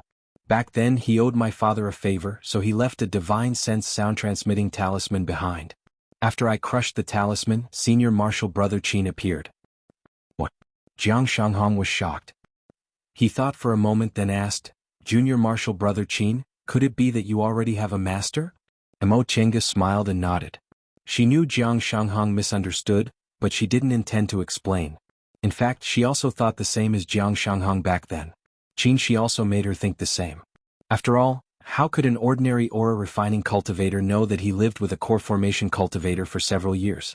Jiang Shanghong thought for a moment, then asked, Could it be that Junior Martial Brother Qin's master is much more famous than Yunwu Sek's, so he could, correct? Mo Chinga said faintly, how could those people from Yunwu sect dare to offend the disciple of Lord Taoist Jinghe from Shenqing School in West Kunwo? What? Jiang Shanghong blurted out and stood up all of a sudden. Right at that moment someone called from outside, Master Immortal, the Snow Lotus tea is here. Jiang Shanghong calmed himself down then sat down. His tone regained its calmness. Come in. A woman lifted the curtain then gracefully walked in with a tray. She poured each of them a cup of tea and cautiously looked between them as if she was trying to guess their relationship. Finally she saluted them then left. The women of this northernmost area were also different from the women of Kunwu in the heartland. Their skin was fair and their facial features were relatively deep. Their statures weren't tall but they were sturdy. The women Mo Chenga saw on the way to this tribe were all like this, but this woman was obviously a bit more beautiful. Her figure was much more graceful, and she didn't look like someone from the northernmost area. Jiang Shanghong, who noticed her gaze, explained, ever since Zhengfa sect established itself in the northernmost area, the mortals it brought with it had many marriages with the northernmost tribes. Now some people in the tribe have bloodlines from the heartland and Kunwu. He then pointed at the Snow Lotus tea on the table. Junior Martial Brother Yi, have you ever drunk this Snow Lotus tea in Don City? Back then, I was in a hurry to come to the northernmost area, so I didn't drink this Snow Lotus tea and suffered a lot. Fortunately, I met people from the Seal tribe. Mo Chinga shook her head and said with a smile, I didn't either. Fortunately, I built my foundation now. Otherwise, I would have also suffered a lot. Jiang Shanghong smiled and the two of them sipped their tea. This Snow Lotus tea was the same as the one in the south. It was dried and brewed, but instead of tea leaves, it was made from snow lotus petals. After taking a sip, Mo Chinga suddenly felt a stream of heat flowing from her abdomen to her limbs and bones. She felt extremely warm.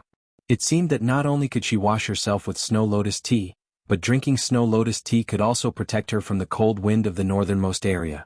Jiang Shanghong put down the teacup, looked at her and continued with the previous topic.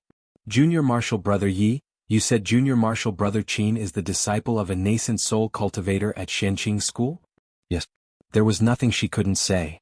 So you're also at Shenqing School now? Mo Chinga smiled faintly and said, I was lucky. When I went to Shenqing School, I won Lord Taoist Jinghe's favor and he accepted me as his registered disciple. After I built my foundation, I became his official disciple. Upon hearing this, Jiang Shanghong's gaze towards her was different from before. When he saw that Mo Chinga's cultivation level had already reached the peak of the middle stage of the foundation building realm and she looked confident, he knew she was doing very well. However, he didn't know she was doing so well. An official disciple of a nascent soul cultivator. He thought about himself. After he built his foundation, his cultivation speed wasn't inferior to that of elite disciples, so he thought he was lucky enough. When he occasionally thought about Junior Martial Brother Yi from back then, he always thought she was most likely no longer in this world. Even if she was lucky enough to escape the calamity, she probably wouldn't be able to build her foundation. Unexpectedly, not only did she build her foundation but she was also doing so well that it was beyond his expectations. In that case, it's no wonder Junior Martial Brother Yi made realm breakthroughs so fast. Not only did you smoothly build your foundation but you also reached the peak of the middle stage of the foundation building realm so quickly. Jiang Shanghong said with a sigh, everyone has their own fortune, there's no point in being envious. Senior Martial Brother Jiang, you're already an official disciple of Zhengfa sect now. Why do you need to be envious? With Senior Martial Brother Jiang's temperament, presumably, you also have hope for the Great Tao. Jiang Shanghong smiled bitterly. The Great Tao? That's too far. Back then, I didn't know the immensity of heaven and earth. I thought those two ancestors deliberately suppressed me so that Jiang Chengxian could stand up for me. In fact, even if they didn't suppress me, so what? Maybe I could build my foundation very smoothly, but after that, my future would be unpredictable. Mo Chenga was silent. If she hadn't obtained the art of the origin and turned from a waste spiritual root of 5 elements into a heaven-gifted genius in one fell swoop, her cultivation path would probably be the same. When she was in the aura refining realm, she always thought that by relying on her own efforts, even if the path to immortality was difficult, she could still reach the other side. However, after she built her foundation, she discovered that her previous thoughts were simply overestimating the immensity of heaven and earth. Aptitude, cultivation technique, temperament, and luck, not a single one could be lacking. At least senior martial brother Jiang built his foundation smoothly, didn't you? Jiang Shanghong sighed. I was able to build my foundation because I entered Zhengfa sect. Back then, although I obtained foundation refining pills and constitution enhancing pills, I tried them once and failed. Later, I went to the northernmost area and entered Zhengfa sect. I modified their high-grade ice element cultivation technique and won a minor competition in the sect. It was only after I obtained pointers from a core formation senior that I dared to enter closed-door meditation again. This time I finally succeeded by a fluke. With Jiang Shanghong's aptitude of 4 spiritual roots, being able to build his foundation twice was indeed a fluke. In fact, wasn't she also lucky? Back then, when I built my foundation, I used no less than 4 foundation building pills. If I hadn't received several foundation building pills as a reward from Master, I don't know when I would have been able to build my foundation. Emo Chenga also sighed. She didn't know when she was in the aura refining realm, but after building her foundation she recalled the process of building her foundation. The two of them sighed, then glanced at each other and couldn't help but smile. Emo Chenga pondered for a moment, then chose a tactful way of saying, "Right, senior martial brother Jiang, your temperament seems to be different from before." Jiang Shanghong laughed. "I know what you mean. You want to say that I'm not as annoying as before, right?" Emo Chenga also smiled and didn't deny it. Jiang Shanghong said, "It was only after I left the Jiang clan and saw more things that I realized the world was actually this big. When I was in the Jiang clan, in order to cultivate quickly, I kept using secret techniques, which damaged my body and caused my temperament to become very strange. When I arrived at Zhengfa sect, I gave up my original cultivation technique and switched to Zhengfa sect's high-grade ice element cultivation technique, so I was naturally different from before." "I see. No wonder his temperament was different. His previous secret techniques tended to be cold and gloomy, while his current high-grade ice element cultivation technique tended to be cold. Moreover, without the shackles of Jiang clan, he was naturally more cheerful. Besides, here, everyone in the tribe respects me, and Zhengfa sect also doesn't bully me. Everything goes smoothly, so I naturally won't be resentful of the world." Emo Chenga thought about it and agreed. The environment affected one's temperament. When she was in Yunwu sect, she was cautious and had a heavy heart. She always greeted people with a smile and didn't dare to offend them in the slightest. When she arrived at Xianqing school, she had a cultivation level, identity, and status, so her personality became more flamboyant and she also learned to show her power to others. Junior martial brother Ye's also different from before. Jiang Shanghong sized her up again, then said with a smile, "In the past, no matter how I looked at you, junior martial brother Yi was still a child, but now, you can really be considered a fairy." Was this a compliment to her appearance? Emo Chenga felt a bit strange. Even though she changed back to her female clothes, she always wore a loose Taoist robe with big sleeves, and she only wore her hair in a Taoist bun. She didn't even use the jewelry Qin she gave her. When she thought of this name, she was stunned. They hadn't seen each other for 10 years, so she didn't know how his closed-door meditation was going. Master said he was too thoughtful and most likely couldn't form his nascent soul, but he was very persistent. However, she clearly knew he wasn't an impatient person when it came to cultivation, so what made him so anxious to form his nascent soul? Junior martial brother Yi, junior martial brother Yi. Seeing Jiang Shanghong's curious expression, Emo Chenga realized she was distracted just now. She felt annoyed and said, "I'm sorry, senior martial brother Jiang." Jiang Shanghong looked at her inquisitively, but in the end he shook his head and didn't ask anything. Instead he talked about another matter. "Right, you said junior martial brother Qin is Lord Taoist Jinghe's disciple. Are you his martial brother now?" "Yes." "Since he's a disciple of a big sect like Xianqing school and a nascent soul cultivator's disciple, why did he go to Yunwu sect? And he stayed there for 3 years. Ah. She also didn't know the reason. Besides, this was Qinshi's private matter, so it wasn't appropriate for her to say it. Seeing her embarrassed expression, Jiang Shanghong said, "I was just asking casually. If it's not convenient, you don't have to say it." Emo Chenga sighed with relief and explained with a smile, "This is senior martial brother Qin's private matter. It's not convenient for me to say it." I was too abrupt. Jiang Shanghong put down this question and asked again, "How is junior martial brother Qin now?" "Very good." She swallowed the words that were on the tip of her tongue. "Senior martial brother Qin advanced even faster than me." "Really?" Jiang Shanghong was surprised. He thought for a moment and said, "Back then he was only an aura refining disciple, but he was already the disciple of a nascent soul cultivator. Could it be that his aptitude is actually very outstanding? As he spoke, he stared at Mo Chenga with a somewhat strange expression. What he was thinking was that he knew what aptitude this junior martial brother Yi had, but he was unexpectedly accepted as a disciple by a nascent soul cultivator. Could it be because of that junior martial brother Qin? You can say that. Mo Chenga said faintly, Senior martial brother Qin is my master's blood-related descendant, and his aptitude is outstanding. Presumably, it's not impossible for him to advance to the nascent soul realm. Nascent soul. Upon hearing this, Jiang Shanghong couldn't help but say, Junior martial brother Qin is only in the foundation building realm now, right? He's a genius with a single spiritual root, but advancing to the nascent soul realm isn't a certainty. However, he only saw Mo Chenga smiling slightly as if she didn't care, so he swallowed the rest of his words and said, Back then there were 5 people in our family. Junior martial brother Su died and you and junior martial brother Qin left. The only one left in Yunwu sect was senior martial brother Lu. I wonder how proud he is now. When Lu Yidao was mentioned, Jiang Shanghong sneered, seemingly disdainful. Mo Chenga frowned slightly. She asked in confusion, Senior martial brother Jiang, back then you and senior martial brother Lu didn't have any conflicts, right? Of course not. Then why did you? Jiang Shanghong sneered again. I originally thought among cultivators he was one of those people who valued friendship.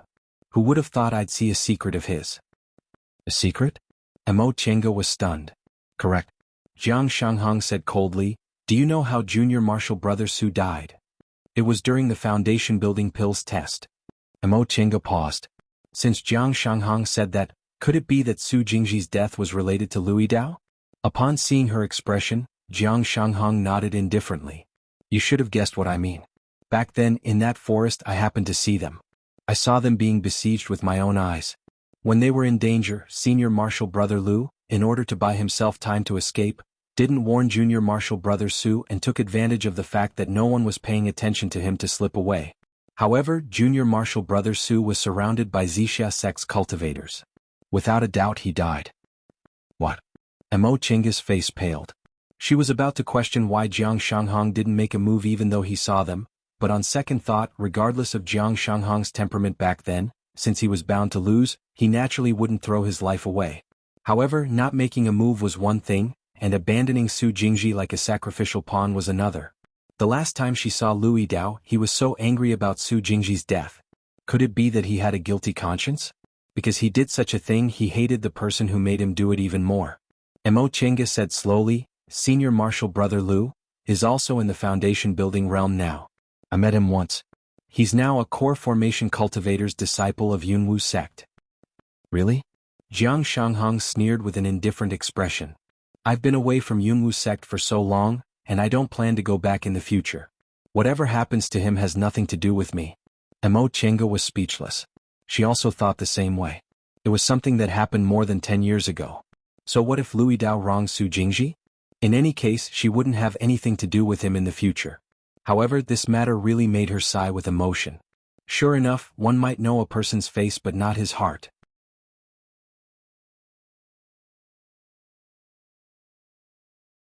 Chapter 173. Jiang Shanghong asked, Junior martial brother Yi, since you're a disciple of a famous school now, why did you come to such a difficult place like the northernmost area? Oh, I won't hide it from senior martial brother Jiang. I left the mountain to travel. Zhengfa sect and Shenqing school are both Dao schools, so I came to the northernmost area to take a look. Her words were half true. There was nothing to hide about traveling, but it wasn't convenient to talk about fated chances like entering Ziwei's Immortal's cave. Jiang Shanghong naturally didn't know what she was concealing, so he just nodded. This was very normal. Before disciples of big cultivation groups made realm breakthroughs, most of them had to go out to gain experience to avoid failure when their mental state wasn't strong enough. Mo Chenga was now in the peak of the middle stage of the foundation building realm, so according to the rules she had to go out to gain experience so she could advance to the late stage of the foundation building realm. Where's senior martial brother Jiang? Why aren't you in Jingfa sect? Jiang Shanghong smiled but didn't answer immediately. A hint of hesitation flashed in his eyes as he said slowly, I won't hide it from you.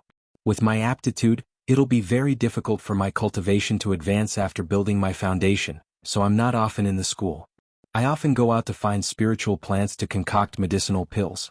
Otherwise, with my aptitude, it'll be very difficult. He paused, then continued, this time I left the school with this in mind. Don't be fooled by the boundless snowfield in this northernmost area.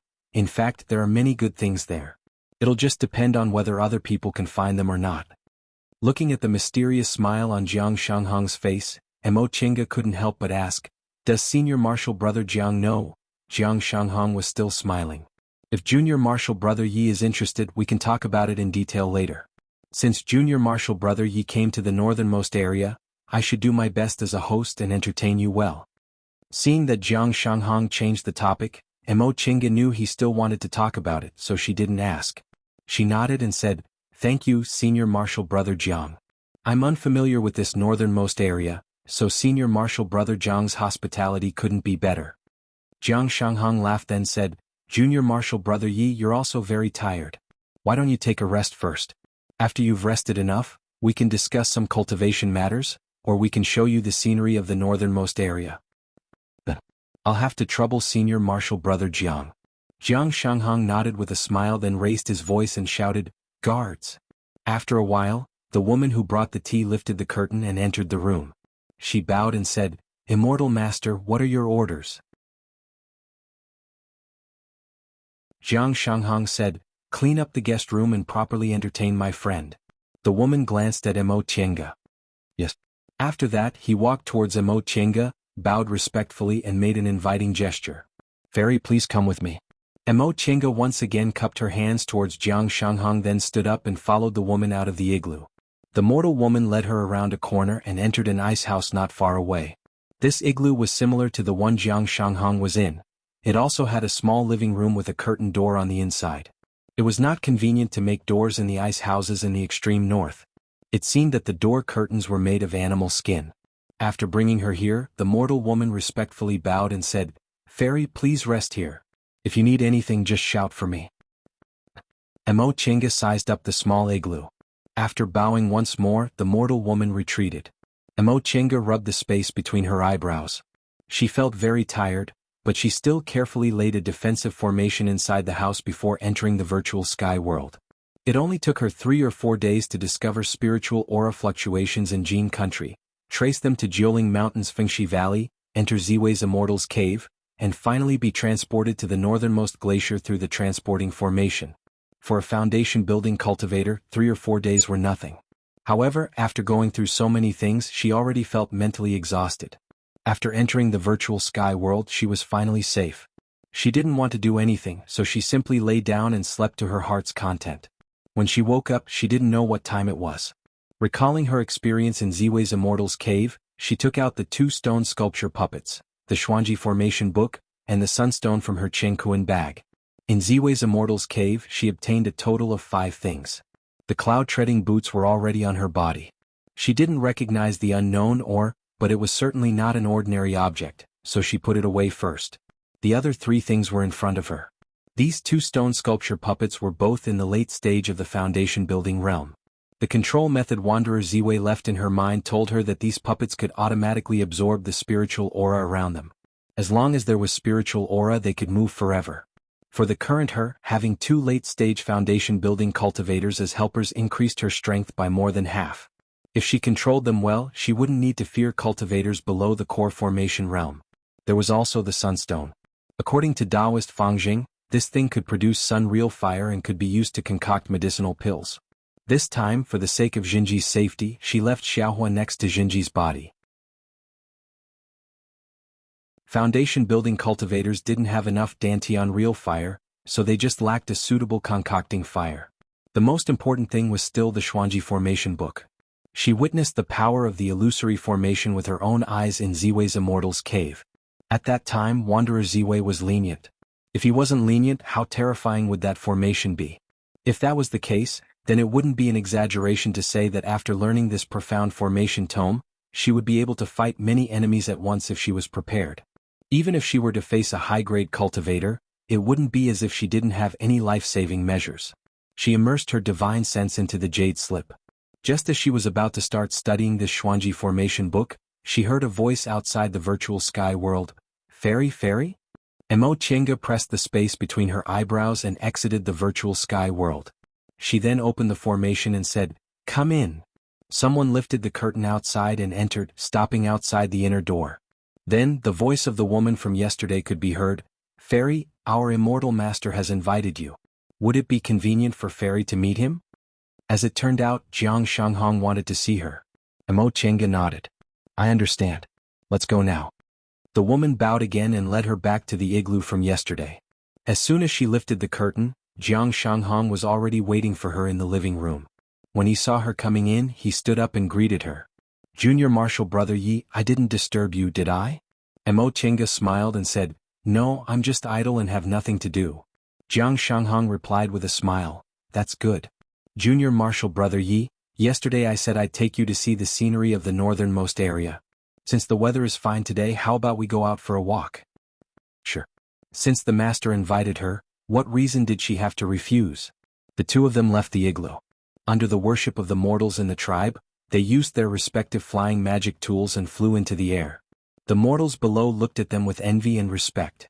Mo Chenga even saw a mother holding her child who was only 3 or 4 years old and earnestly teaching him. "Xiaofeng, do you see that? This is Master Immortal. Master Immortal said you have spiritual roots. Although it's not very good, you can still cultivate. Cultivate well, and when you grow up, you'll be able to fly like Master Immortal." Jiang Shanghong presumably also heard what she said, so he smiled and said, "That child only has 5 spiritual roots, but in the end he can still cultivate. Everyone's hopes are on him." Mo Chenga was a bit surprised.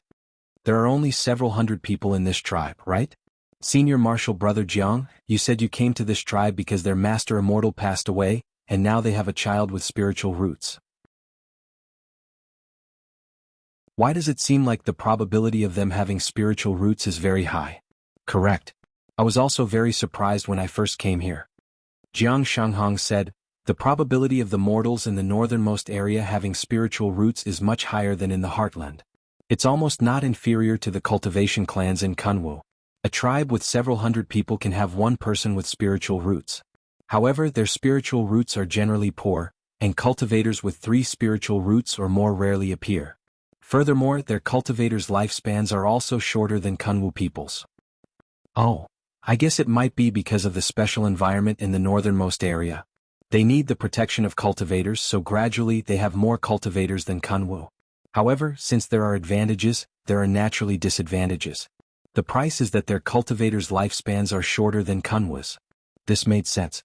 In the Middle Ages era there was a popular theory, the survival of the fittest, that only the fittest could survive. Facts also proved this principle. Those who were passed on adapted to the changes in the environment, and those who couldn't adapt died. One day the weather was fine, just like Jiang Shanghong said. The sun appeared in the sky, giving them a bit of warmth when it shone on them. Under the sunlight, the glaciers reflected colorful light, dazzling and beautiful like a rainbow. Mo Chenga flew in the sky and looked down. She only saw a boundless sparkling glacier with rainbows hanging between them, which was really intoxicating. Jiang Shanghong turned around and saw her expression. He said with a smile, "Junior Marshal Brother Yi also thinks the scenery in the northernmost area is very beautiful?" Mo Chenga nodded and couldn't help but exclaim in admiration. "The world is so big and each place has its own beauty. Kunwu mountain range is majestic, and this northernmost glacier with its boundless whiteness is also very spectacular." "Yes." Jiang Shanghong looked proud. "Only after coming to the northernmost area did I realize how vast the world is. Why should I be restricted to one mountain or one person? Jiang clan doesn't treat me well, so I'll just leave. The world is so big, is there no place for me to go? In such a beautiful world, why should I be depressed because of Jiang clan that doesn't treat me well?" "You're right." Mo Chenga couldn't help but clap her hands and praise him. "Senior Marshal Brother Jiang is so broad-minded. If there's wine you'll naturally drink it." "Haha." Jiang Shanghong looked up and laughed. He took out a small bottle of wine from his robe and threw it to her. "You want wine? Isn't this it?" Mo Chenga caught it. When she saw him taking out another bottle from his robe and opening it, looking very heroic, she also couldn't help but feel heroic. She also pulled out the cork and clinked her bottle with his. "To Senior Marshal Brother Jiang for being reborn and being different from the past." Jiang Shanghong smiled. "To our escape, to our reunion after more than 10 years, to this vast world, and to our beautiful future." The two of them finished their wine in one gulp. Jiang Shanghong threw the bottle away and heaved a sigh of relief. After being in the northernmost area for more than 10 years, I don't want to go back to Kunwu.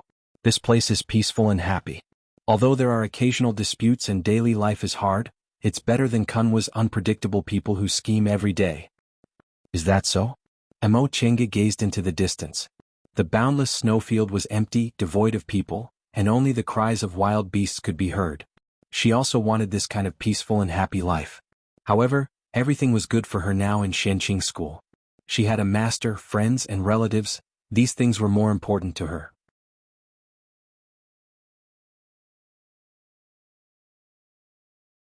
Chapter 174. After enjoying the scenery, Jiang Shanghong said, "Junior Marshal Brother Yi, do you know that this northernmost glacier is actually an ocean?" Mo Chenga was surprised. An ocean? Yes. Jiang Shanghong pointed to the north. Over there, north of the glacier. Mo Chenga looked as far as she could but couldn't see anything. Jiang Shanghong leaped up and stepped on his flying magic tool. "Let's go." Seeing that he was in high spirits, Mo Chenga also leaped up.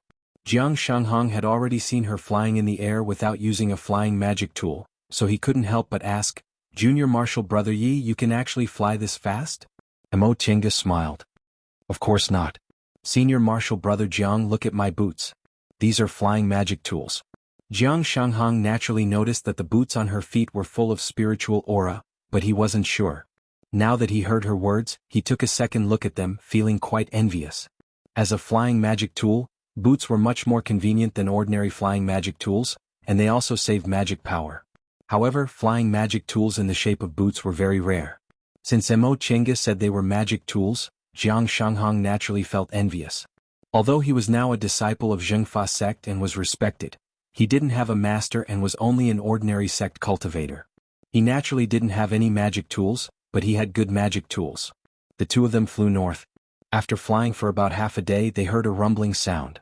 When they got closer, Mo Chenga saw a vast ocean between the huge glaciers. "This is the ocean." "Yes." Jiang Shanghong floated in the air, looking at the ocean in the distance. "This is the northernmost ocean.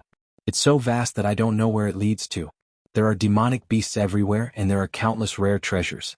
It all depends on whether people have the ability to take them away." When Mo Chenga heard what he said, she turned her head and stared at him thoughtfully. Jiang Shanghong turned back and smiled. "It seems Junior Marshal Brother Yi understands what I mean. Yes, in order to cultivate, I always go deep into the northernmost ocean to look for spiritual objects to exchange for cultivation needs. I told Junior Marshal Brother Yi about this because I wanted to ask if you were interested." Mo Chenga didn't answer immediately. Instead, she turned around and looked at the boundless ocean in front of her.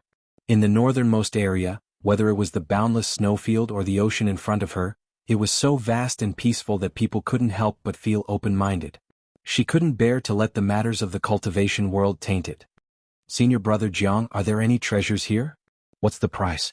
Upon hearing what she said, Jiang Shanghong seemed to heave a sigh of relief. He pointed at a place in the distance and said, "Junior Marshal Brother Yi, do you see that sharp horn?" Mo Chenga looked in the direction he was pointing. It was an iceberg about 1,000 feet tall. It looked like a sharp knife tearing a corner of the sea apart. Jiang Shanghong said, "That iceberg has a name among the disciples of Zhengfa sect. How should I address you?"